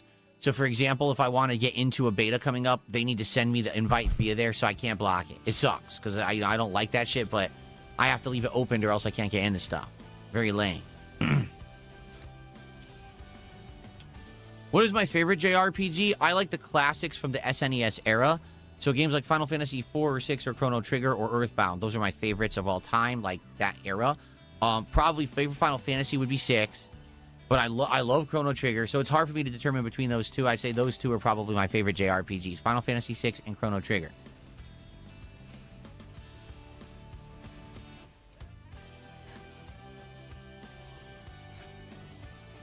Darmilk says I would pay so much money if you played League of Legends.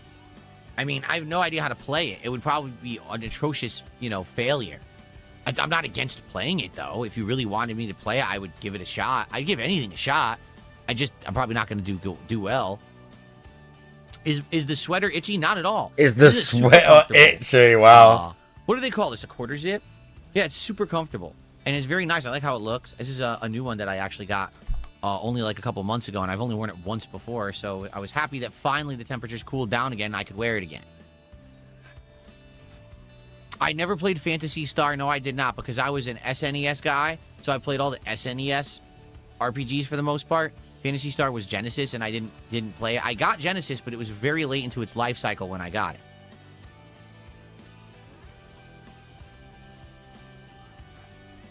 I'm aware of Legend of Dragoon. I'm aware of it. I've never played it, but I'm aware of it. I've heard of it. Yeah, PS1 era, exactly.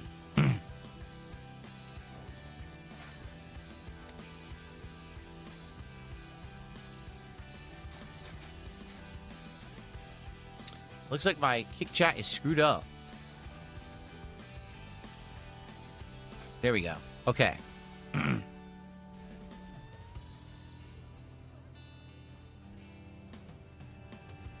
Yeah, there you go. CHMF says, I can't believe they had guys who could remaster Bloodborne and they fumbled it hard. Bloodborne was the single reason I bought a PS4, and a remaster would have been a reason to buy a PS5. They're holding on to that. You're just right. out of spite. And you know they could have done it. Abso-freaking-lutely, you know that they could have redone Bloodborne. Yeah, my Kick chat just crashed. Is Kick working still? Gateway timeout. The Cloudflare servers He's freaked out. have died, and Kick.com is now reporting a host error. Help, Ouch. help, DSP, help. What happened? What? He's freaking out. So apparently Kick.com's Cloudflare server host is down. Yeah. I don't know if anyone can even see me on Kick right now, because I cannot load the chat. Let me even see. Is the Kick page even working? I don't think so. Yikes. I'm going to keep the Kick stream on, but I have no idea if it's going to work or not. It could be effed up. Yeah, Kick chat has not moved in 2 minutes, because I actually have the Kick chat open. Yeah, it looks like Kick servers died. Well, actually, it's not Kick server, but the Cloudflare server died. Yeah.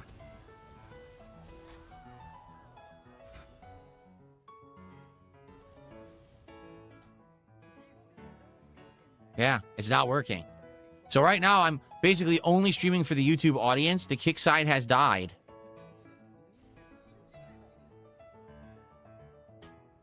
I know. Isn't it weird how so much relies on Cloudflare servers? And when they do have this issue, a ton of businesses just go down entirely. It's pretty crazy. It's pretty crazy. Yeah, the chat is completely frozen. I think the stream is frozen over there too. But I'm not gonna stop broadcasting. Like, I wonder if my one's fucked. Let's have a look. Please let his internet. Yeah, all the kick must be down because it's a crazy. Cloudflare error I'm getting back, and it won't load the page. See how it's white? You can see how bright I Mine's am right now. It's fine. giving me white pages when I try to load. Mine's fine. Look, I can ban a bot. Look, bro, it's great. It's going great. Mine's fine. When the robots take over, they're going to take out Cloudflare first. There you go. Oh, dear. What's up, Satan? How are you this morning? Good to see you. I'm glad to have you all on the YouTube side, and it's still working there. So I guess YouTube doesn't use Cloudflare. They must use some other server or service. Yeah, if I keep reloading, it'll load the chat, but then the chat crashes and doesn't move. It just sits here frozen. So I can't even click on a name in chat. It just doesn't even open. It's so messed up. So, all right, I'll have to try to refresh again in a few minutes, I guess, and see if it actually works or not. I wonder if what's working and what's not right now. Like, I wonder if half the shit I'm looking at, like my emails don't work. I wonder, because how much you want to bet? A ton of shit's on Cloudflare. So, yeah.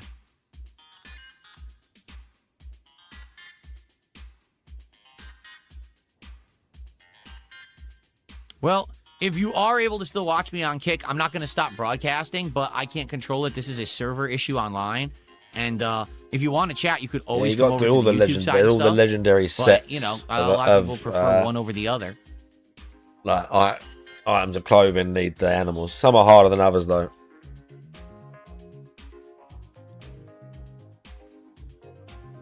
Snake Sauce somehow just redeemed moral support. And that worked in the chat, but no one else can type in the chat. How is that even possible? Of all people, Snake Sauce was able to put through 2 moral support messages. We're getting totally derailed now. That's funny. Yes, the bolts in my chair are on Cloudflare. That's why the chair is falling apart. Ooh. No, I'm wiggling my leg. I'm going to put my legs down onto my footrest, and I'll stop doing that. Yeah, look, people cannot type in the Kick chat, but they can redeem moral support, so they are. What the hell kind of a weird loophole is that? Oh, the hell? Yeah, there you go. You guys can say stuff. If you redeem moral support, you could put a message in there. Oh, is it working again? Okay, it looks like the chat's coming back. Let me reload it. Okay, looks like the servers are coming back now. Now, guys. What a mess.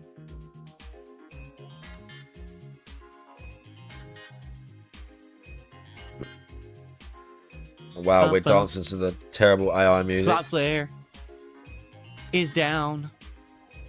Hope you didn't need to withdraw any money or transfer funds. Because it's all frozen online.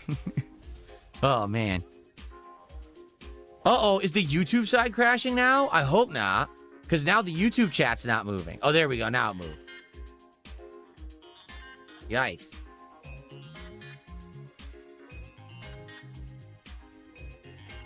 Baxter, you're missing the point. Baxter says, I'm confused. How does adding the date to your Baxter make the channel easier to find?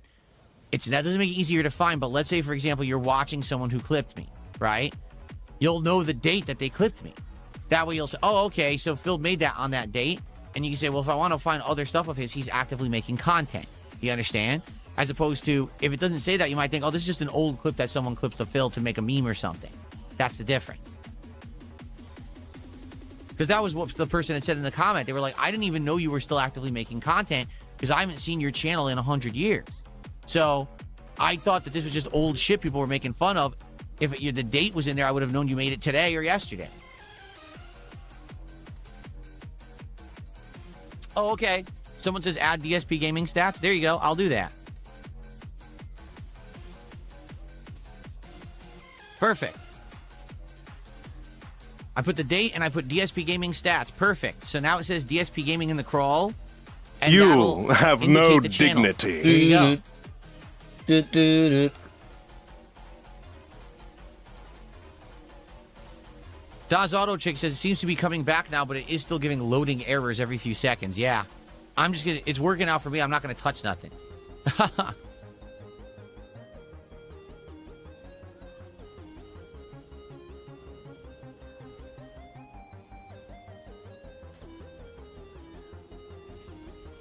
All right.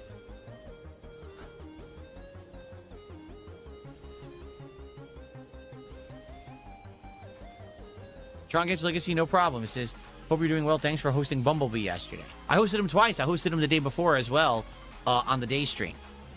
The thing is, he hasn't been streaming a lot when I've been streaming, so I haven't been able to host him at all. Like, Mad TV has been getting tons of hosts for me, but I would prefer to spread the hosting around rather than just give it to one person all the time. But the people who I was hosting haven't been online recently. Now Bumblebee has been.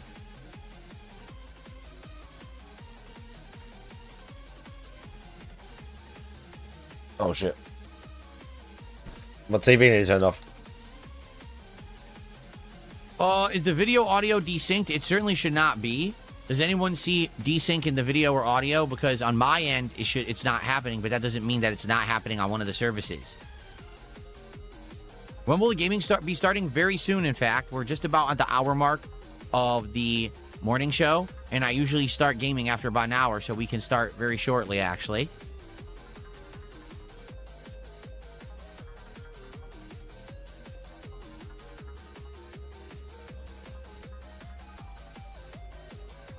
I don't think I like this song. I'm going to thumb this one down. They call this high hype hard bass. I'm serious. High hype hard bass. No thanks. Okay. It's good. People are saying it's good. It's synced. Okay, cool. All right, so I'd like to say thank you for hanging out with me for the last hour. You guys have been an awesome audience. Thanks for listening to the topics and engaging. And for the people who have supported so far as well, thank you so much for that. Let's get set up now for Dragon Quest, shall we? And I hope that you will stick around. I know that many people will leave because, simply put, they just can't stand a turn-based RPG. But it's a great game. This version is excellent with its graphical and musical improvements. I'm excited for a chill stream of it today and good progress. We're going to have around 3 hours of gameplay this afternoon. And it sure would be great if you could support the stream, all right? Please, it sure would be great. Game. It's one of my favorites. I want to keep JRPGs and turn-based RPGs in the rotation, but I need people to show up, engage, and support the streams. Please support the stream today if you can, and please stick around. Because here's the thing about this game. We can talk and hang out when I play. Please stick around. We can treat it as a chill hangout session as I'm also playing. Please stick around. The game. It's not like I'm playing Street Fighter and I can't pay attention to you guys. It's actually the opposite.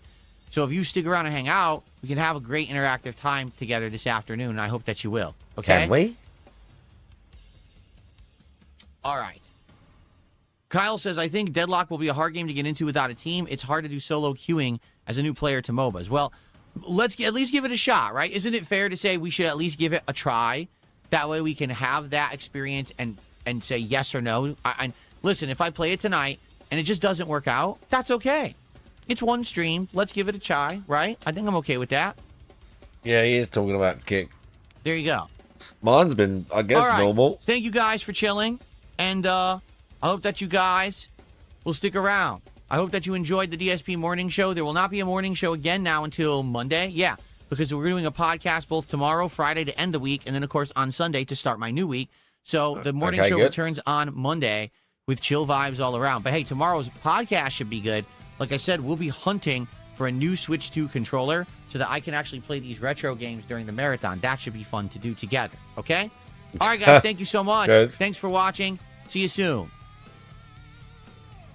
Okay. So we're going to get started, but before we do, I just got to use the restroom quickly. So what we'll do, it's just going to be like a minute, so I'm actually not going to play commercials or anything. I'm not going to do clips, but let's, let me actually get the monitor and everything moved over where it needs to be. Of course you are. Let's do that first.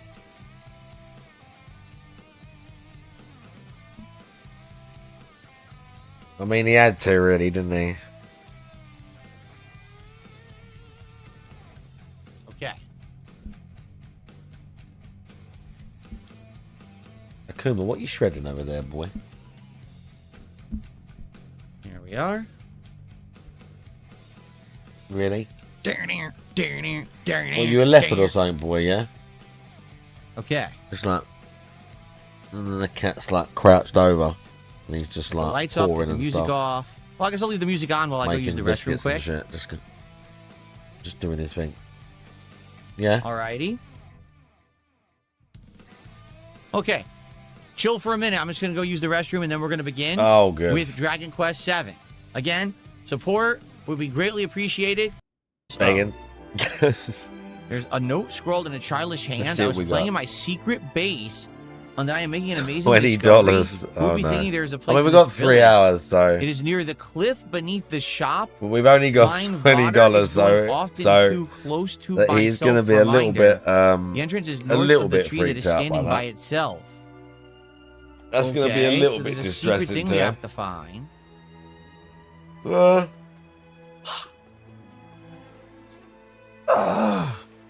Oh my god.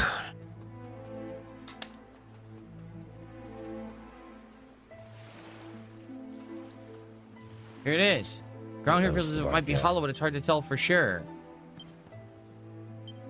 So that must be the entrance. Maybe we got to talk to the old guy first. Oh, wait. Can Ruff smell that out? That's an ability Ruff has, right? Ruff? No.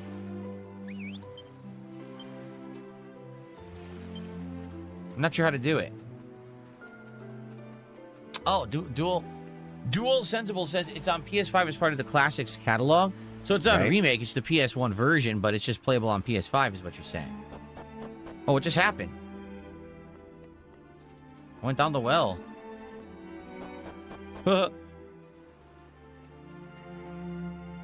Does I see you? This is highly unusual. Travel. Oh. Big ups and nuts. I did not know he was going to voice act this part. Okay. Now, my eyes are not so good anymore. But you are young and full of life, oder? Oh, I got a level. No, oh, I got a doctor as well. Nice. What reason you could be having for a visit Didn't realize to this that. godforsaken place, I do not know. Excuse me. DSP tells the story of the party's adventures so far. Ach so. You are making trips across the time and restoring parts of the world that have disappeared, yeah? It is a shame, but there can be no such happy resolution here. Already it is too late for our village. As you are seeing for yourself, every person here has long ago been turned into stone. What was it, a Medusa? Medusa came here? Indeed. Many decades have passed since the curse upon poor Regenstein came down. Jazzy's country's eShop leaked the date. Backstory. Nice. 50 years ago. DSP tugging at his face. Of the Regentanz. A day which should have brought us the gift of water. You see, the rain falls very little upon this land. The village was in a deficit of water always. Life was hard here. And people went often without water enough to make their daily bread. The people prayed therefore to the Wassergöttin to bless us with the rain. And bless us they did, of course, upon that fateful day. What the hell is a Wassergöttin? Our prayers were answered, or so we thought. For indeed the rain did fall. But that rain was no blessing. Ach, why such a fate would be foisted upon we Regensteins? A people who lived most tenaciously through a life of great hardship. Even now, I cannot comprehend. There was neither the sound nor the fury. Only a moment of quiet cruelty. Wherein the cursed rain upon the village fell, turning every man, woman and child to stone. What caused that? All except for one, who had left the village to secure the provisions. My name is Clemens, and I was that man. When I returned to the village, I found my Liebling had become a thing of stone, never to speak or move again. It's awful. I put my hand Awful. on the cold form and my heart shriveled. Yeah, I might have escaped being turned to stone. But the loneliness which assailed me night and day. Come on, this is such a sad story. Red itself can only be described as a curse. Oh. So, I decided I would make a journey. I wander-searched through many lands, looking for a way to free my people from their fate. Though I was prepared mentally to make the lengthy expedition, before long a year had passed. Oh. And then another. Oh, these are quite good. And another. And so on. We don't need that anymore. Eventually, I procured an elixir known as the Angel's Tears and made my way home. But, decades had passed since I had the village left. No, Titanite Slab, I would not do that, and I already answered that question on a show the other day. And in those long years exposed to the elements, each and every statue had begun to crack and crumble. As I looked at my beloved, already I knew in my heart that even if I were to use the Angel's Tears upon the Regensteiner stone bodies, life would not to anyone return. Gee, this is the darkest story ever, man. It's so sad. Indeed, already it was too late. For all my efforts, I could not save a single soul. I was not able to utilize the Angel's Tears, but nor was I able to leave my dear Regenstein. I have spent my life together with the villagers ever since. And what are you eating and drinking if there's no water, right?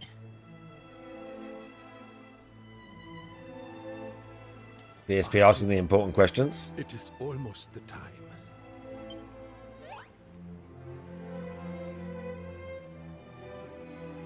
Whoa. What the?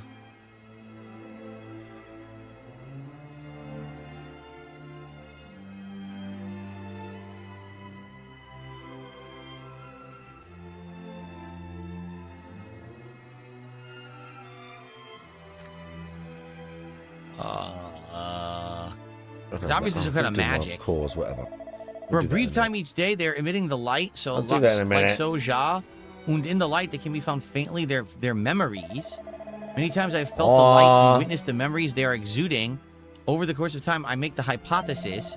My people, I believe, are mercifully unaware that they have been turned to stone and now live quite happily within their cherished memories.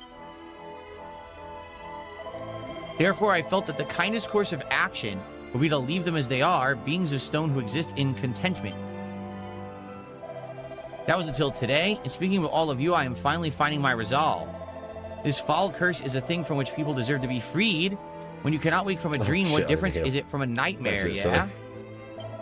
Good travelers, I believe none other than fate herself has brought you to this place so that you might be aiding me. So I must ask, will you help me use the Angel's Tears to free my fellow Regensteiners? Well, this sounds grim and messed up. Like, what do we do? I mean, it sounds like the story is pushing us to say yes, but isn't this essentially just offing them? DSP, no, man. But then again, if they're eternally stuck and can never be revived, isn't it like endless torture? How long is this?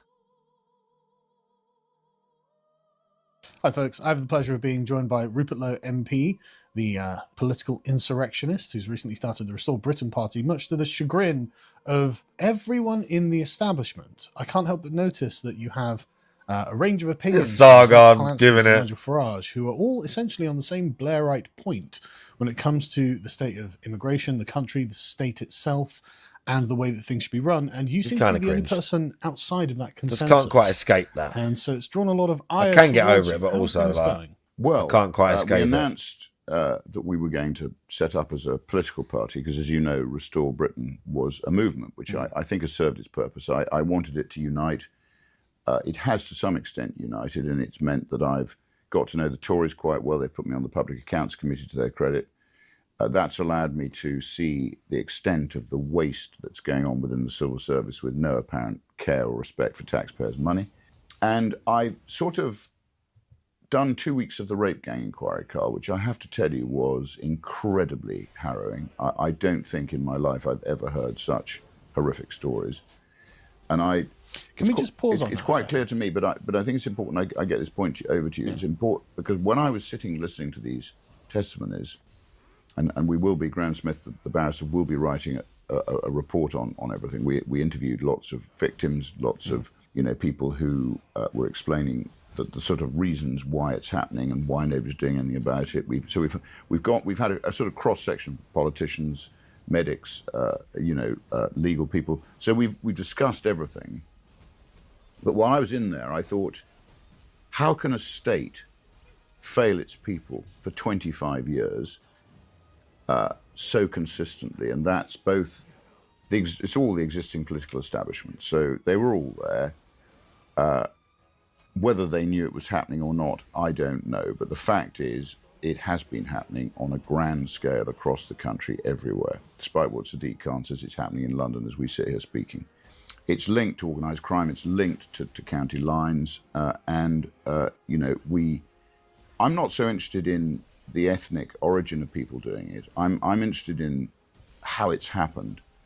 It's about right and wrong. It's about a state that is allowing an evil to happen and to grow right under its very nose. So when I was sitting in those hearings, I came to the conclusion, how can anyone ever vote Labour again? They virtually, to a man, voted against a statutory inquiry into this and have consistently resisted it, trying to claim it's a siloed issue. Well, it's not a siloed issue. This is a systemic issue across Britain, and it needs to be dealt with.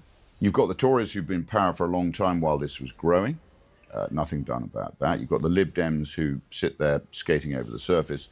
And frankly, people like Zach Polansky, who you mentioned just now, is just a joke. I mean, if we follow Zach Polansky's politics and his economic policies, the country will disappear in a nanosecond.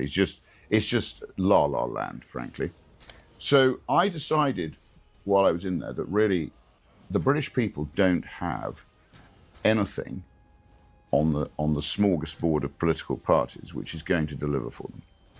Now, I'm only one man. I've got a fantastic young team around me, and unlike Nigel, I like to give my team a chance to speak, and if that means we end up with some controversy, I don't mind that. I think we want a party of the young people have a stake in our society, and they should be involved. And I'm, as I said in the response to our video we did on the farm, which has had over 40 million views worldwide, and I think it's triggered something in other Anglo-Saxon nations across the world. Close. They call me an elderly gentleman. I think I like to think I'm a young elderly gentleman, but unfortunately, you can't defy the years, Carl. So look, I decided really, we've got to win by 29. I've got to stand up. I am what you see. There's nothing complicated about me. I'm one of 4 boys, the oldest of 4 boys. I've lived my life honestly. I've worked all my life. I've built up everything I've got, and I don't want to see the country descend into a sort of Fabian catastrophe where injustices on the scale that the rape gang injustices been happening. I just don't want to see that. So I'm there. If people don't want to vote for me, I'm happy to accept the fact that's not what they want, and they want more of what they've currently got. But if they want change, I think we genuinely offer them an opportunity to vote for a new political party, which we're going to have people from outside Parliament going into Parliament, people who've done things, people who've contributed to their communities. So I've now got to turn my attention to finding 649 other people and make sure they're on. Who is the old man? He could possibly at the next election be the Prime Minister. In the 2029, have a chance of restoring 2029, 2030 used to be Britain, which is very much not Britain now. So, I mean, there are so many things to talk about, aren't there? I would say the first thing is it is remarkable how many members the party has had in such a short period of time. We went through 70,000 members yesterday. I'm aware. I mean, it's just quite staggering how. That is a lot of people for actual party membership. Them not only that's not votes, support us, but to spread the word, because the media, as you know, that's paid up party members. GB News, who set themselves up as a sort of an impartial broadcaster, haven't had me on since Nigel politically assassinated me. I virtually never hear from the BBC. They didn't cover the rape gang inquiry at all. So I think people have got to now wake up and understand that it's not only the political parties that aren't serving them, the media isn't serving them. Well, it's the system itself. And the essence of a free, as you know, a free democracy is the media must act as the safeguard. Yeah, that's the challenging.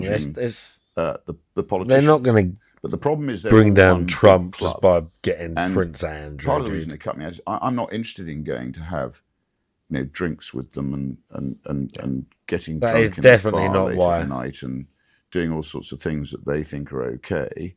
That's not what I want to do. I've got, I like to walk around my farm, look at my crops. I like to talk to people who work for me and work with me, and I've got better things to do than cruise around with a bunch of lightweights. So I think you can see it now. It's just so obvious. I need and a if tea people for this, bro. Can't see it, then open your eyes because it's there. It's there. But Right, unfortunately, let me get quick tea with this. Hang on. I won't put the thanks BRB to on Elon screen. Musk, I'll put the and thanks thing to off. social media and thanks to. I mean, he's very wealthy now, but he started just working class or whatever. But hang on. Our following on Facebook's actually gone well through our following on X. So we've got our own platform. We're much bigger than most newspapers now. So I urge people, spread the word. This isn't going to happen if people don't want it. And if they want it, as I say, you can't rely on a small group of people to do this. Everybody's got to do some heavy lifting now. So everybody's got to challenge petty bureaucracy. Everyone's got to challenge, the rules, the regulations, all of the things that are oppressing us. Challenge it. Do not do it legally, of course, but do not allow these petty bureaucrats and these people who are supposed to be serving you. Don't allow them to push you around. They're your servant, not your master. Well, this has always been Bertrand Russell's complaint about bureaucracy. The individual is at the mercy of a system that is supposed to serve him, but has no incentive to. Every time you walk into a bureaucrat's office, you're a problem that he wishes wasn't there. He's not bound by profits. He's not bound by productivity. He is, in fact, hampered by those things. And the second that you require something from the bureaucracy, the bureaucrat just wants you to go away. So this is all, and this is an old English complaint about bureaucracy. Actually, it's very well made by Bertrand Russell. But I think what's changed, Carl, is that in days gone by, I think there was a vocational drive for people to go into public service. First of all, I think you had decent people who did try and serve, who did try and do their best. The problem is that's all gone. And I think what's happened is with the proliferation of the state, the proliferation of all the regulations and all the rules and all the things that tie us down and damage our quality of life, people have lost sight of what the state is there for. It is there to serve. That's its job. And the problem is, if you watch state getting out of control, as we've seen in the USSR, in the end it implodes because it becomes so inefficient that the only way to survive is to start lying to the state. And if people start lying to the state, then they get into the habit of lying. And once you get into the habit of lying, and this is actually what brought the USSR down more than anything, is that the only way to survive was to lie. Well, I don't want to live in a society like that. I want to live in a society where people are honest with each other. We can tell the truth. We aren't punished for telling the truth. But unfortunately, I think it was summed up the other day by a young kid, and they say out of the mouths of babes and sucklings, but he said to me, why is it that everybody who seems to work hard and do their best is punished, and everyone who seems to do nothing and not contribute is protected? I said to him, well, I think you're right, but I don't know the answer to that because it seems like putting the cart before the horse. This whole thing's bonkers. And that's where we are. This was a kid. He could see it himself. So if he can see it, surely everybody else can see it. That's what we've got to change. I mean, it's very clear that it must be that the villains are in charge. I think we're probably in the hands of organised crime, Carl. I agree. I mean, it has to be the people in charge of villains for the honest, hardworking people to be the ones who get punished. I mean, this is Solzhenitsyn's measure of what was a communist state, when law-abiding people are punished and criminals are set free. Which we've got now, I think. I mean, well, literally on day one, Keir Starmer opened the prisons, which is a typical communist tactic. So anyway, what I want to talk about though is the remarkable blooming of the Restore Britain movement and party in the last, what's it been, 6 days now? We launched it on Friday in Great Yarmouth, fittingly, at the coldest venue I've ever been at. I was actually shivering while I was giving my speech. The heating, whether it was working or not, I don't know, but the east wind was cutting through the building, and it was so cold. I did actually contemplate speaking in my overcoat, but I decided that would have been discourteous. So it was so cold, but we got a huge turnout, and I thought we had to launch it in Great Yarmouth, really. That was the place to do it. And since then, we've had the most incredible support. We did a video on the farm, which took us 3 or 4 hours, and that seems to have gone viral around the world. I don't think it's probably just in Britain that we've got this malaise. I think this is something that obviously cuts across all Anglo-Saxon countries. So we've had people from, obviously, the Antipodes, we've had people from Canada, people from America. America particularly has gone, they've watched that video, which is where they called me an elderly gentleman on his farm. And we literally, I think we just spoke common sense. And I that's what my entire philosophy is founded on. And I think common sense is what we need the return of in spades. So if people agree, I'm going to try and give them an option. If they don't agree, I think we're in deep trouble if we don't get something new by 29. If they don't agree, they've got Zach Polanski. We've got Zach Polanski. Well, good luck to them. Good luck to them.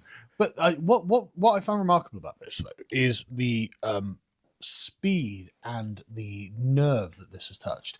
Because there's actually quite an interesting comparison in Jeremy Corbyn's Your Party, because Jeremy Corbyn represents the sort of antipode of the right, what we're doing here, in that it's a segment of, well, essentially communists in the country who have a very popular figure in Jeremy Corbyn. And he launched his Your Party. I mean, it's been quite catastrophic in many ways, but we'll leave that to the side. But they very quickly got about 80,000 members, but that took them about a month to get to that stage. Whereas you've got 70,000 in the first week.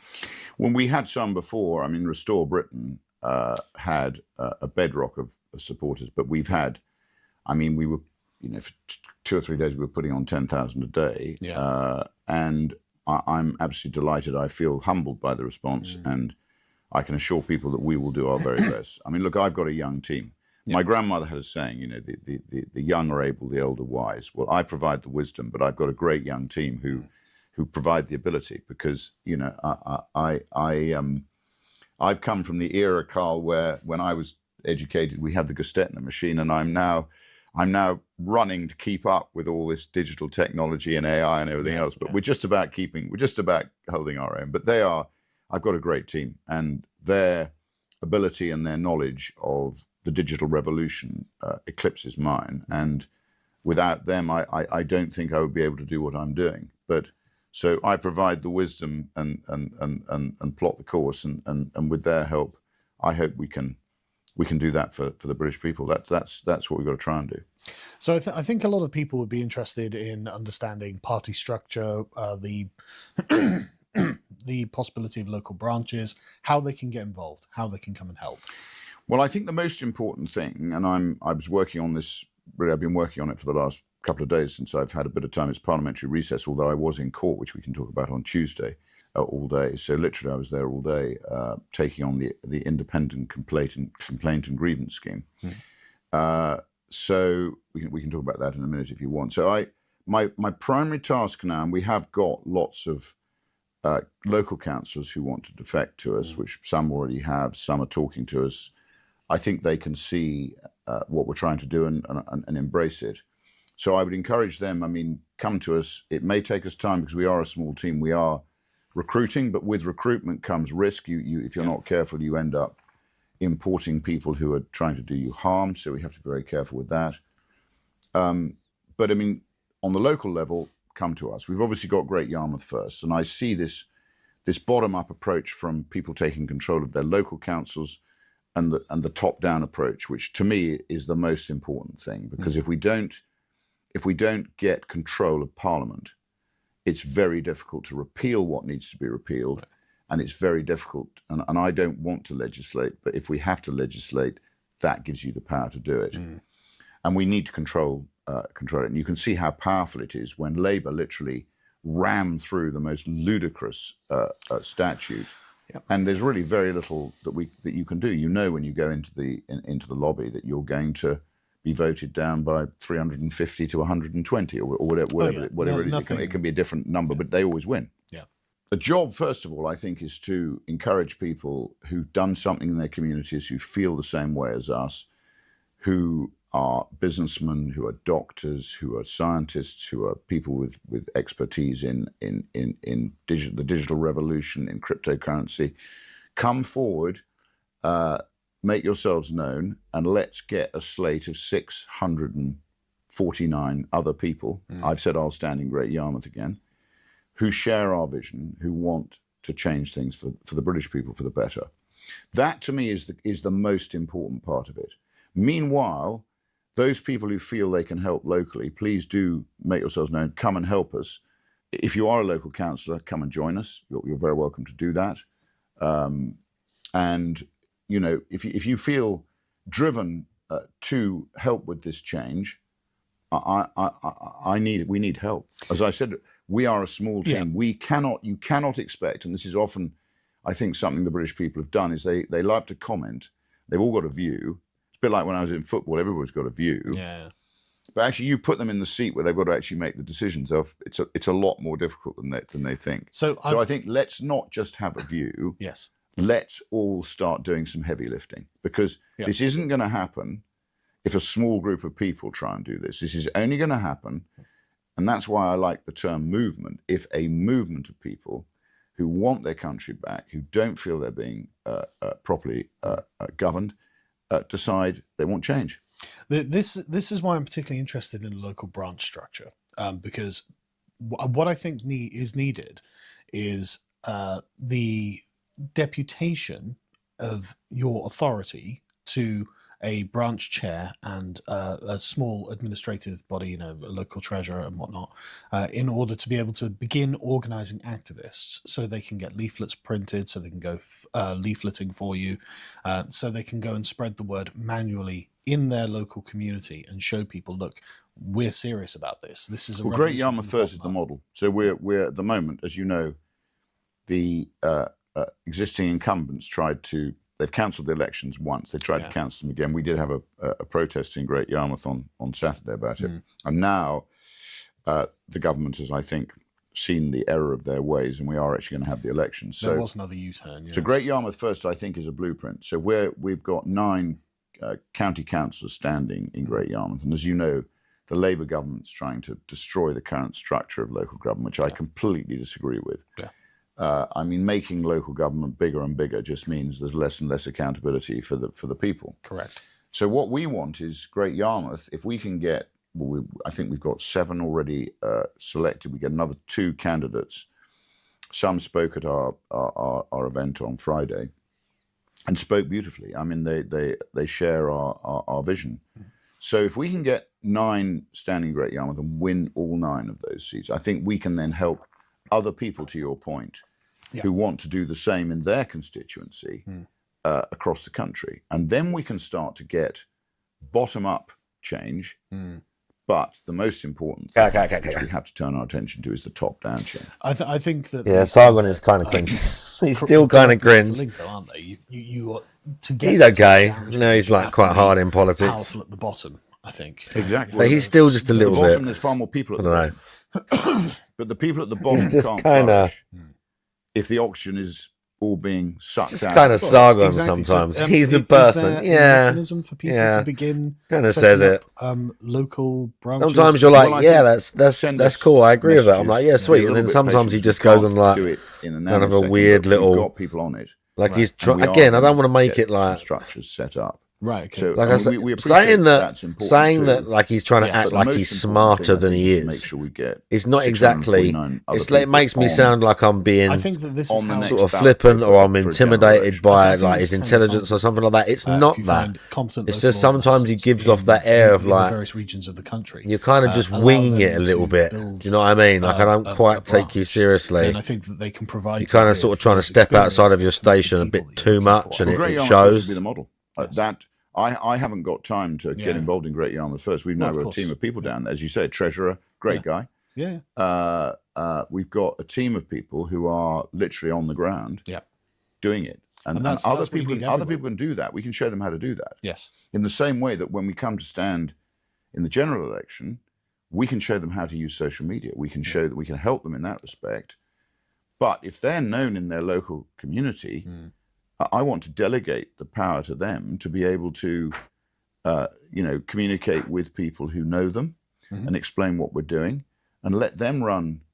We can't do everything. I'm not a central No, I planner. have I bloody not. hate central planning. That's the point I'm trying to make. I It's like to delegate power. But they need Hey, a the Voyager mechanism to game's be able to already say, out. right, Look. okay, I've signed They a were like, hey, contract there's a or new whatever Voyager it game is coming we out. need to It's do, already and out. say, I'm right, looking we're at it gonna on set this Xbox branch right up now. in Gloucester, in Oxford, in Swindon, in Bro, it's 30 Derby, quid. wherever it is. Is Janeway in this game? They can replicate what we've done. Well, We'll show them how to do it. So That's why it's so important we get Great Yarmouth First right now, yeah, and then we can show other people how to do it. but I'm getting messages every day, which are literally, how can I help? Like, what can I do for Rupert? Like, We are so grateful for people coming forward. but they need something to be able to do, because there's a lot of energy at the moment. You need to harness it. So I would say put someone in charge of a particular email address or something like that, and say, look, when someone we've had comes so in, many emails, Carl. I can't tell you. I don't doubt. We are literally having to bring people in just to respond to the emails. And I would say this. Again, it's a bit. If people just if they trust us, which I hope they begin to do, then help us. Give us a bit of time. If you can start to do things yourselves, start to do them. It's common sense, really. Yes. And we will then provide you with everything that we've done and show you how to do it. And Great Yarmouth First will be the model. But I think people get themselves down a one-way street. I get people going, I don't like your policy on the death penalty. I don't like your policy on this. Well, people aren't going to like every policy. No. What they've got to like is the principle of what we stand for. And within that, we can then talk about the policy. And as you know, our membership, there is a mechanism whereby not only can people put forward policy, but we can also this game get our at members all. to Some vote on sus JRPG so magic. We hopefully don't Wisman, just God knows what impose this is. policy views. So taking I've never even death seen penalty, that. I mean, my opinion is not having somebody a like picture of Axel the Ruda game. Cabana or the Manchester bomber, who are beyond doubt guilty of killing other innocent young people. I see no point in allowing them to spend and languish in prison for years. Hell yeah. I would exercise the death penalty. Or what's worse? But I will accept other people's view if they don't agree. Bring back the with me. death penalty. Let's go. People like Lucy Letby, I've been through that. I think that's and David Davis tells me she's innocent. So that is a very different case. That is not an open and shut case. Axel Ruda completely open and shut. Yeah. So that's my opinion. But I accept the majority. In that way, I'm a Democrat. But I think we've got to start. No, we don't have the death penalty. Punishment for criminals. I think people who, and we've got my favorite policy paper coming out, Carl. An Englishman's home is his castle. You're going to love it. I know. So that's coming out fairly shortly. That's another document on top of the detain and deport, where we go into the immigration issue in great depth. We've done one on the British pub, and we've got in English. I do think for some cases, what's the point? We've got to start to get rid of them. Punish people who damage the interests of other people.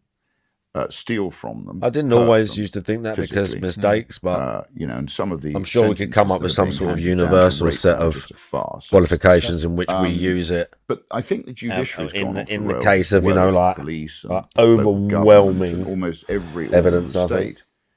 Like Axel Ruda Cabana, who literally walked into a dance class in front of a bunch of people, so that's really had the blood of the little girls all over him. But I was glad that he did it, celebrates it in prison. A few of us, we should just kill that guy. People have been very generous in signing up, and we've obviously got some money now. The chair or injection's too good. Just hang them. It's going to require money. You can't do this. Literally hang them. as you know, I give my salary to charity. I'm not in this to make any money. I've got plenty of money. I don't need any money. But we do need money to fund the machine. Yeah. Or as I call it, we need ammo. Yes. Ammo to basically drive what we're doing. They put them in prisons where there's already a load of terrorists, and they're like, they love it. It is. They put them in with guys who are in there for doing similar things. So we've who are mates with them. The public response has been insanely positive and much swifter than you should never get out of prison, mate. Expected at all. I mean, when you dropped that video, it was a big surprise to everyone, and it was a brilliant video, and everyone was like, "Oh my god, this is exactly what I want." I mean, I don't. I mean, honestly, shooting them in the head's got to be one of the most humane ways to do it. But maybe it depends how you do it. I don't know how. I don't know how a lethal injection. Like, I don't know how that feels. Do you just fall asleep and then your heart just stops? Like, do you know what I mean? Like, barring that, surely getting shot in the head is one of the most, like, I don't know about humane. Especially nowadays with the guns we got, you just got a dude, like, you can just have a dude just, like, blow your head off from, like, 500 yards away. Do you even feel that? It damages the people doing the shooting. I mean, yeah, that's the thing. I mean, yeah, that's the thing, I suppose. Yeah, they do that. Do they still do that? Do we still do that? But the guy who shot the actual round knows that he shot a round, right? Surely it's different. Does it feel different? If he is any sort of, like, trained individual, is he gonna know it didn't feel like a live round in the gun? Well, there you go. But that's why, so they still do that, like 5 dudes, and only one of you's got the actual bullet.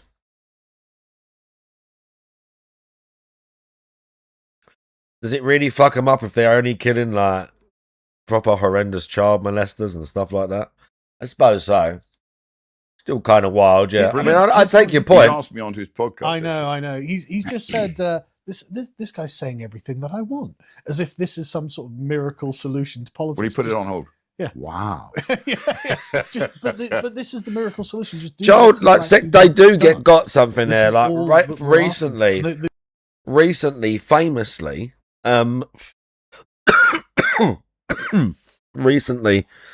famously, the guy from excuse me, the guy from the Lost Prophets band, who was in prison for like 30 years. We looked at it a little bit, like what he did. Again, I don't want to go over the crimes again, but horrendous, like paedophile, yeah? Like awful crimes. He got done in prison. But technically he got done allegedly over like a drug debt. But that they were kind of just like, apparently he owed, like, again, he was using drugs in prison. And he owed money, and the guy just figured, like, easier to kill him, and he's like a scumbag anyway, no one cares, he's just like a nonce. So, but Axel Rudakabana, that guy, when he stabbed all the little girls, why did he do it? Because he's a Muslim. And they put him in high security prisons with a bunch of the other Muslim terrorists, who all think he's great, because he stabbed a bunch of little girls in the name of Islam, because of jihad and all that shit. So when he goes to prison, he's protected, because a bunch of these people are in our prisons, paid for by us, instead of just being deported to the nearest, like, Islamic fundamentalist state where they can get their jihad on all day long. They should just, like, tie him to a fucking, like, one of those, like, stand-up gurney things, like in Silence of the Lambs, like Hannibal Lecter. Just strap them to one of those, load them all into the back of one of those giant AC-130s, and just fly them all over to Syria or Iraq or wherever. Afghanistan, get on with it. Just let them get on with it. You can't say that I did, mate. It's true. It's true, sadly. The good thing about what you've done is you have a very strong track record of actually doing things. Unlike certain other politicians who say, well, I'm going to hold a rape gang inquiry and then do nothing. You have actually done these things. That is a good case in point. I mean, to me, claiming a headline and then doing nothing is just dishonest. So I sat next to Nigel when he said, I will have this inquiry. And he went on all the radio and TV and podcast platforms to tell everybody he was going to do it. And then he didn't do it. So I thought, well, I was in the chamber when you said that. We're going to do it. So we did it. Yeah. And I have to say, as I said, 2 weeks, it was 2 weeks, two of the I least can't enjoyable believe weeks of my life. Nigel's got this far and he's just letting the whole country down at the last. People say we should have Like Nigel's letting everyone down at the last step. And for all literally, he's nearly there, that guy. And he just, for whatever reason, is looking the wrong way. But I vote for this guy. I mean, it depends how the voting looks in my area. If it looks like Reform are way stronger where I live at the next general election, I will vote for them. But it's a purely tactical thing. But yeah, I would vote for Rupert Lowe. Yeah, 100%. A barrister, he's going to write. I don't know who would make a better prime minister, him or Nigel. Recently, again, the way Farage has been talking, Rupert Lowe is the man. So I would pick him. None of these. But Farage for years has been saying the right things. But as I say, now that it's actually come down to it, he's fucking up. Merchants who and I, so I would rather it be this guy. Years, and this is what he's talking about again: deporting people, sorting a bunch of shit out. There is. I just sorting out stuff that we all know is wrong. Again, the rape gang thing, sorting all of that shit out. So deporting people that have like participated, everything. Is that Sargon of Akkad? It is. My age, not really. Would I, as I said in my speech on Friday, would I rather be sitting on a beach in Monaco? Possibly. But the country needs it. Somebody's got to do it. The country needs it. And somebody's got to unite the country, because this is a great country and we've got great people. And do you know what? We're losing loads of them. But the thing, loads of young people come to me. I'm going to Asia. I'm going to real economies where people can see growth. Everyone's they leaving. Rewarded for enterprise. Rewarded for everyone's leaving here. They get rewarded for making a contribution. Do we here?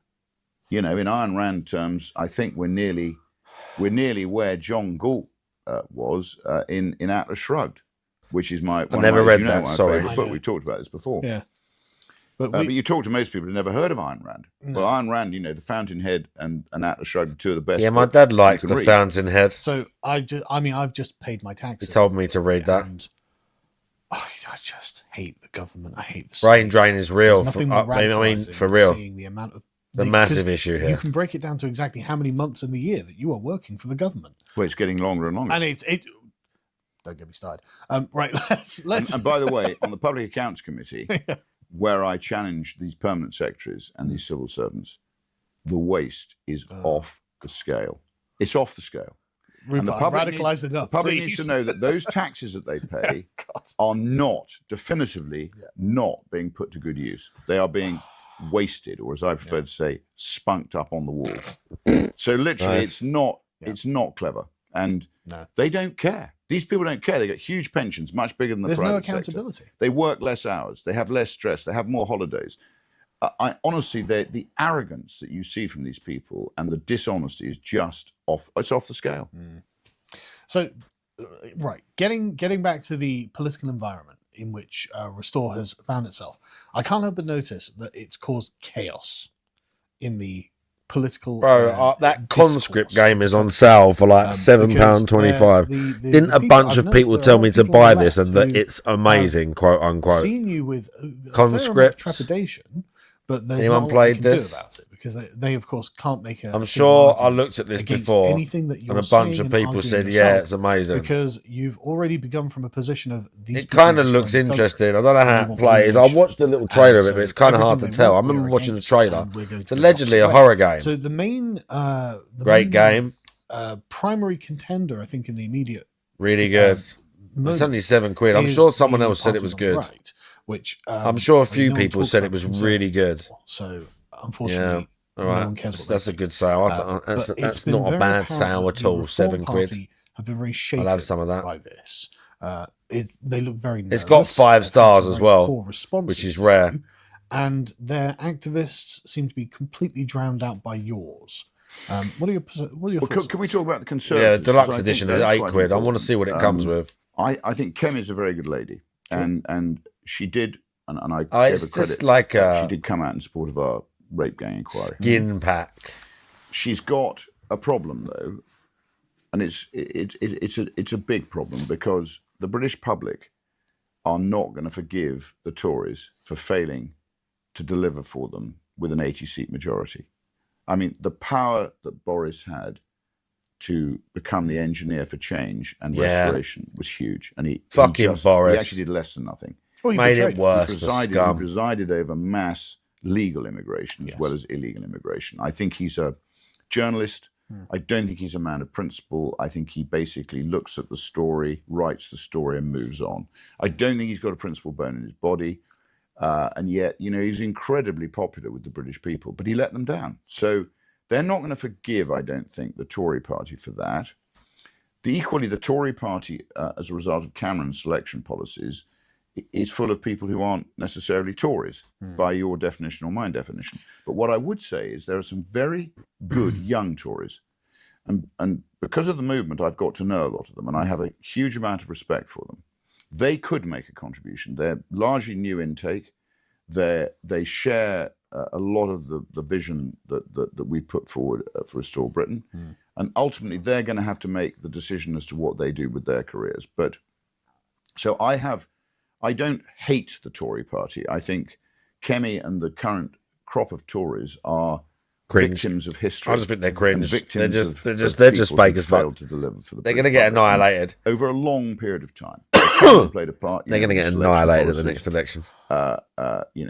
Even more than they were now. So are Labour. Blair, and he emulated him. So if we had an election tomorrow, both the main parties would get fucking wiped out, and the Greens and whoever these guys and Reform that scramble together would just be picking up the rest. Last night. Both the main parties just get smashed to pieces. The older he gets, the more he looks like the devil, with that white hair and those piercing eyes. I can't help but get the image of Beelzebub out of my mind. So look, I mean, that's very true. I mean, Reform, I would have helped Nigel become Prime Minister. I thought Nigel shared what I wanted to achieve. When he says I wasn't a team player, I was. I drove Reform's support. I just got on with it. And, I didn't demand anything. I was cut out of press conferences. I wasn't included. I think the rot started when I gave that speech in September 24 at the conference, where Nigel, I said to him about a week before the conference, at the NEC, I think there were about 4,500 people there. It was September 24, just after we'd been elected. And I said to Nigel, do you want to read my speech? Because I write my speeches. I like to put a few quotes and a bit of historical context into it.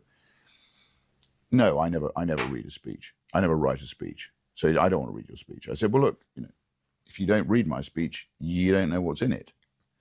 So after I spoke for 23 minutes and I wrote the speech myself. I put in everything I believe about Tony Blair, about everything from 20-mile-an-hour limits to DEI. It's all there. That's our low political philosophy. So if anybody hasn't seen it, watch that. If you want to know what I think, it's all in there. Quotes, everything. And I don't deliver a speech as well as Nigel because he's good at that. That's his, as I say, he's a good ballroom entertainer. He can stand up on his back two legs, and if you listen to what he says, most of it's the same, but it's just put in a different way, and it's, he's good at it. I don't like all the balloons and the razzmatazz and all the other malarkey. I feel like I'm in a Butlins. All the other malarkey that goes. Feel like I'm at a Butlins. I mean, that's what I'm saying. Every now and then, Sargon does say intelligent shit. Butlins is like a very UK. That's a UK thing. It's like a holiday camp. I'd failed at and you'd have like a sort of compare or like someone. I sold my shares at £1.40 when I left. Like who's sort of running the show, like sort of like liaise with a lot of like the people, and like they hang out and. They're like personality over the week, like, or over the weeks that are there. They're like part of the entertainment in the evenings. Fans turned on me. He said it's like almost like getting a speech at a place like that, like when they're trying to like make you laugh whilst you're eating breakfast and shit, but they're telling you what's going on. Or It is like he's that. a great boy. You know, he was. I liked him very much as Gareth Bale and Adam Lallana, and you know, you can go on. You know, we actually set the academy up because I'm a sportsman. I played reasonably competitive hockey. I love sport. The best day of my life was when we got to the cup final in 2003. Sadly, we lost to Arsenal 1-0. Could have won that one. So, look. Also, he said I failed there. I didn't. I never sued him. When he stood down in all the Tory seats, and he left me in a Labour seat in Dudley North, and you know, people of Dudley North are great people. Black country, very, very good people. Oh yeah, been very badly let down by various post-war governments. Proud people, and I probably had a good chance of winning it. But equally, by the way, when America, Nigel when he stood said down, black it was a Labour country seat there, he's by not talking 23 about votes. people. So when Nigel stood down, I had a That's a decision. region. And he did it. He stood down unilaterally. It was his decision. Nobody else. Nobody else was. Nigel doesn't discuss and he just does what he wants. It's a dictatorship. So as you can see from even recently when he announced his shadow cabinet, they're all there. I mean, you know, Nigel's there at the centre of it all. None of them really say very much. So basically, you know, he attacked me, said I sued him. I didn't sue him. When I stood down, I told Tice, who was chairman. Tice failed to tell Nigel, and Nigel then blew up when I stood down. And Ian Austin told me with 23 vote majority Labour had there, I would have split the vote and let in a momentum Labour candidate, which I didn't want to do. Yeah. He went on to, I said, look, Nigel, you can't keep saying these things. They're just wrong. I told Richard, I mean, look, I don't want to go through the history of it. I know the history is good enough for me. But what he said yesterday was not only factually inaccurate, it was just petty and wrong. And what it shows me is that, to your point, they are worried. They are worried. And they created this situation when he tried to politically assassinate me. Not just say to me, you're not for me, go and sit behind us as an independent. And as Ayub Khan said the other day, watch the rubbish build up in front of you, which I thought was a great line. It was a good line. That I would have accepted. But no, 2 false witness statements that are arguably illegal, my guns taken away, accused of bullying, accused of early onset dementia. I mean, this was a real proper hit job. It was absolutely Hit traditionally job. Nigel. Hit job of the first order. And I say to people now, look, I survived it. A lot of people didn't. Stephen Wolfe didn't. Kilroy Silk didn't. There's a great list of people who haven't survived it. I've survived it, and I've marched on. But I think that's going to work. the question I would say There's to a people glitch is, in can this you game with really the satchel trust somebody? charges, and And it's he happened to me. let the mask slip in his Oh my speech God, I'm when he stuck said as he had well. to get Oh rid of no. me because of my views on immigration, which again he misquoted me on. Yes. I have never said whole communities of British passport holders should be deported. I've never said that. No. That is just utter rubbish. Well, you and said, he knows it. He knows it, but he's just trying to, create some histrionic headline. It's drivel. Well, you said to deport people who knew about the grooming gangs, as in people who are complicit in the grooming He gangs. tried to edit my speech in Northwest Essex. He tried, and I spent 20 minutes in a hotel room with him because he tried to get his little man of 24 to tell me to edit my speech. I said, no, I'm not taking it from you. If Nigel wants me to change my speech, he needs to tell me himself. So we went up into a hotel room, tried to take the word mass out of deportation, which I was talking about. You can watch the speech, it's the one in Northwest Essex at the end of January 25, which he asked me to go and speak at, by the way. Gives you about 3 days' notice and expects you to go and speak.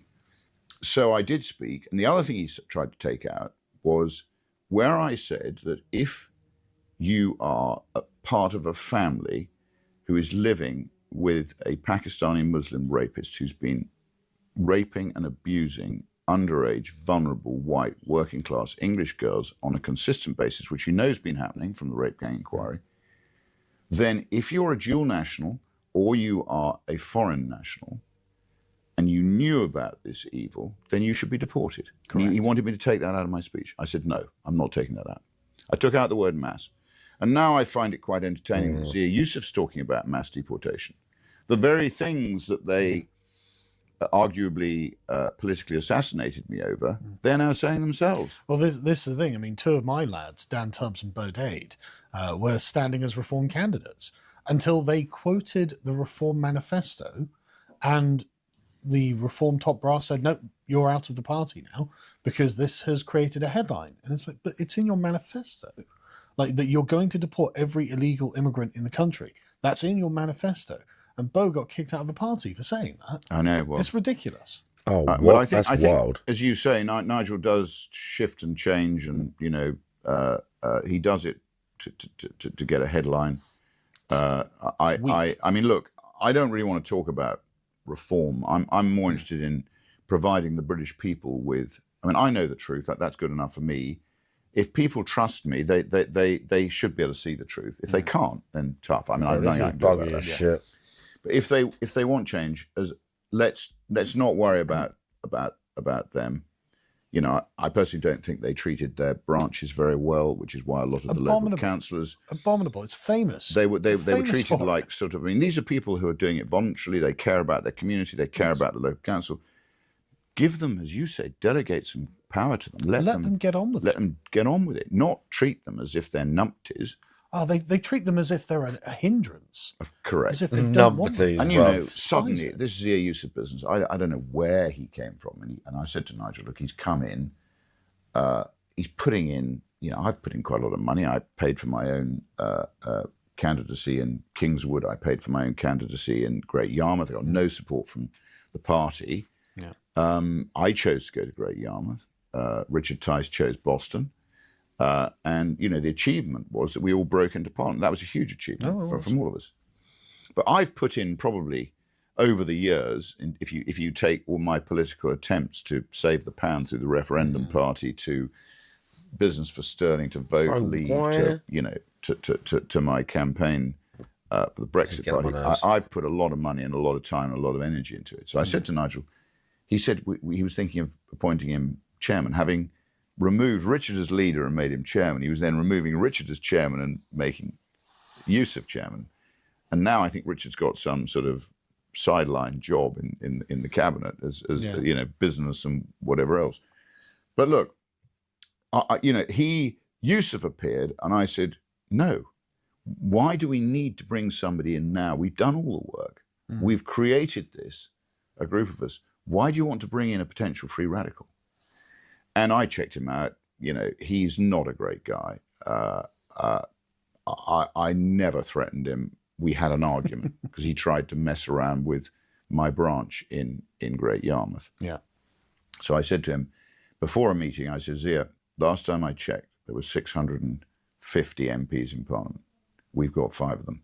When you've got the other 645 constituencies running on rails, then you can start messing around in my constituency. Till then, sex and travel. That's what I said to him. And he didn't like that. Yeah. So that's what played the part. But look, let's not talk about reform, Carl. Yeah. Well, let's talk about...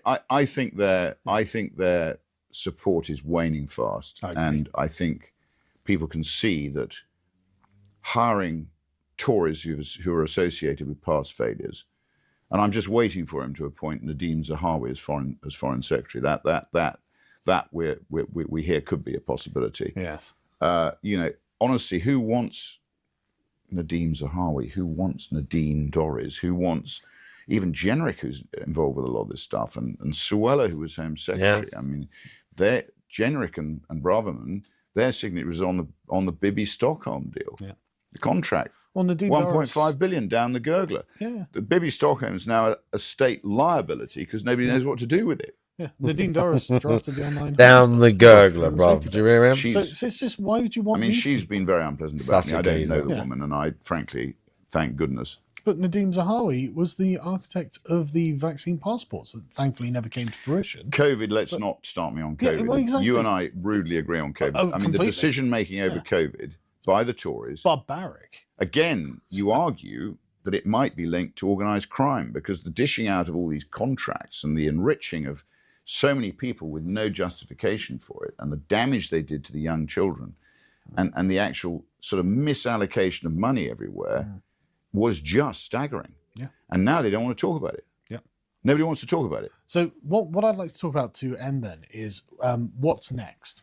What's going on now? What's the next plan for us? Well, we've got to build as I say, give people the opportunity to vote for something new.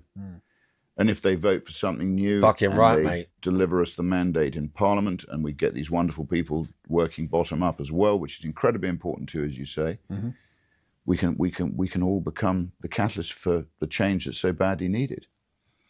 But if everybody, this is the last proper chance in my lifetime on that. If they don't get in, if someone don't get in, like the abuse, the next election, mate, it's gonna be fucking. State. It's already some things are already too far gone. Some areas, post office, and the failures of some areas are already too fucked. Blood scandal. Some parts of the country are already too fucked. All of the things that they're just gonna have to be what they are plaguing Britain. Then fine, look, vote for more of that. I mean, I'm trying to change that. Now, I think it's an important point, this, and I said it in my speech. It isn't going to be easy, Carl, but in the same way that I don't think Britain voted for Brexit, which, by the way, hasn't been delivered, for financial reasons, they voted for Brexit for sovereignty reasons. And with sovereignty, I mean, in the end, if it had been handled properly, it would bring financial benefits. But in the short term, they knew that was not going to follow. And if you vote for me, I'm not offering you a financial nirvana. I'm not offering you anything other than slightly a hair shirt in the short term, because we've all had too much what I call pretense and false living, too much quantitative easing, too much self-delusion. And we've got to really now get down and start to do what made this country great, and that is work. Work if you can, invest, take risk, reward people who take risk and succeed. Don't tax people if they build up a fortune. I want people to be rich. I want them to be independent. I want them to be high-minded. Do you think it'd have yeah? Oh yeah, definitely. They'd probably vote even harder against Larry it. Fink buying up Britain. I want oh yeah, definitely. Britain, I mean, it was relatively close. A nation of people, as we were when it was relatively close, but yeah, I think so, because it's again much of it is linked into principles of the immigration and the degradation of culture and all that sort of stuff. All those images, all those I hate it. I don't subjects want, are linked together. Central planning. I don't want Fabianism. I don't want Pabloism. I want individualism. I want to be a nation of principles who care about the country, who aren't always going to agree, who will have honest debate with each other. That's what Parliament should be. And when we get 649 other people in Parliament, we're not going to agree on everything. But all we've got to agree on is that we want our country back. That's the initial place to start. And then you have the debates. Once you put the nation first, and then you put your petty squabbles second, and you, in Parliament, argue that Carl's constituency deserves this and Rupert's doesn't, and somebody else's might have a better claim on it than yours. And that's how Parliament used to work. But they were all people who had a stake in Britain. You know, so I don't know where it's going to go, but I think I've got a hunch we can win. My team didn't think we'd win in Great Yarmouth, which we did. They actually have a much greater confidence in our success now. So it's not really my success, it'll be the people's success, because I think it's the people who, if they want change, will vote for it. Now, we've obviously got people in society who are freeloading, who are living on the back of honest, tax-paying, law-abiding citizens. They're not going to want it because they're pork barreling, and I don't want their vote, because, you know, if you're not prepared to work, don't vote for me, because I'm going to reward work, I'm going to reward enterprise, I'm going to reward risk-taking. And I want a society that looks after the most vulnerable. We must do that. We've always done that. Even when we had virtually no government, you had the friendly societies, and there was always a network of support for those people in genuine need. What I don't want is a society that rewards shirkers who sign themselves off with back pain or headaches or whatever. Doctors who give people sick notes for nothing. I just don't want all that. I want honesty, and I want honesty. I want hard work. I want the return of the Protestant ethic. I want Max Weber the spirit of what was it? The spirit of capital, Protestant ethic and the spirit of capitalism. I'm not suicidal, by Max the way. Weber, great book, another book. That's a great way to start a conversation. So that's me. I'm not complex, Carl. I'm pretty straightforward, and I'm not what you see. I like that. Thanks so much for joining me. Big ups. Yeah, we'll see. I mean, they got 3 years, 2.5, 3 years to get a bunch of people. So we'll see.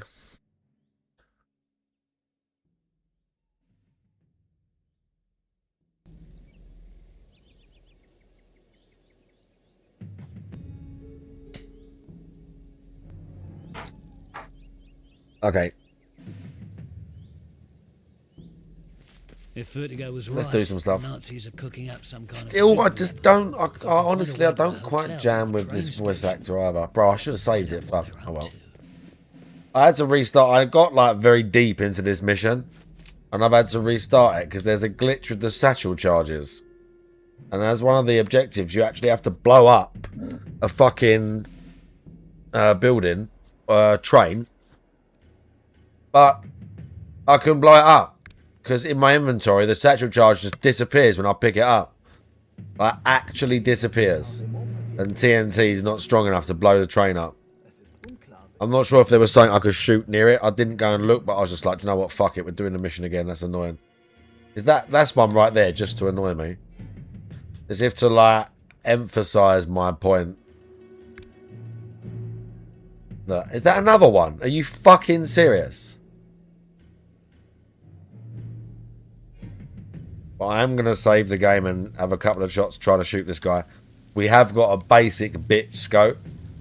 There is also a guy we can kill who's part of like a side quest over here.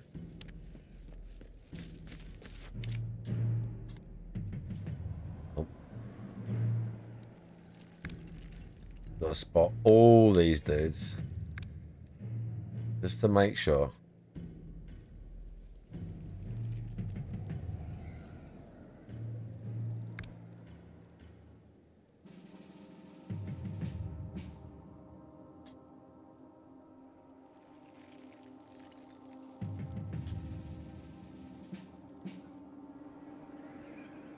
Oh. They stay marked, I think, the whole mission as well. I don't know if that's a thing in Sniper Elite 5. It might be, or it might just be... There's the guy. Collaborator. A long amount of time. I'm not actually sure. A lot of innocent people got a one-way ticket to Germany because of him.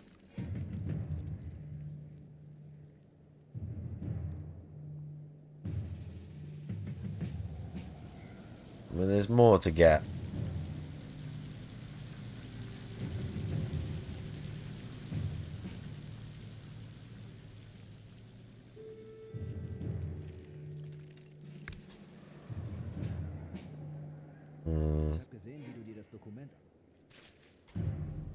I might try and cross the other bridge first this time as well. This time I went across this bridge. It was fucking hard. Like, laying on my fucking belly and, like, crawling across the bridge. It's a pain in the ass. But you guys are building in down there I've got to climb into as well. But I didn't think I could cross that bridge, but standing up here, I reckon we probably can. If I could look, there's stairs there. I can go and do all that first. And then come back along here. It depends.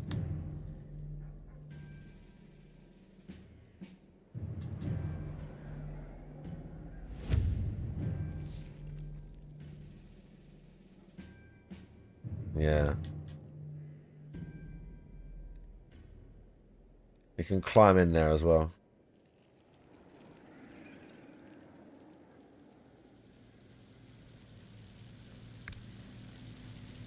He's far. We're gonna have to kill a few people from here, though.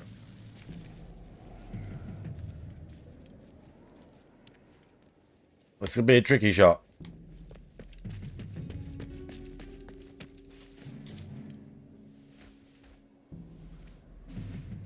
We got this guy.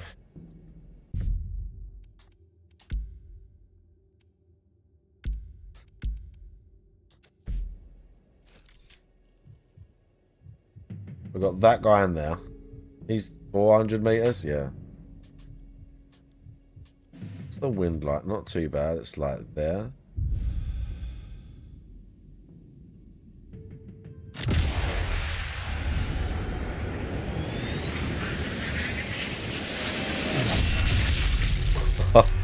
Let's go.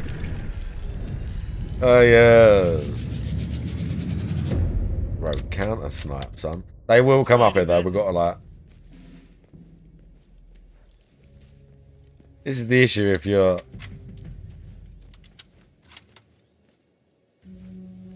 Look. Depends how many people I shoot up here. They're going to get a bit annoyed. They're going to get a little bit wound up by it. Oh, they're really not happy about this.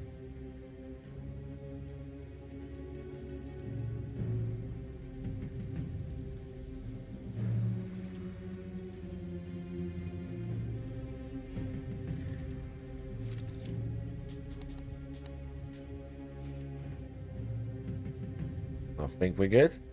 He's getting bored. Yeah, he's getting bored.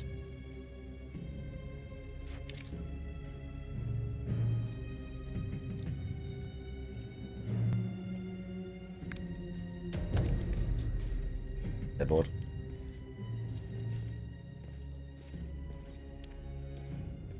We shoot someone else. I want to shoot that guy, really. I don't have to. I'm going to be over there. Like, I'll get another chance. But also, I could just get it done here. Don't have to worry about it. Oh.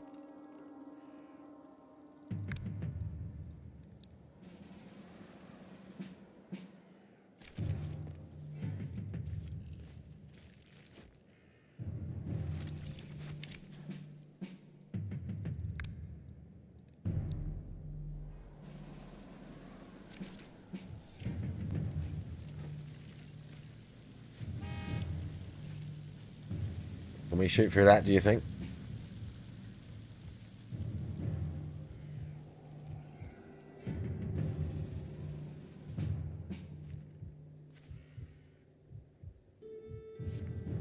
Can we shoot through this, do we think?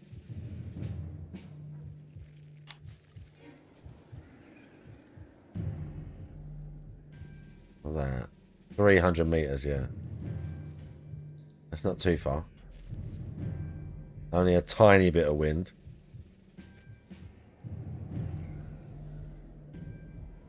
What's he doing?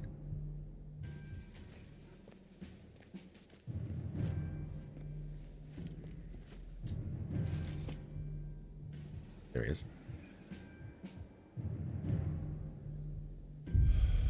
Yeah, it's literally like right there.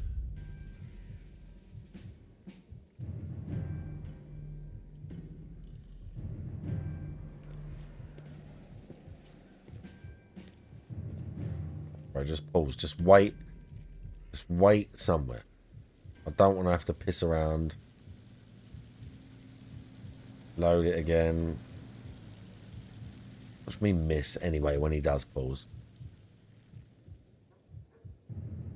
Oh mate, that's it. The one.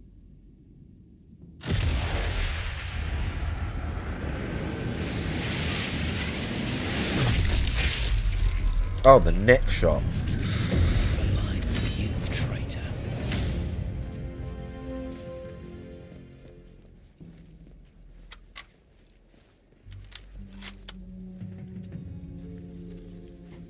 Oh, really?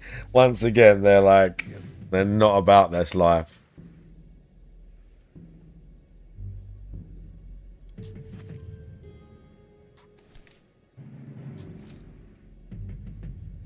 Oh, shit.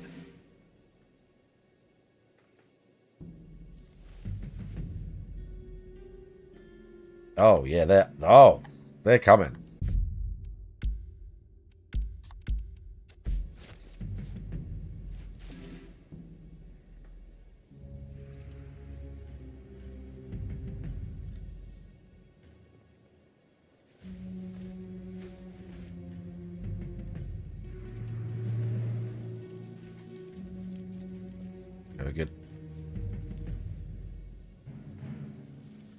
Gonna get bored.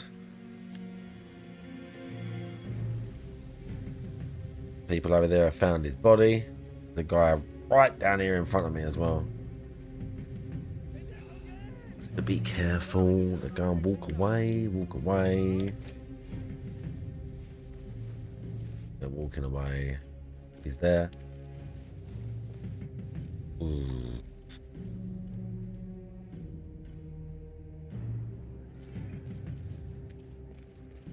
Okay, we're good.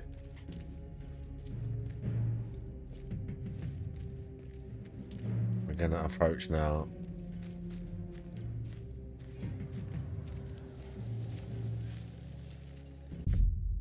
Right.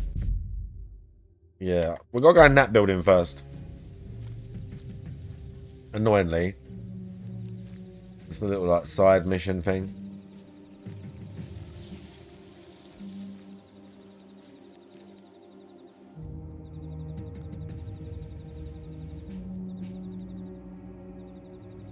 I don't think we have extra like camo just because we're wearing the ghillie suit in this game. For some reason I've got some of the guns that are part of one of the... It must be whatever, because I've only got this on Game Pass. I never bought this. But I've got some of the guns where it says DLC. I don't know if that was a launch thing. I don't know what it is, but I got it. Like, only a couple of the guns. Big ups Anxiety. Not exactly the top for the gun show, but I mean like, you can have it anyway. But big ups Anxiety, welcome. We're playing Sniper Elite.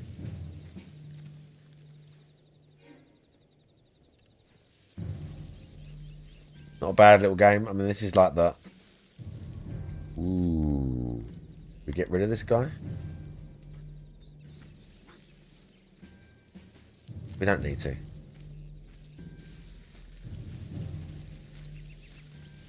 That might come... That would be fine. Go around the corner. Oh, just as that guy came round. Oh my god. Yeah, stay close.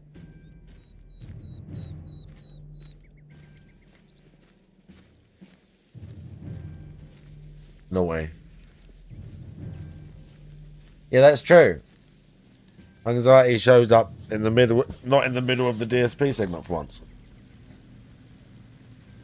Ah, that's very true.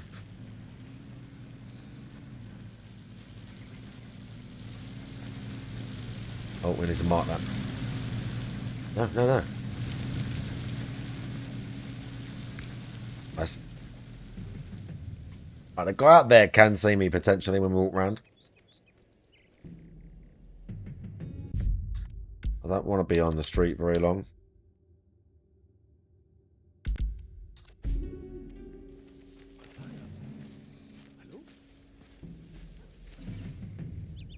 Oh, what do you hear?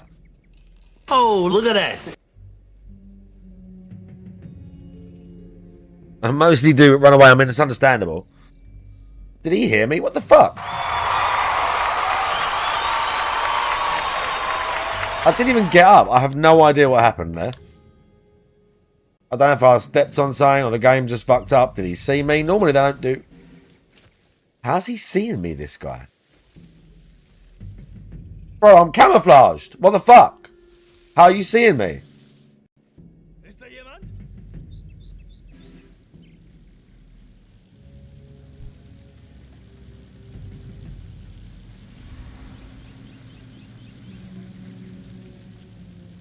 I have no idea what happened.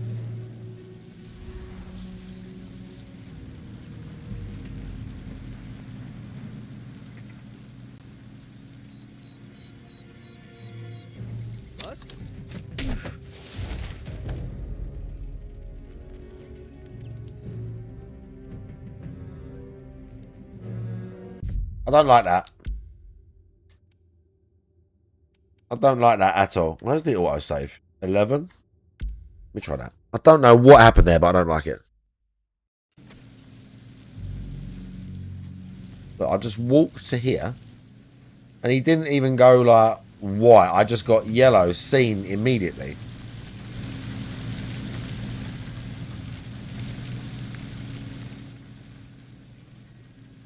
Maybe it's the... Oh, it was the birds. The birds flew away as I copped over and he went, oh, what happened? Look, I moved and the birds flew. That's what happened. Fuck. Okay, let's just go. Safe house has been compromised, which explains why we lost contact. Please let me hop over. Looks like I'm gonna have to finish what they started.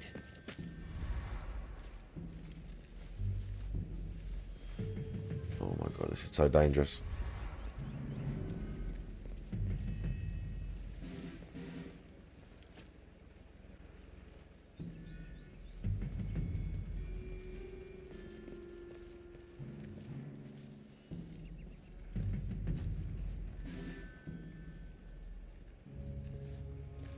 Oh my god.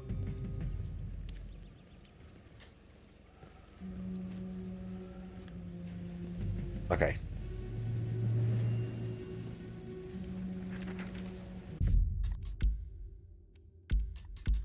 I save a lot in this game, I don't give a fuck.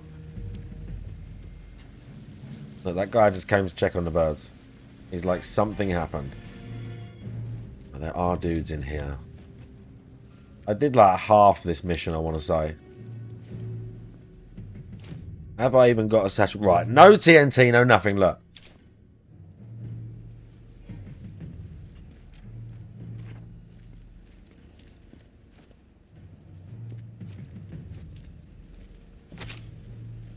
Robot, we need that. Telemine. TNT.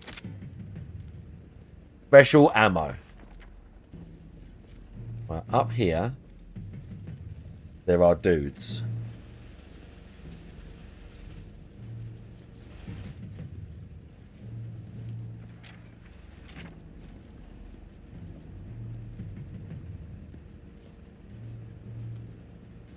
You've got your sort of stereotypical Gestapo dude with like leather jacket and like sort of Indiana Jones Temple of Doom guy, sort of glasses, do you know what I mean? Them little spectacles, he's got that sort of like that look. There's a lot of these guys. We're gonna wait. We're gonna spot a bunch of people out there.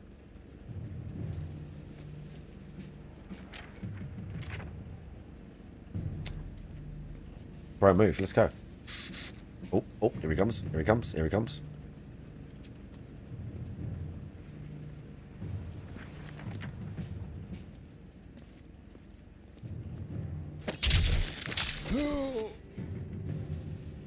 Okay. Okay, goodies. Hide the body just in case. What's that there? Right, satchel charge. If I pick that up and it's not in my inventory, I'm going to have a fucking fit.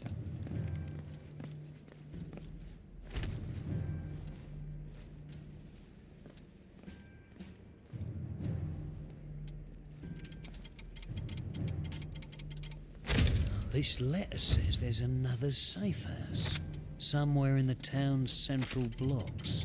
If I can find it, that might be where the resistance cell are hiding. Okay, I know where that is as well because I did that bit. Right, satchel charge. At least one.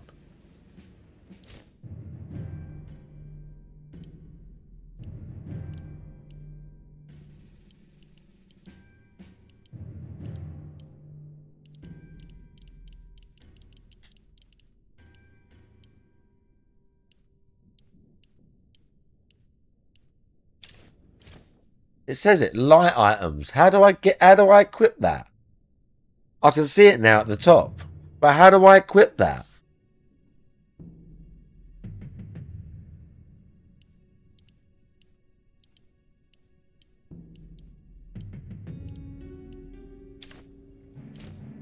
Light items. What?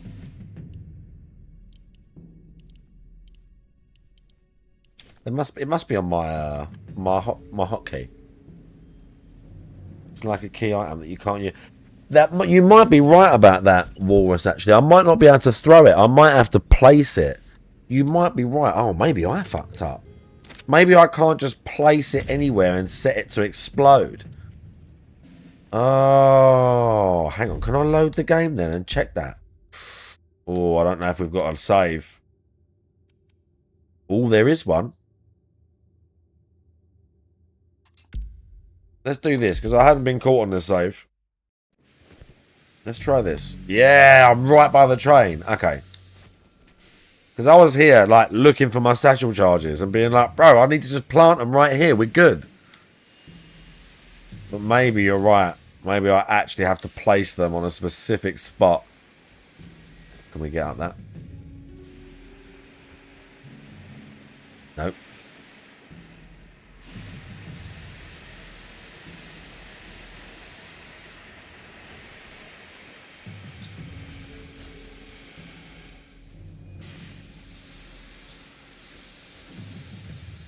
Dude.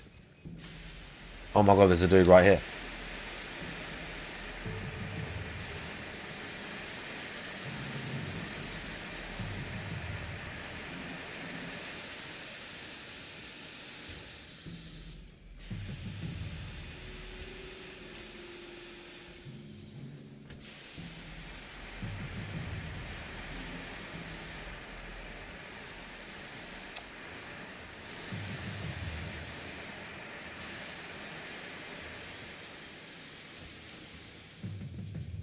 Oh, look, it's there, look. Oh my god, oh my god.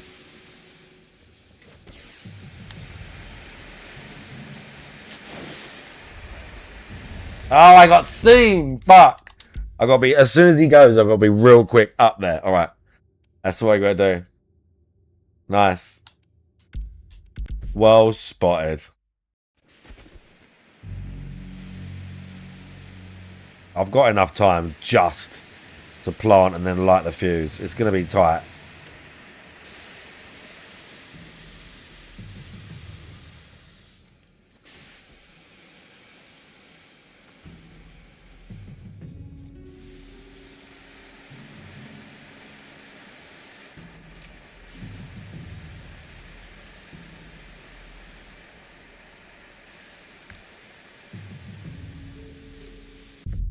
I know the guy's there.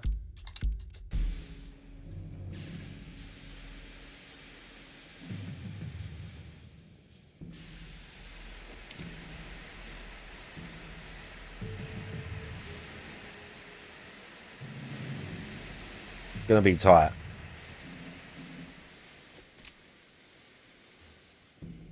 I've got to basically follow this guy back so he don't see me from the side.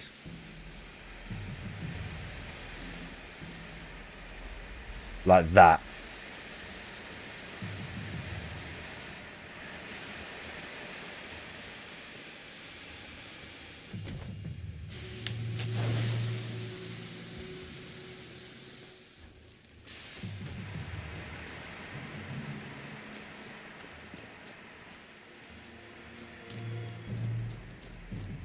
Ah, ah, ah.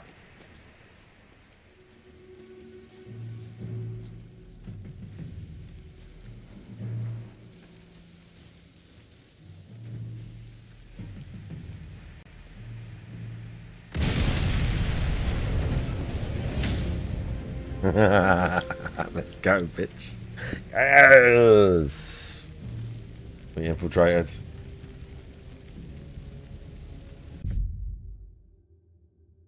Okay, I got to push forwards. I should have run forward, really, because now they're all going to run. Because they all run to that.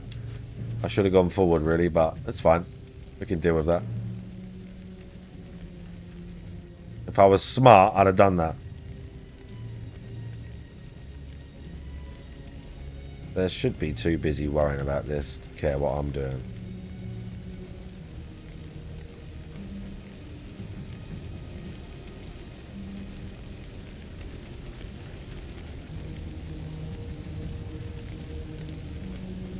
Hopefully I can get out the back of this train yard. And we'll be good. They're freaking out over there.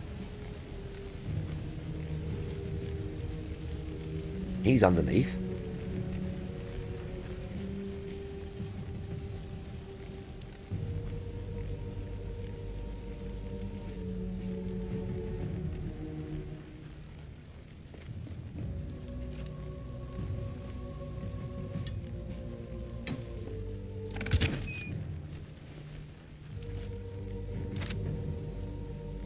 What we got?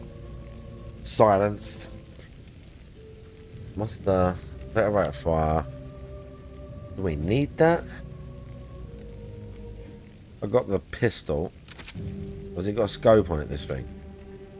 No. Alright, do you know what? We'll use this. We'll use this.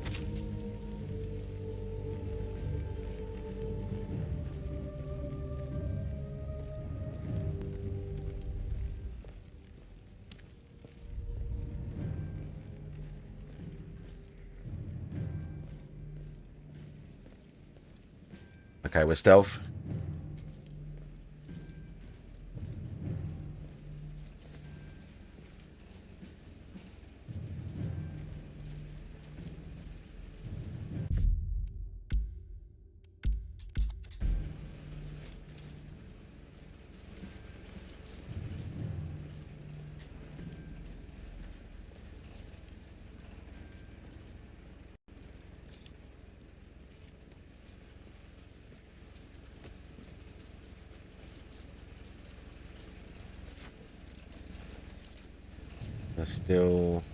They're still down there wondering what the fuck happened.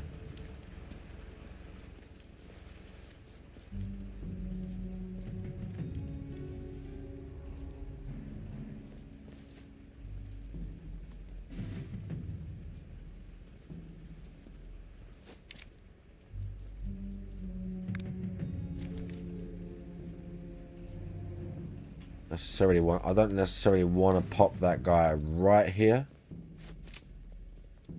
because he could have a bunch of buddies in there that I can't see.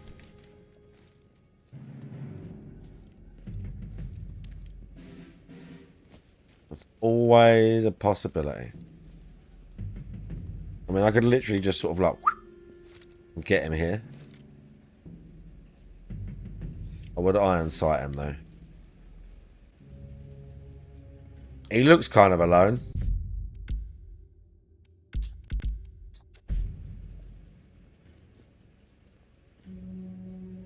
Kind of.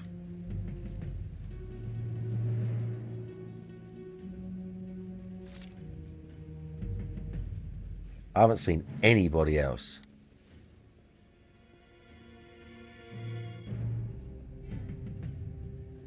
We'll take a risk and follow him in.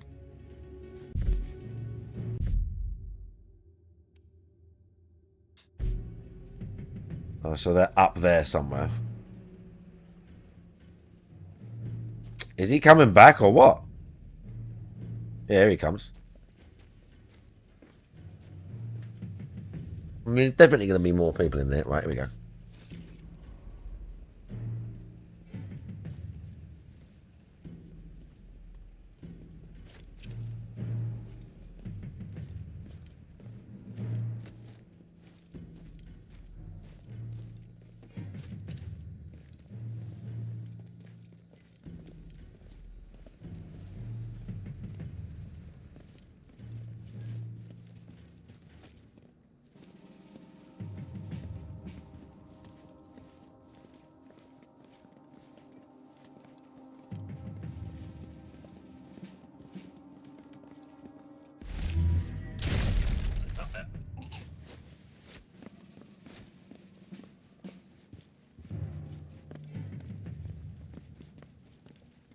We got lucky that, well, can't say it yet.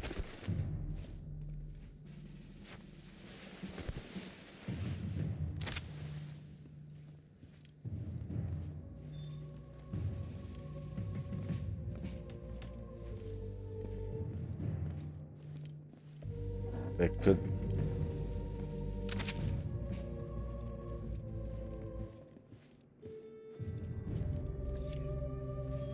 There's someone.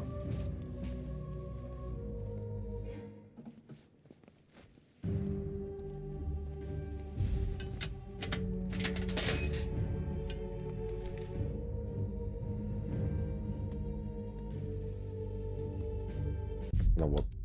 Will someone come down if I do this?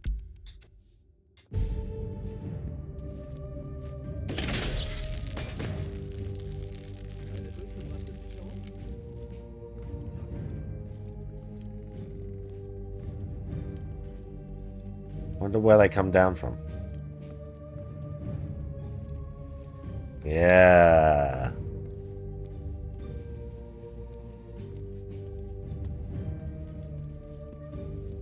He's gonna come down these stairs. Yeah, let's go.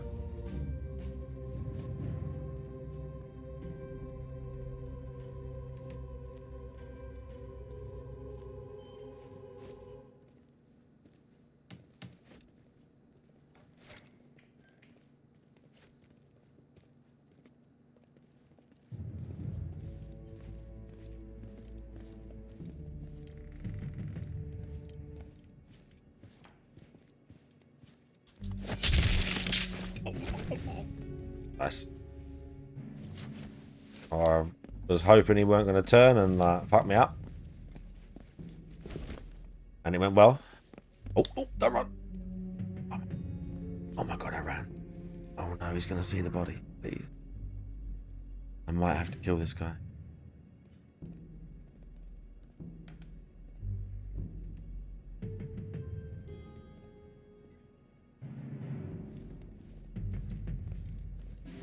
Oh my god.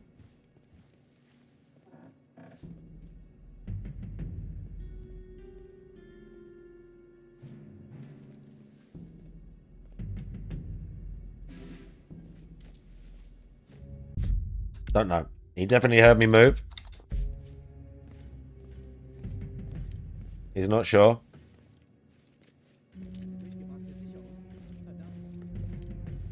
I'm gonna move the body. I'm gonna move the body.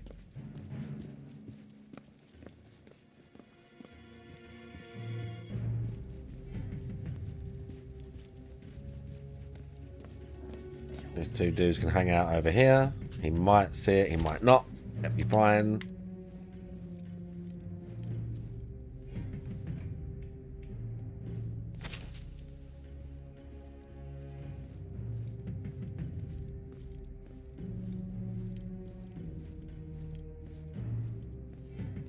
I need my gun. Where's my fancy gun? Yeah, see, he's still investigating. Something's the AI is still spooked. The AI is still freaked out. We're not leaving it. That's why even with the suppressor, if you can like stab them instead, it's kind of better, because even with the suppressors, if there's enemies close, they still hear it. And they come looking for what's going on.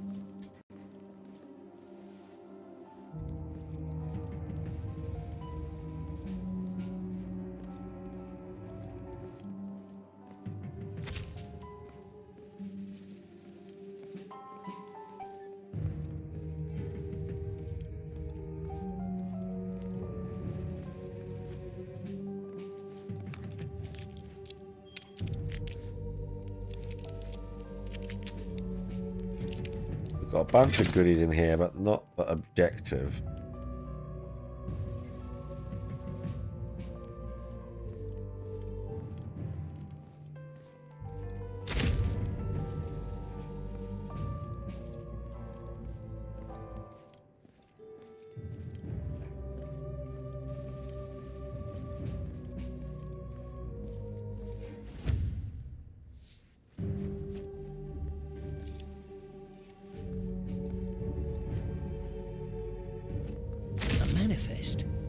Nice. Germans are shifting a lot of cargo, and all over France.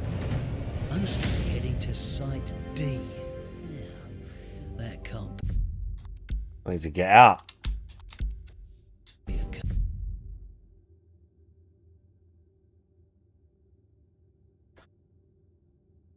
Back along the train line, along the road. Nah, that's just way too much work. Coincidence. This ain't gonna be easy though, because we're kind of like not near that side. Maya, how you doing? I see you. Big ups and that. We're just playing Sniper Elite Resistance.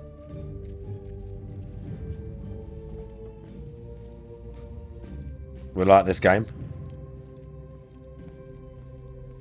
Lots of creeping. There's like sniper camera.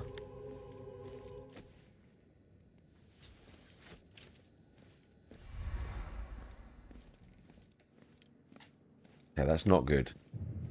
That's not good. Getting out of this building might be a bit tricky. That door doesn't open.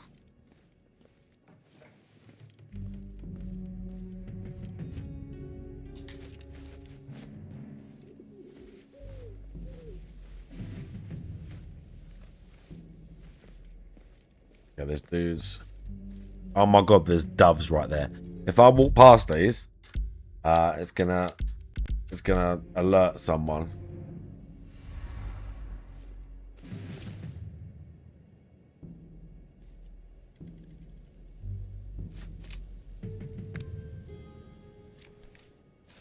I don't know if we can shoot this guy.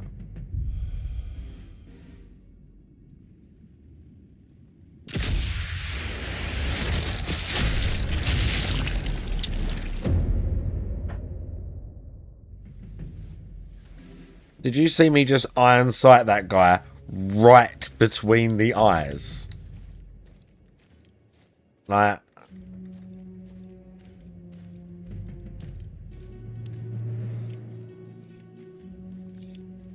actually. Valentine's chocolate for breakfast. I mean, that'll do it, you know. It works. I bet they were good.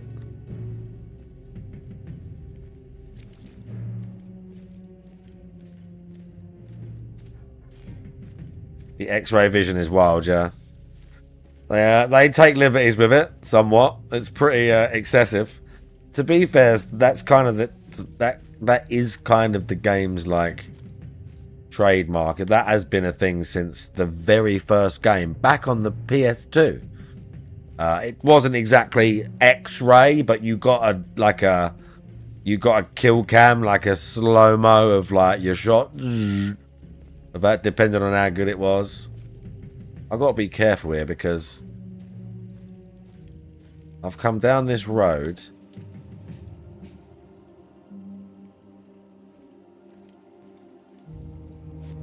Oh no.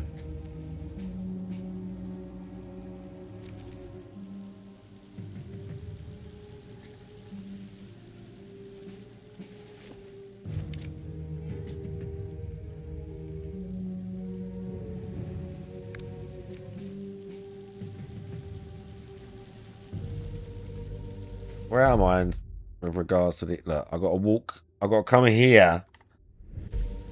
I've got to get to the end and then go over there.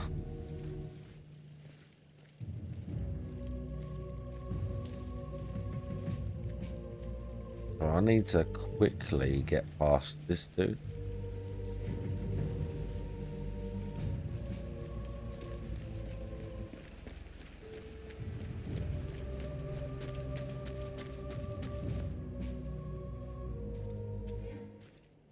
That's the one.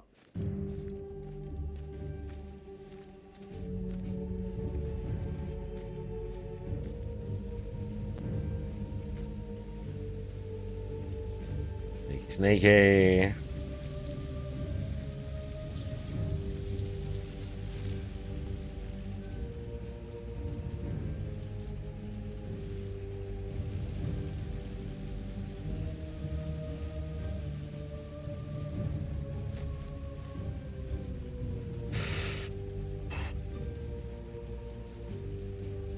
Oh dear.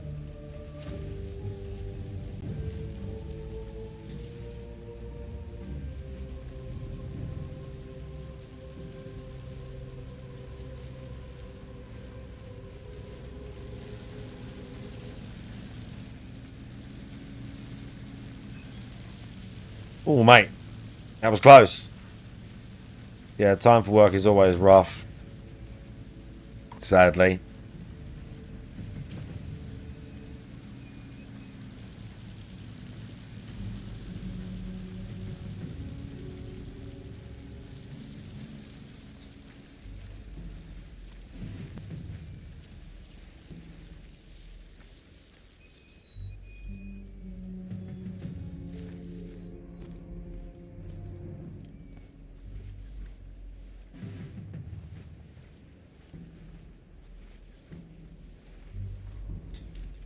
Oh, bro, let me out.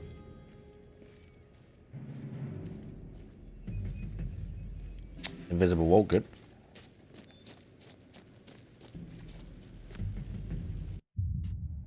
Oh, bro, did you see the creep I got on right there? Did you see how creepy I was there? I know you liked that. The Nazis have been transporting Sneaking. high volumes of specialized equipment, the nature of which strongly implies their superweapon project to be chemical in its nature. A cargo manifest acquired by Hawker further confirms this thesis. Yeah, evil chemical weapons and that. That we made up for the story, but it sounds good. Through and from I'll give it to him. Fortunately, we have a lead as to where. Intel recovered from Gestapo offices have revealed a number of sites with ties to the superweapon project, which we now know to be called Kleiner Blume. Of particular interest is Site D, which we believe to be the manufacturing plant for the weapon. While our on-site codebreaker deciphers the final Vertigo files to identify the precise location of Site D, a new and urgent matter has come to light, requiring Captain Hawker's immediate attention.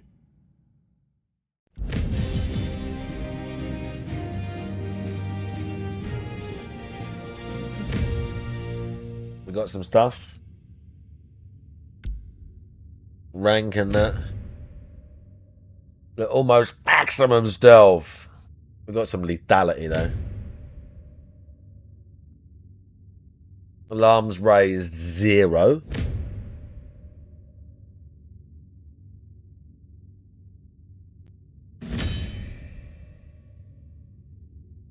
I've got a bunch of stuff. Could have had less kills. I didn't need to kill the sniper and a few of the others. But whatever. Okay, what guns can we have? The MAS-44. Prototype French rifle. Semi-automatic. What can we put on it? What scopes it got on it? Oh no, that's fucking... ×3. Nah, that fucking garbage rate. No. We're not having that. I want the Lee, really. Complete mission 6.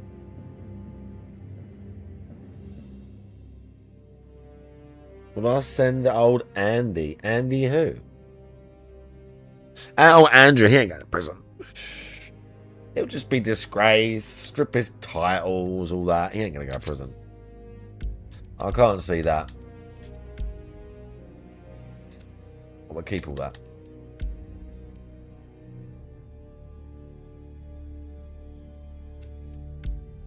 Have I got to find the rifle workbench? Oh, really?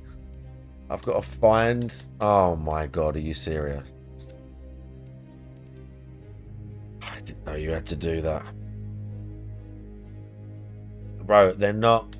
Just because you read it on the internet in amongst these 3 million files does not mean that they're going to, like, definitively prove something like that in a court of law and convict him for it.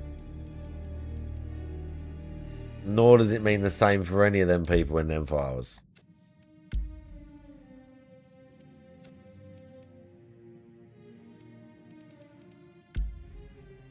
Status quo and all that. I literally can't do anything to that. That's annoying. Except the armor. The rounds. Fucking hell. What else? No, we'll keep the shotty just in case. I don't think... I've got to find... It's got a suppressor on it. Very sus gun.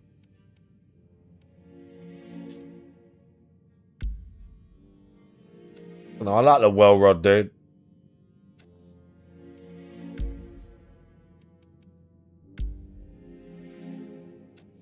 I can't take a satchel charge.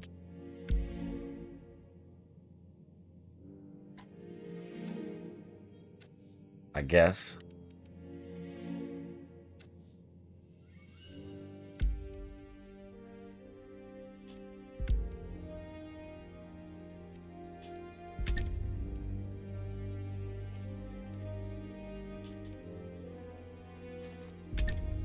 Not that I need to use the extra item, but sure. Not that I'll use it, but sure.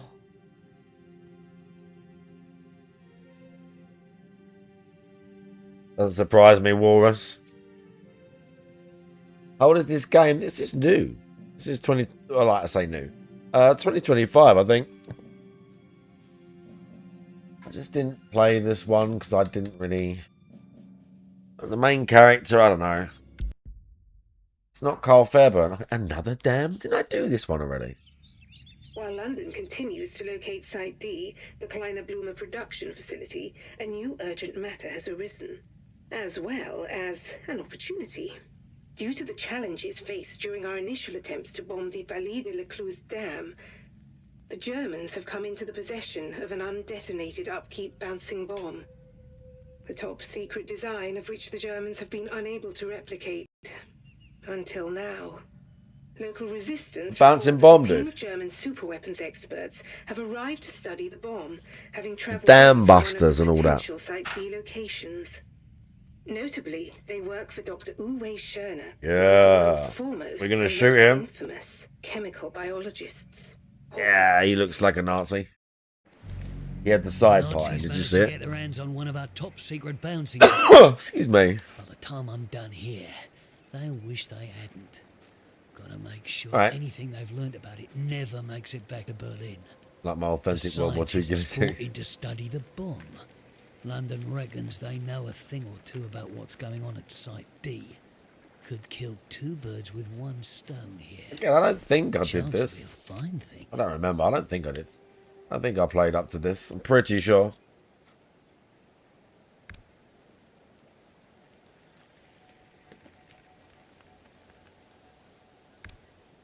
Nice.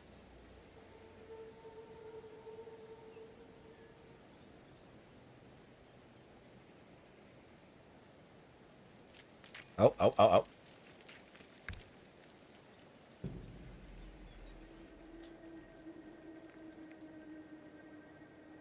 Oh, hang on. Maybe I did play this level before.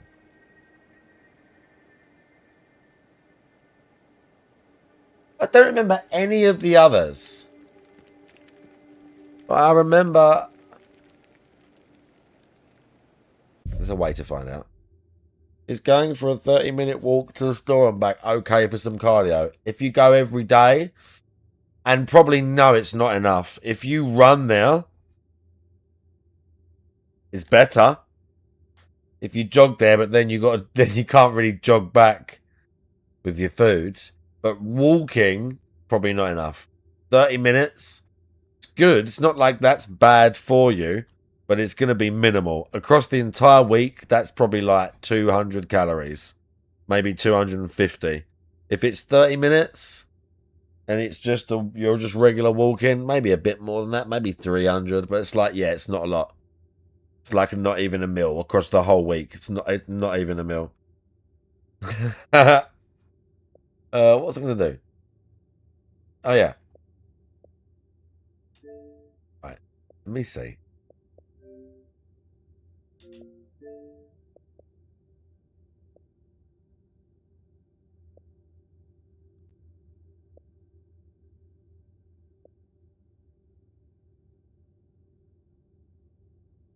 I guess I did do this mission. I'm going to do it again. I don't care. It's walking 30 kilometers a day. I mean, yeah, that's a lot. That's like 30 kilometers in a day. That's a lot. So even though a lot of diet is, a lot of weight loss is diet. If you're doing that much volume of cardiovascular activity, again, your system does become more efficient over time. Oh, have I got to kill him? Oh, yeah. Look at that. Give me a nice shot right to the center of that.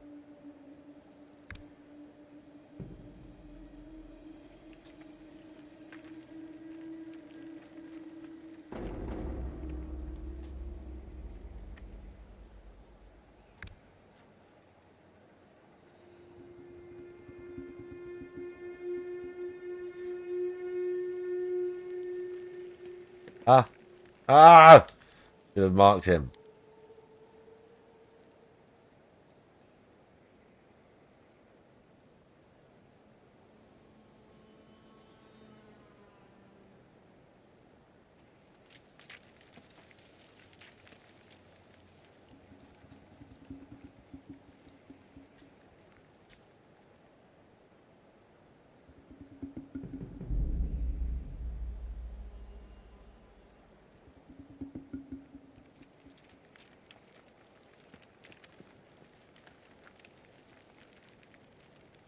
What boy?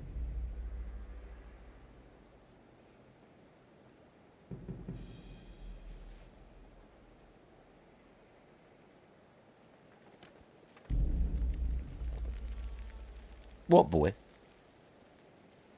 That just stared. Right.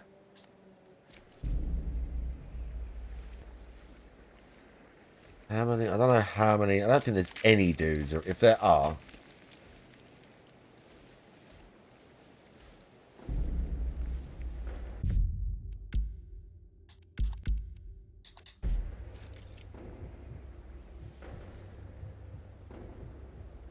$300 and the wind is just to the right a bit, so it's gonna be about somewhere like, oh, he's gonna walk, hang on, wait, yeah, about there-ish. Okay, now he's moving, yeah, no, a bit higher.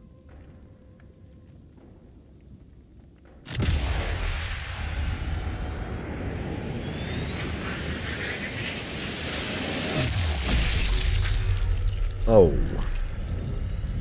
Oh. I mean, Brazilian Jiu-Jitsu sparring for 30 minutes, Myra, is fantastic cardio. Jiu-Jitsu sparring is phenomenal cardio. If you go for rounds and you have very little break, it's phenomenal. So you can't fault that.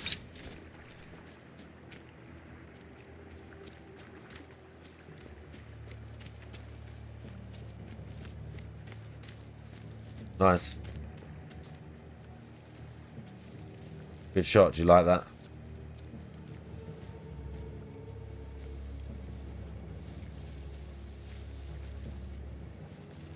Well, we could make shots without the thing, but, you know. We'll try and beat this game, finally. I don't even remember if I did. I'm pretty sure I did all of Sniper Elite 5. I'm pretty sure.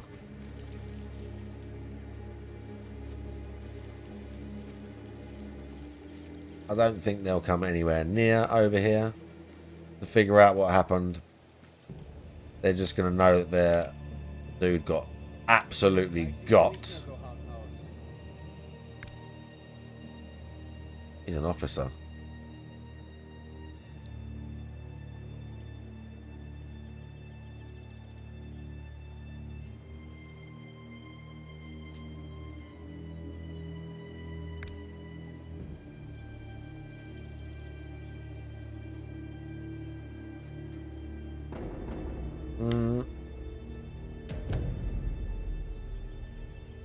All clear. They've resigned themselves to the fact that they're not going to catch. Oh. He really flopped that guy. That's unfortunate.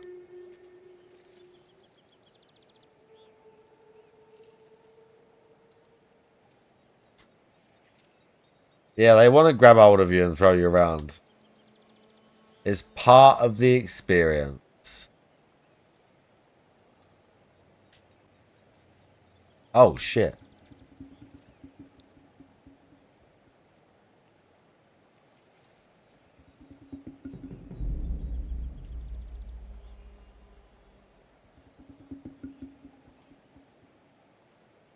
Where is it vulnerable? Oh, in the that'll make it immobile. I don't know if there's anywhere that I can shoot it that will destroy it. In the old ones, sometimes you could shoot it in one spot and then blow it up. They're less forgiving now. They're nowhere near as generous now.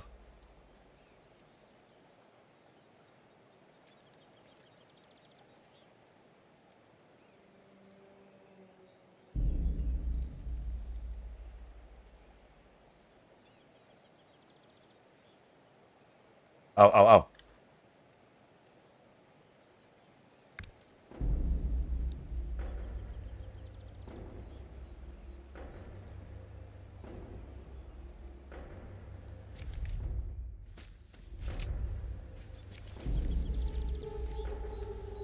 Okay.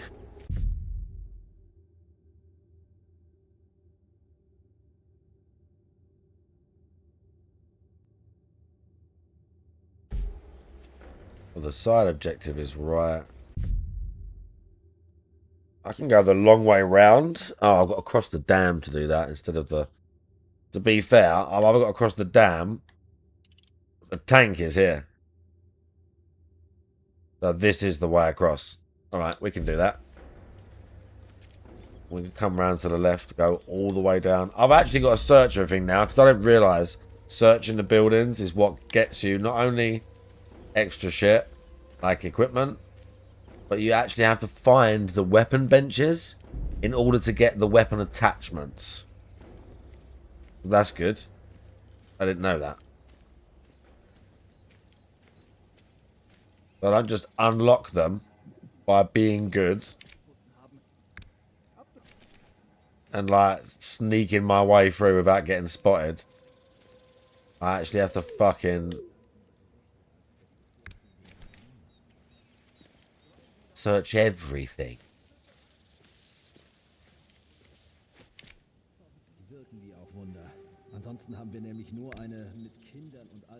But there's dudes everywhere. This is the issue.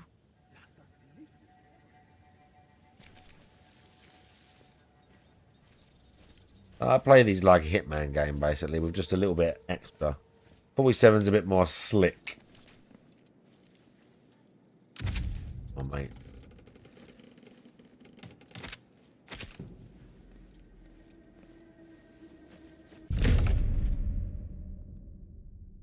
Oh, that's a pistol workbench.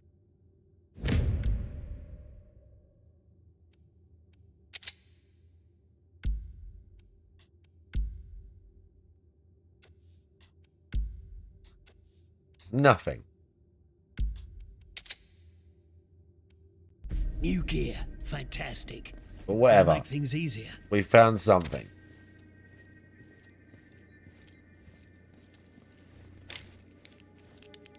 No tools. Need tools.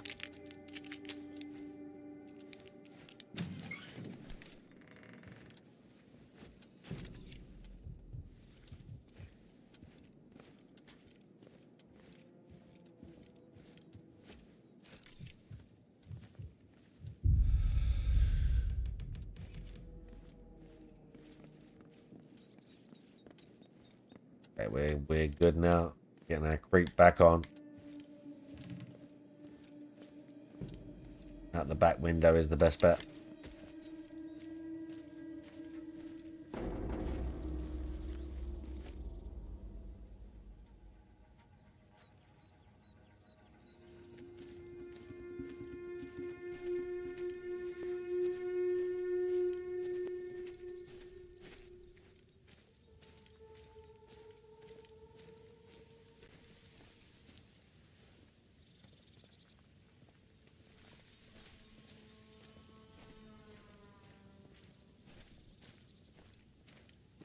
Oh, yeah.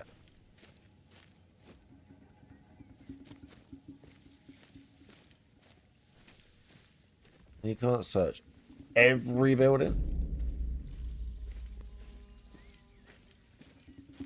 Obviously. Obviously.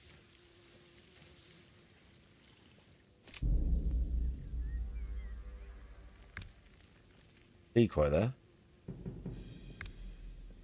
Guy. You search that building, but again, it's like open, right in the middle. Normally, I'll just bypass that. I'm like, I don't need to go in there. I don't need to go in there.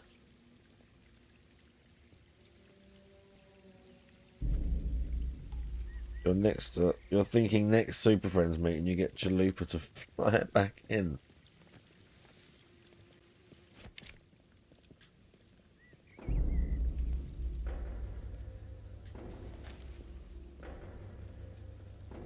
How many?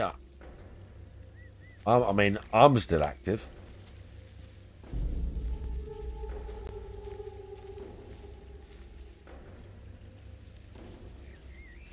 I've still got it, probably in the thing down there. That's a exit there.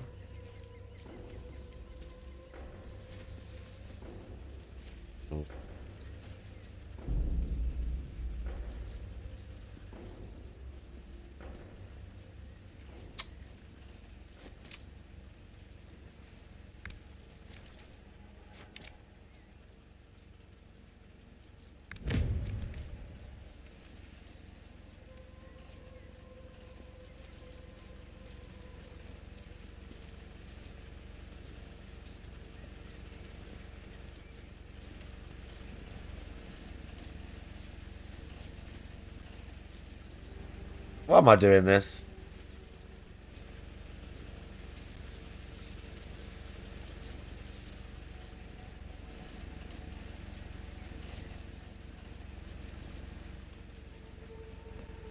This is a stupid idea.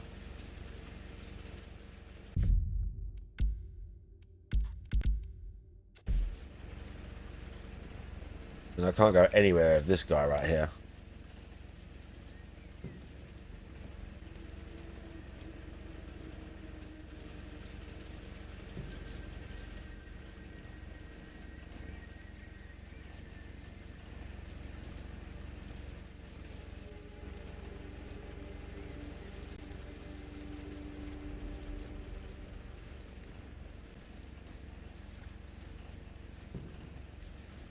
Oh my god, he sees me.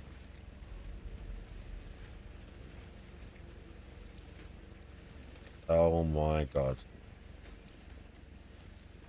That guy's gonna come back though.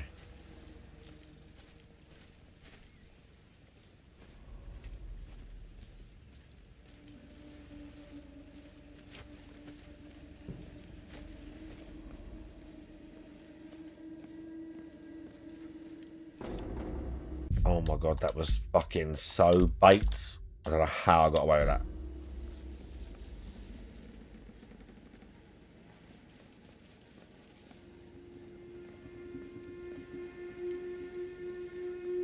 There's not even anything good in here. There's a stairs out. I like that. On the back side of the building. I mean, I will take that. There must be something. Don't take the piss. Oh, mate, there's actually nothing. There's not a single thing worth taking. There's a phone and all, that's it. Oh, that was a massive scam. Ah. They're like, yeah, search the buildings, find the stuff. Bro, you scammed the shit out of me right there.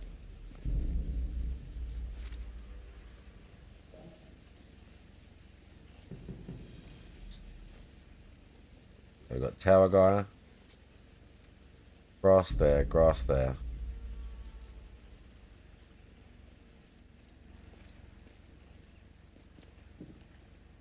Just annoys me sometimes you can't hop over things like this. I can't just jump down. Just because realistically, we'll just hop down right there. It's kind of the same height as everything else.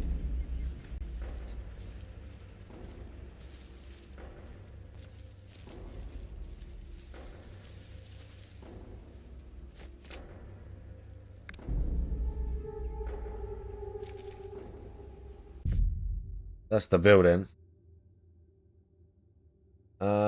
Oh no, it's not. It's further up. That building's within the thing. We're checking that anyway. We're doing chat. We're going through the alleyway. We're going wide with better coverage, better line of sight.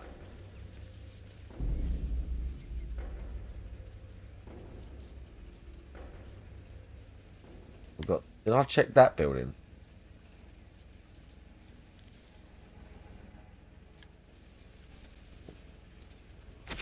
Cute.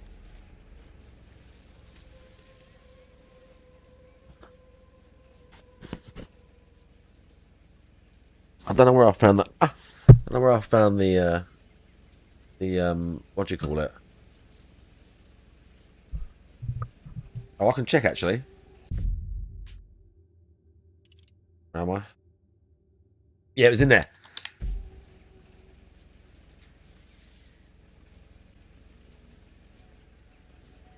I'm going wide.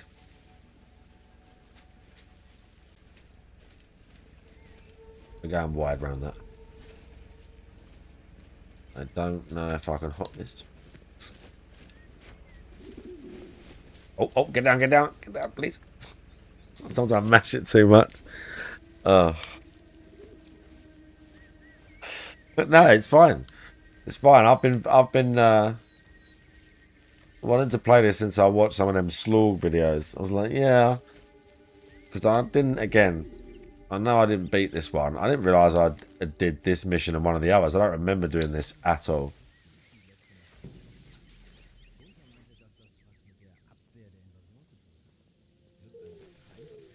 But evidently I did like more than I thought. But I've never beaten it. And I've beat all the others. It's like tradition or something now at this point.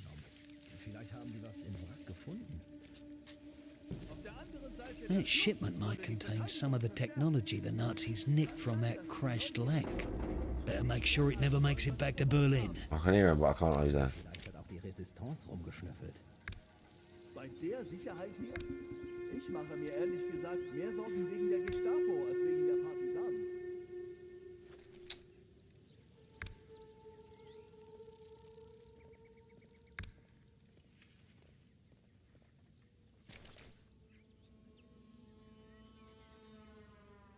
Well, you have to plant TNT maybe? Please let there be no dude. There isn't. I think we're good.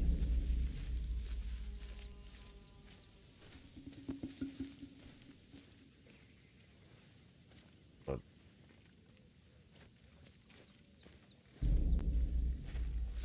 Okay. I'm formulating a plan.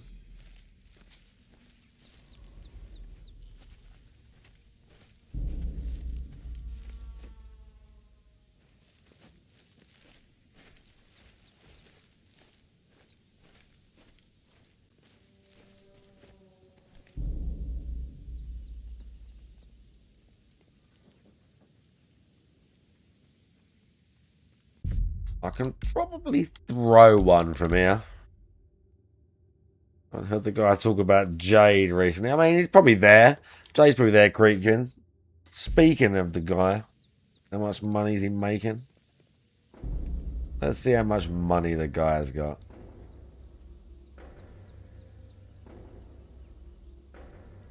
I wonder if he's been begging. We've got 30 super chat. Let's have a look. Oh no, we got $100. I bet you he's happy with that. I guarantee you he'll be loving that. They're supporting, dude. It's fine. I mean, it is for Dragon Quest. It's okay. Normally, yeah. This is Dragon Quest, Juzzy. So we can allow that. This can be the poor game in our rotation. Oh, fuck, I don't have TNT. You serious? Oh, no. This is bad. This guy don't move either.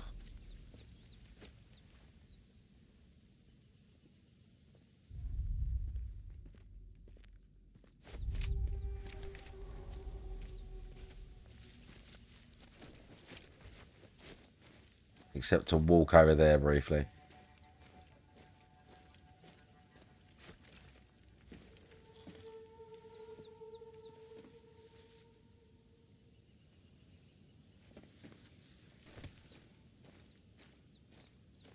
There's nothing over here. I'm going to check. Oh, yes. It's the boundary. Fuck. I'm going to check that building first.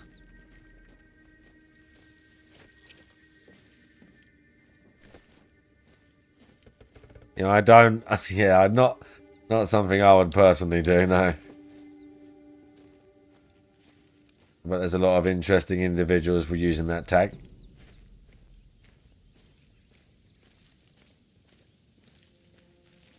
Right, I need to come back when I have TNT to destroy that.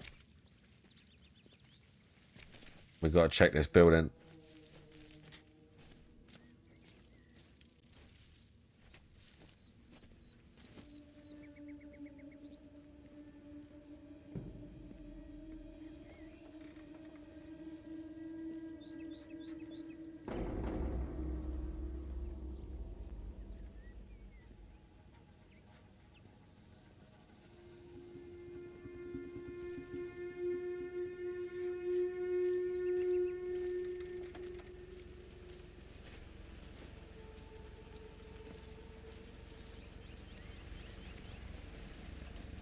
Okay. Okay, don't run.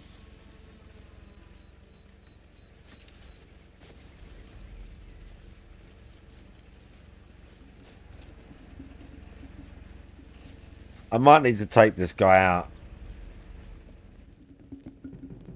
It's just going to be easier to blow the whatever that is up. I might be. Can I shoot that? I can actually shoot that if I want to. That might be a bit better. We get a good spot.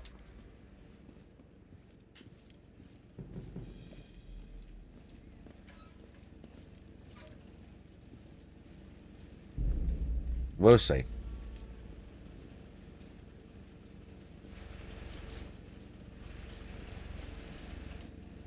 There's a sound masking thing there as well, but we might not need it.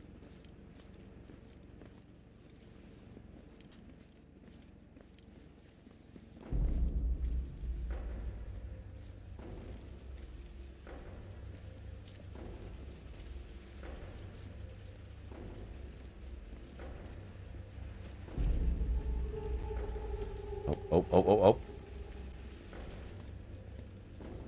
Oh my god, that was so lucky. Poor dude. It was not fair.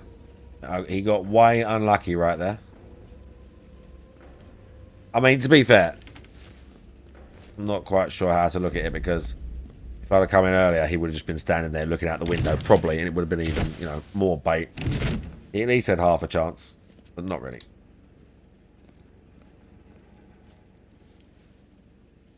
Safe station, safe key.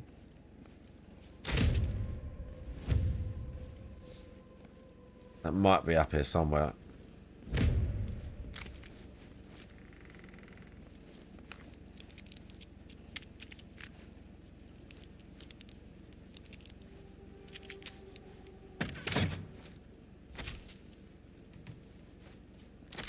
Probably not going to blow the safe open. Way too much noise. There's so many enemies everywhere. That would not be the smart play. Just for a bit of intel.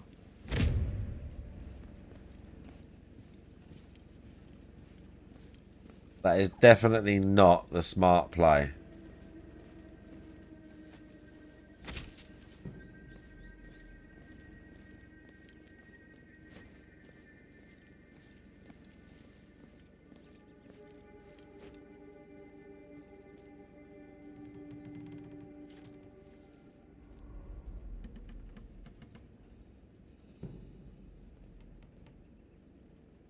Shit, I left that rifle all the way back there.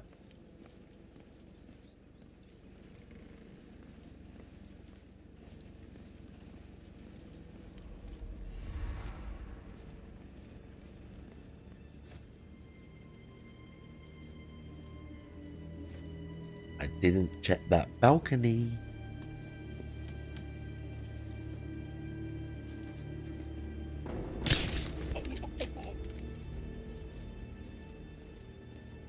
Close.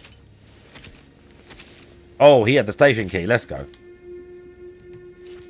Yes.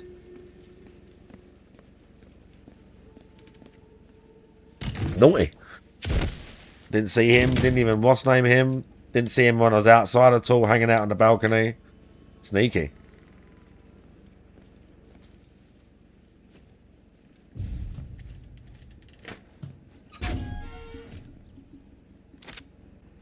Is that it? Well, see, it wasn't even worth it. Why is there a muscular man screaming?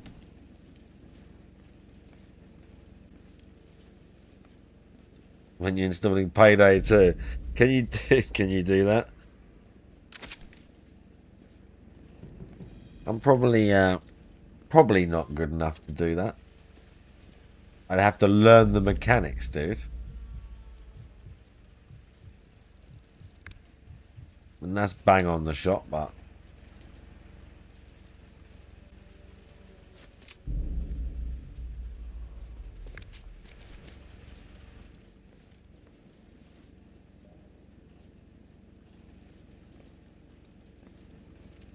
I've got a good shot of that thing from the window. But it's as long as I can get out afterwards.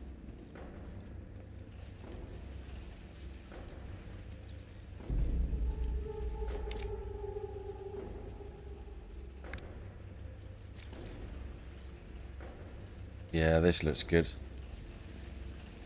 Alright, that's my route out.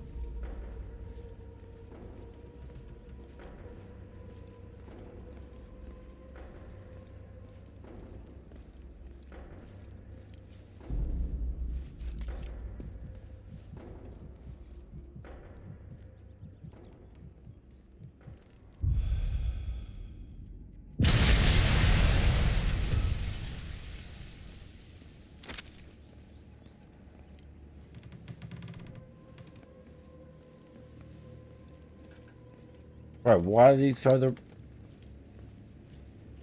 Why did I lose the rifle? Whatever, I can't even hang around now to find out. I couldn't pick it back up. I have no idea. Whatever. It does that shit sometimes.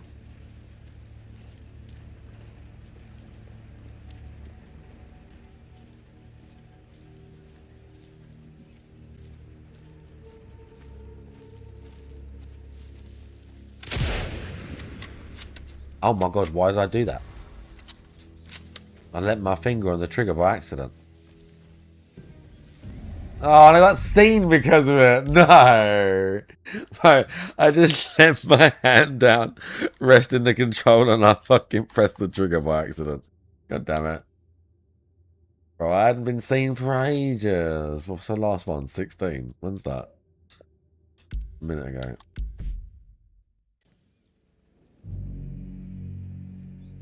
Well, the good news is I've still got the suppressed weapon. So, you know, it was not all bad.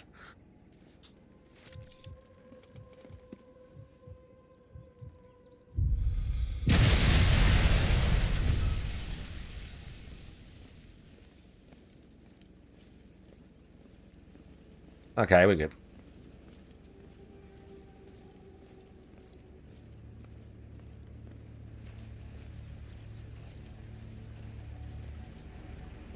So there's another one up here somewhere. Or something. I've got to blow up or similar.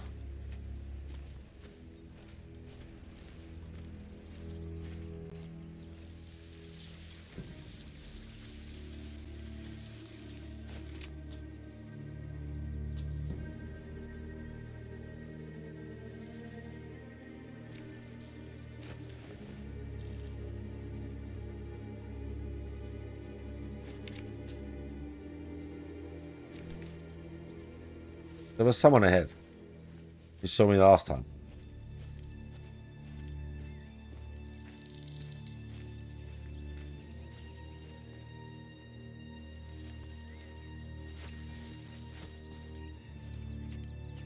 I wonder if I should search that little shed. Can I search it? No, the doors are... No. The trouble, I'm gonna be going back on myself and shit, thinking I should be looking in buildings. Just to get the attachments and stuff.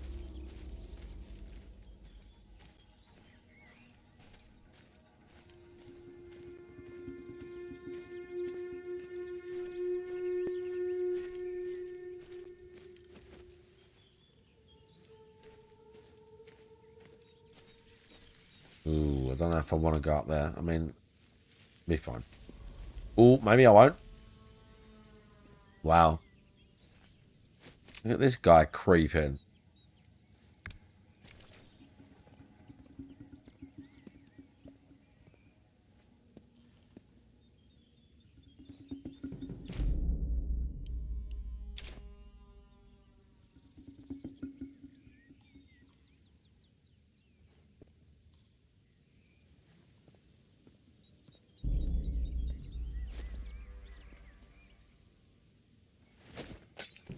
Was war das? Hallo?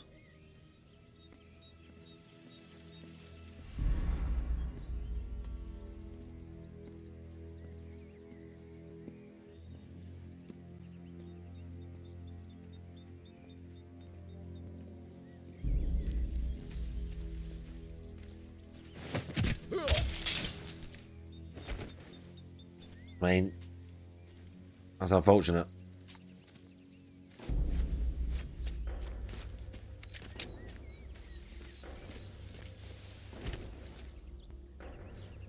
Right, let me...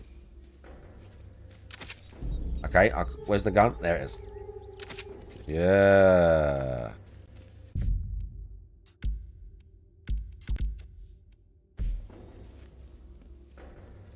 I mean, to be fair, the game gives you so many fucking autosaves anyways.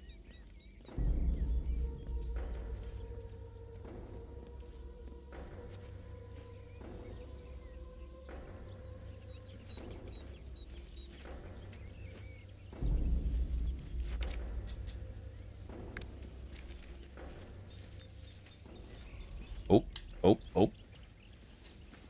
We good? That research camp should be just up ahead. Need to take a look and see what their egghead...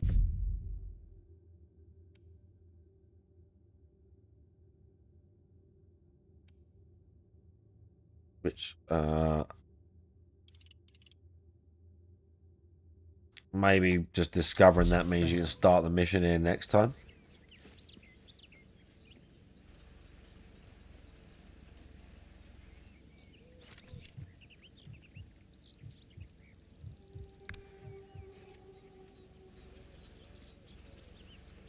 I don't see anyone around. I mean, this guy is prime candidate. I've got the suppressed rifle, so it's low noise.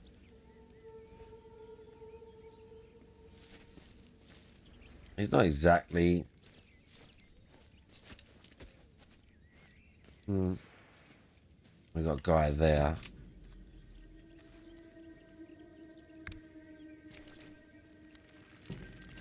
How far is he? 30 meters. He'll hear this gun if I use it here.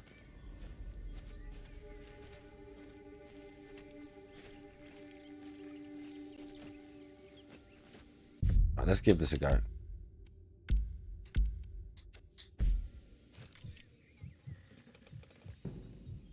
So it's going to be bang on him. It's going to be bang on. No one heard it.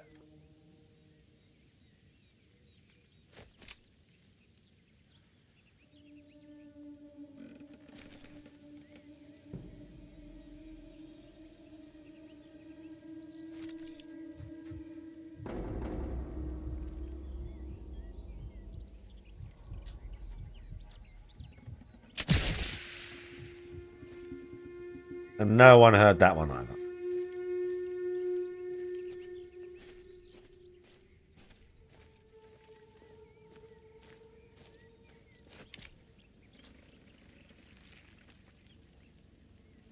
There's a zip line up there.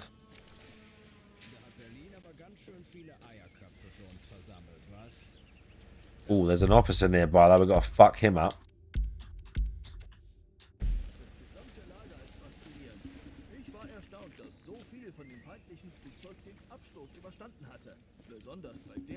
Oh, he's in this building. Oh no, they're here. Vor dem Krieg habe ich Maschinenbau studiert. Ich weiß, welche Kräfte damit im Spiel sind. Dann interessiert es Sie vielleicht auch, dass die Ladung den Absturz nicht nur überstanden hat, sondern gerade von den Wissenschaftlern in dem schicken Haus auf der anderen Seite der Schlucht analysiert wird. Die beim Damm benutzte Geheimwaffe wurde geborgen? So geheim ist die bald nicht mehr. Das kann ich Wonder if he's Ihnen gonna come this versprechen. way. We're gonna have to wait. Here we go.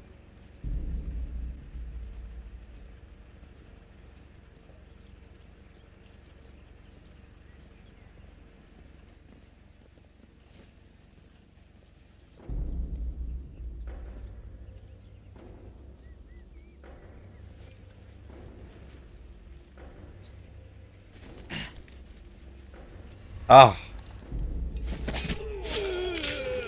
Oh my god, that was close. For some reason, he was like just in his little weird turning around. I was like right in a blind spot or something. And I did not get seen. As in like, he didn't get startled. Nice. A la Hitman style. Know what? Just because we can, in case that guy walks up here, for any reason.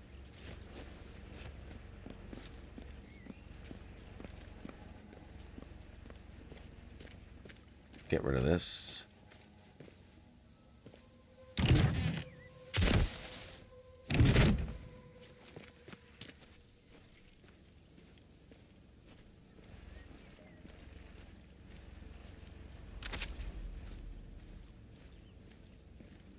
And I want my gun.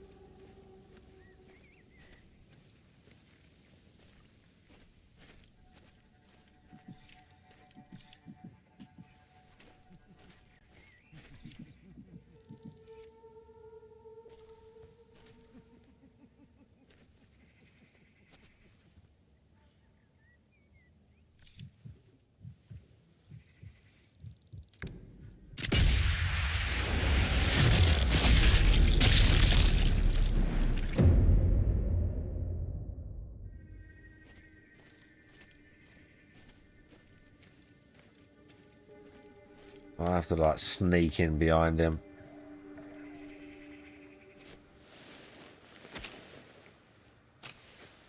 I don't need to do. Get rid of him. Behind the tent.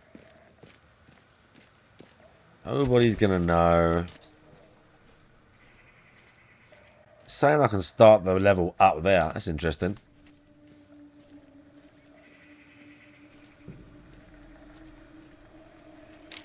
Another time.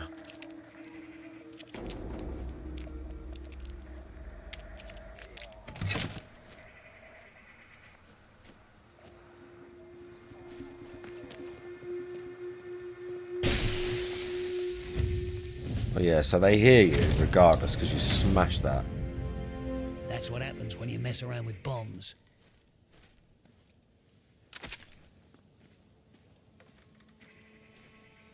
Okay, nice.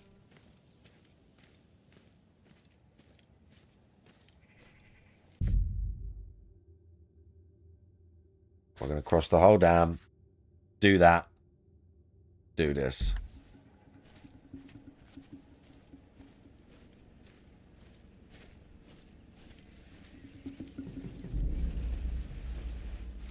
Oh.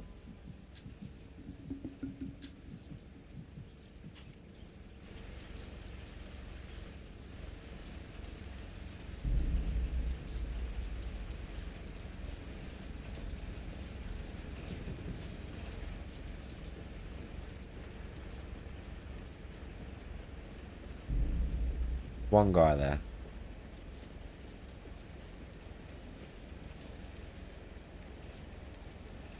I mean, there's more on the dam, but there's one dude right across from me. He's 38 meters.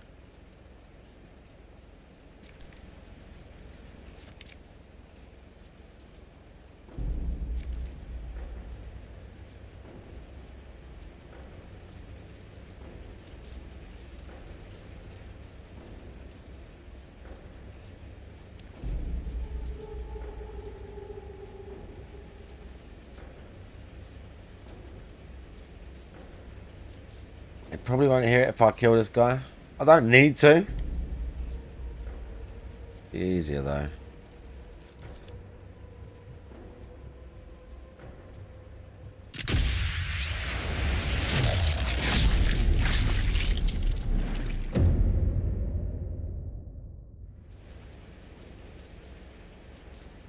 No one heard that shit.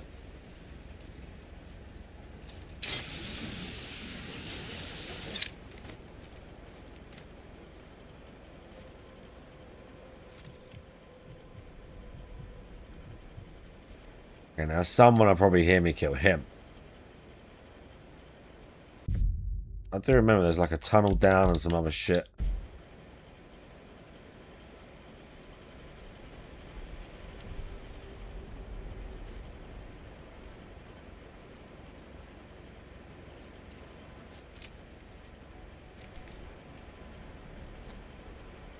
Four intel sources. What?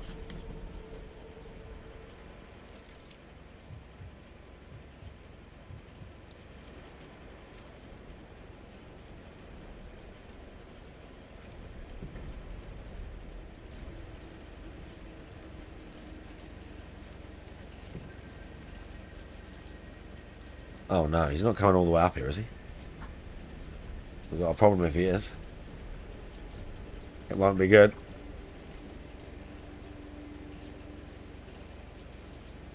I hope the crane can't spot me as well. That wouldn't be fun. Oh, I don't know, we're good.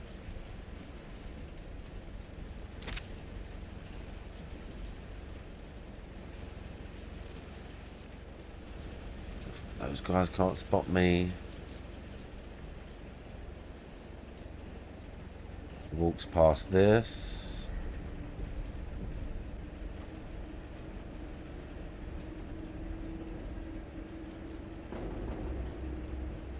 I'm going to save it here because if he turns back and sees me when he walks past, I'm going to have to stab him. But if I'm just like, if I go like this. Oh, this guy will see me do it.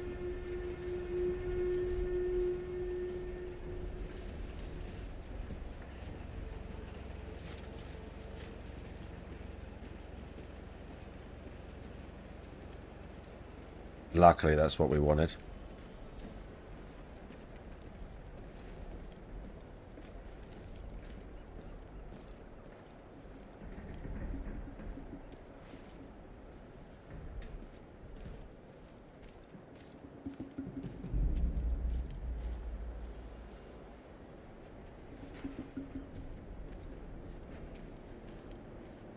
We're going to run into unknowns up here because I couldn't see way up at the back from where we started, so it might get a little bit hairy.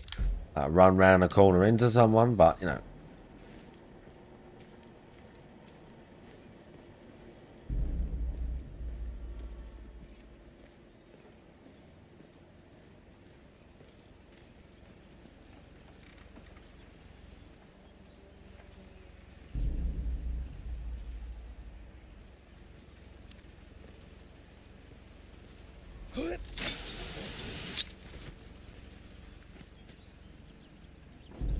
Might be someone on the building, I'm not sure who that was.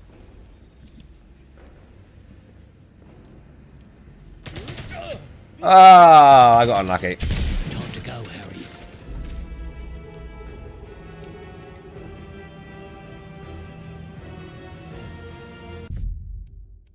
Oops. Well, we had a good run. We had a good run tonight. I've not been spotted. Oh, fuck. Oh. You want a couple of attempts of Neo 3 before I crash out? I feel like I'm pretty sure I'm on the last boss. I don't know if he has 2 phases, but I've got him quite close a few times. I could give you a couple of goes on the last boss on Neo, I suppose. Just the couple. Hang on.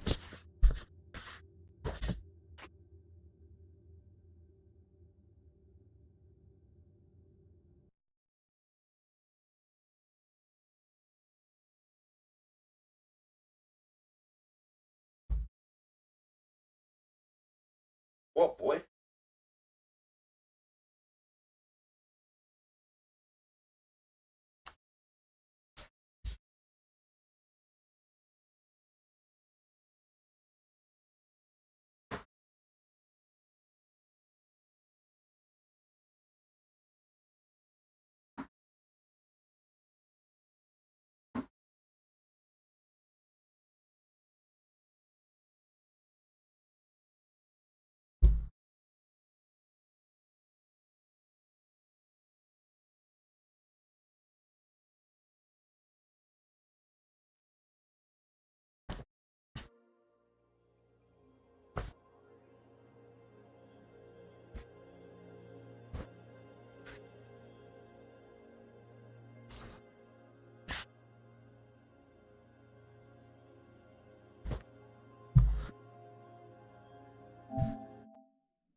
We can give it a couple of goes.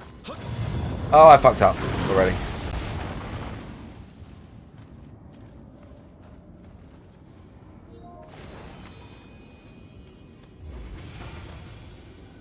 Now what?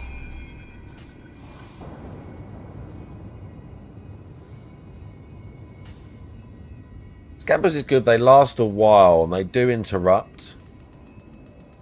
Probably got a slightly better one now. I mean, I've got so many.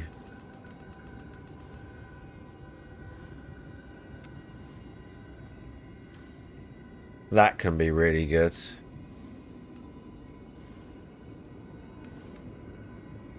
Okay, we've got Spider. Spider, what does it do? Reduces the movement. Yeah.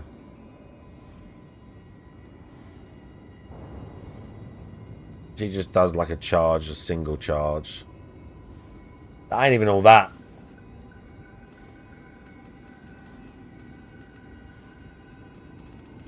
Top one, Kasha, 150.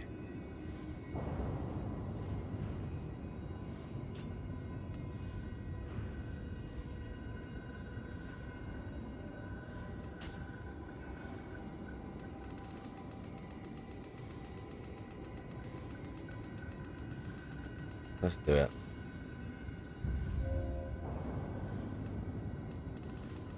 What else we got up here? Same.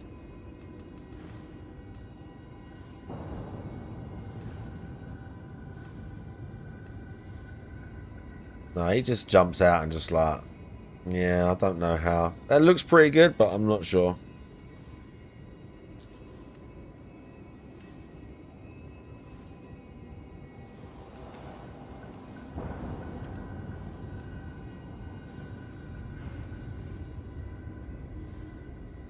No.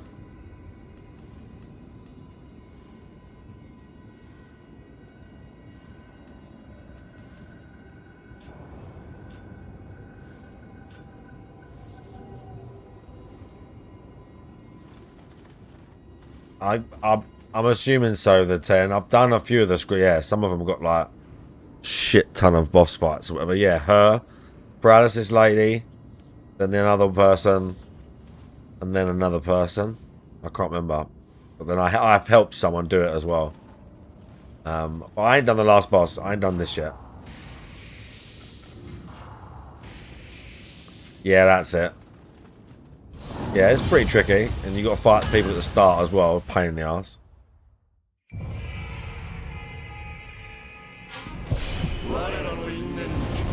I nearly got this guy.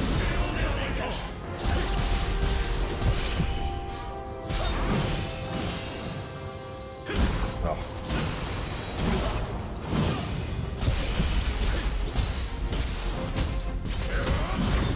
I'm going to see if I'm going to miss... Oh shit, the scampers.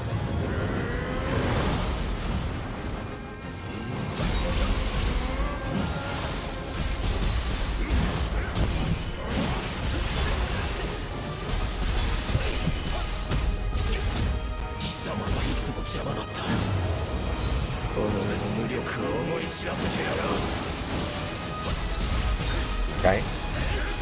Hit from behind for extra damage, I like that. Ow, that hurt. Ow, that hurt. I dived towards to recover faster, but shouldn't have done that. I believe this is the final boss, Juzzy, yeah.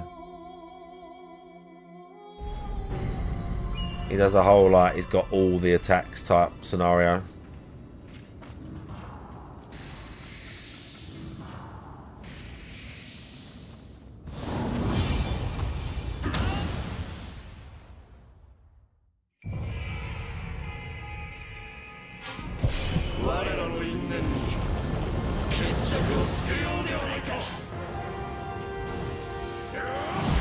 Ah.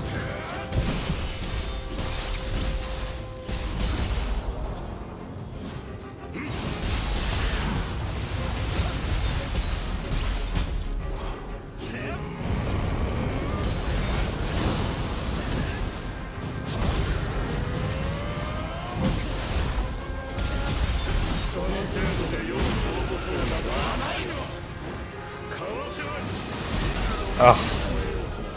I hate that. Getting fucking stun locked out and then they just do you with like ranged. So annoying. Didn't even use a summon at all.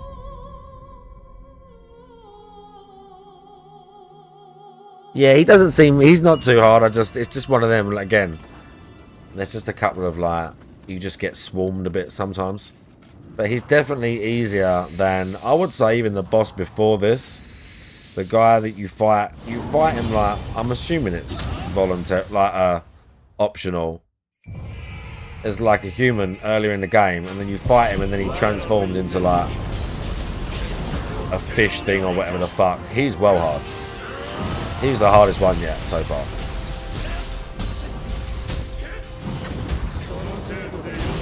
Bro, I was getting up. How dare you?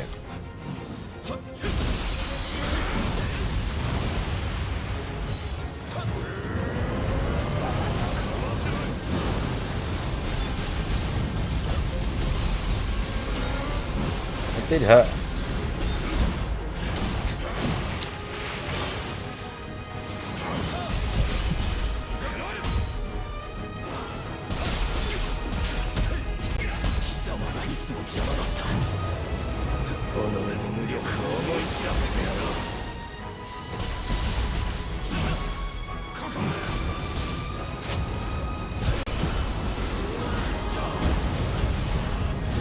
Oh, what?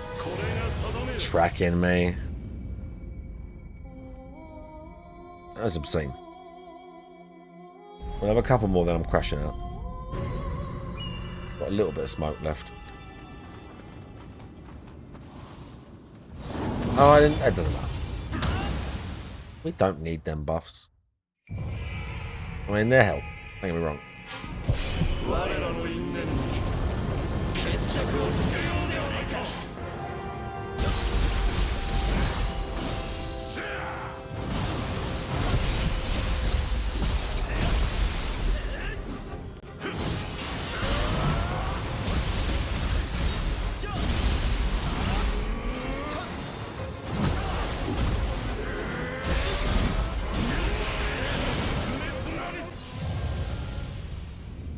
Right, one more try.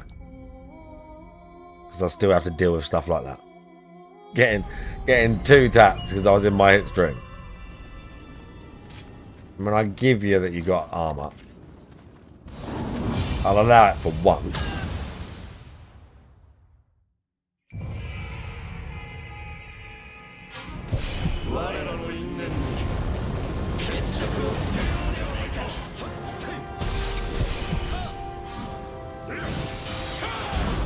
Oh, behind that, how dare you? Might die here. Yeah, we'll do this tomorrow. We'll do this tomorrow. I'm too tired. I was playing Sniper Elite. Yeah, there is. I just haven't. That's the only one I haven't done. I don't want to jump out until I beat the game, basically, because I'm right here at this boss. Like, I just want to do that now, finish it, and then I can beat that demon. And that's the. I haven't done the one in this map, and then all the other quests I think that I've got. All the other ones I had as battle scrolls I've done. I'm not max level yet though, which I assume is what, at least on this character, is 150. I'm 142. So yeah, but yeah, I'm assuming it's 150. Isn't it on the map, the Kodama? It's not on the... like, what, it's just on the map, but you can't find where he is. Must be under the ground. Must be under the ground, isn't it?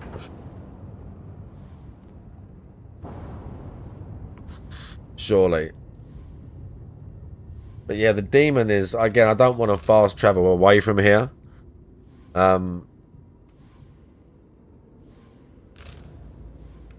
demon... Oh, can I... Yeah, I guess we can. No, fast travel unavailable. Yeah, okay, we can't. The demon is here.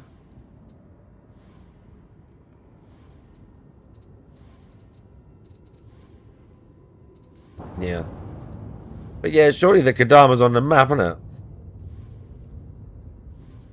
But he's probably just under the ground somewhere hiding out. But I did the vast majority of stuff, I think. Side quests and whatever else. I had a few... Look, I had a master left there. I don't even think I went to that. But I had stuff left, but I'm just hoping I'm going to be able to do that after I kill the last boss. I hope it's going to give you a choice, like, you know, do you want to go into New Game Plus, blah, blah, blah, blah. Yeah, exactly. He's got to be there somewhere. But yeah, there's a couple of things like left to mop up, and that's it. And then this guy. So I just want to beat this guy. One more. Even though I'm tired and stoned out. And not quite in the zone.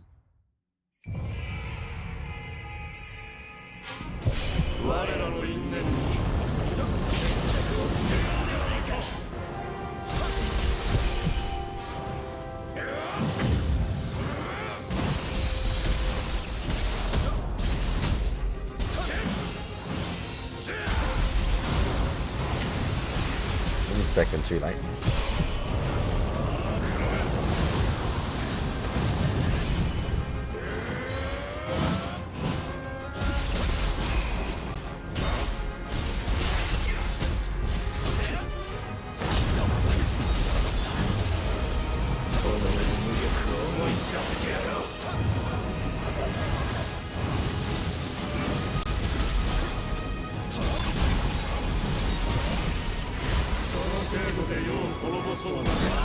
Oh, I got stun locked again, dude. Look at me, I'm Japanese. I can use, yeah. It's one of them. I got him real close. He's not too bad. I've just been getting unlucky here and just being slow, and he's just two-tapping me. But I got real close a few times. I had my living form and it didn't quite, or living artifact, whatever, and it didn't quite get him to the end. You know what it's like? Like specifically when the bosses get like to the last 10% or whatever, they're like hyper aggressive on you with all their like uber retard attacks. Like, you don't like it? I quite like it. It depends if you get hit. If sometimes it seems to last for, well, I don't say seems. Sometimes it lasts for ages and it's the shit. But sometimes it like you get clipped like once by the boss a little bit and you're like half your gauge is down and you're like, what was the point of that? That's kind of annoying, but it's always been like that a little bit. I do wish it was maybe just a fixed time that got a bit better as you like went up. Yeah, it's kind of like, I like the fast one because again I can dodge around and use the ability, so it lasts normally for a long time. But again, you feel like you just want it to be a bit stronger. Like, surely I can make one mistake and not get half of the duration because the boss just goes and just like clobbers you once. But yeah, we're at the end. I have enjoyed it. There's been a couple of insane bosses. There's been a couple of insane bosses and stuff, but I have thoroughly enjoyed it so far. I have thoroughly enjoyed it, so that was the thing. Anyway, I hope you all had a nice evening. Hey, Goon streaming? What's Goon streaming?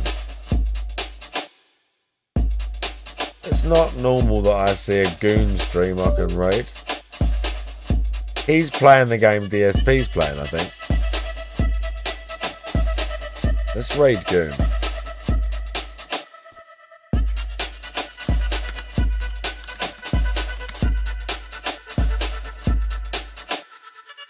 There we go. Right. Thanks for hanging out, everybody. I'll be back tomorrow. Tomorrow night. It's Friday night, and myself and the Terrors will be back, and we shall be continuing the Reanimal playthrough. So that's what's happening tomorrow. I'll probably play some Neo and some other stuff, but first things first, me and the Terrors and I will be playing Reanimal. So come and hang out for that. But yeah, have a nice night, and I'll see you soon. Bye-bye.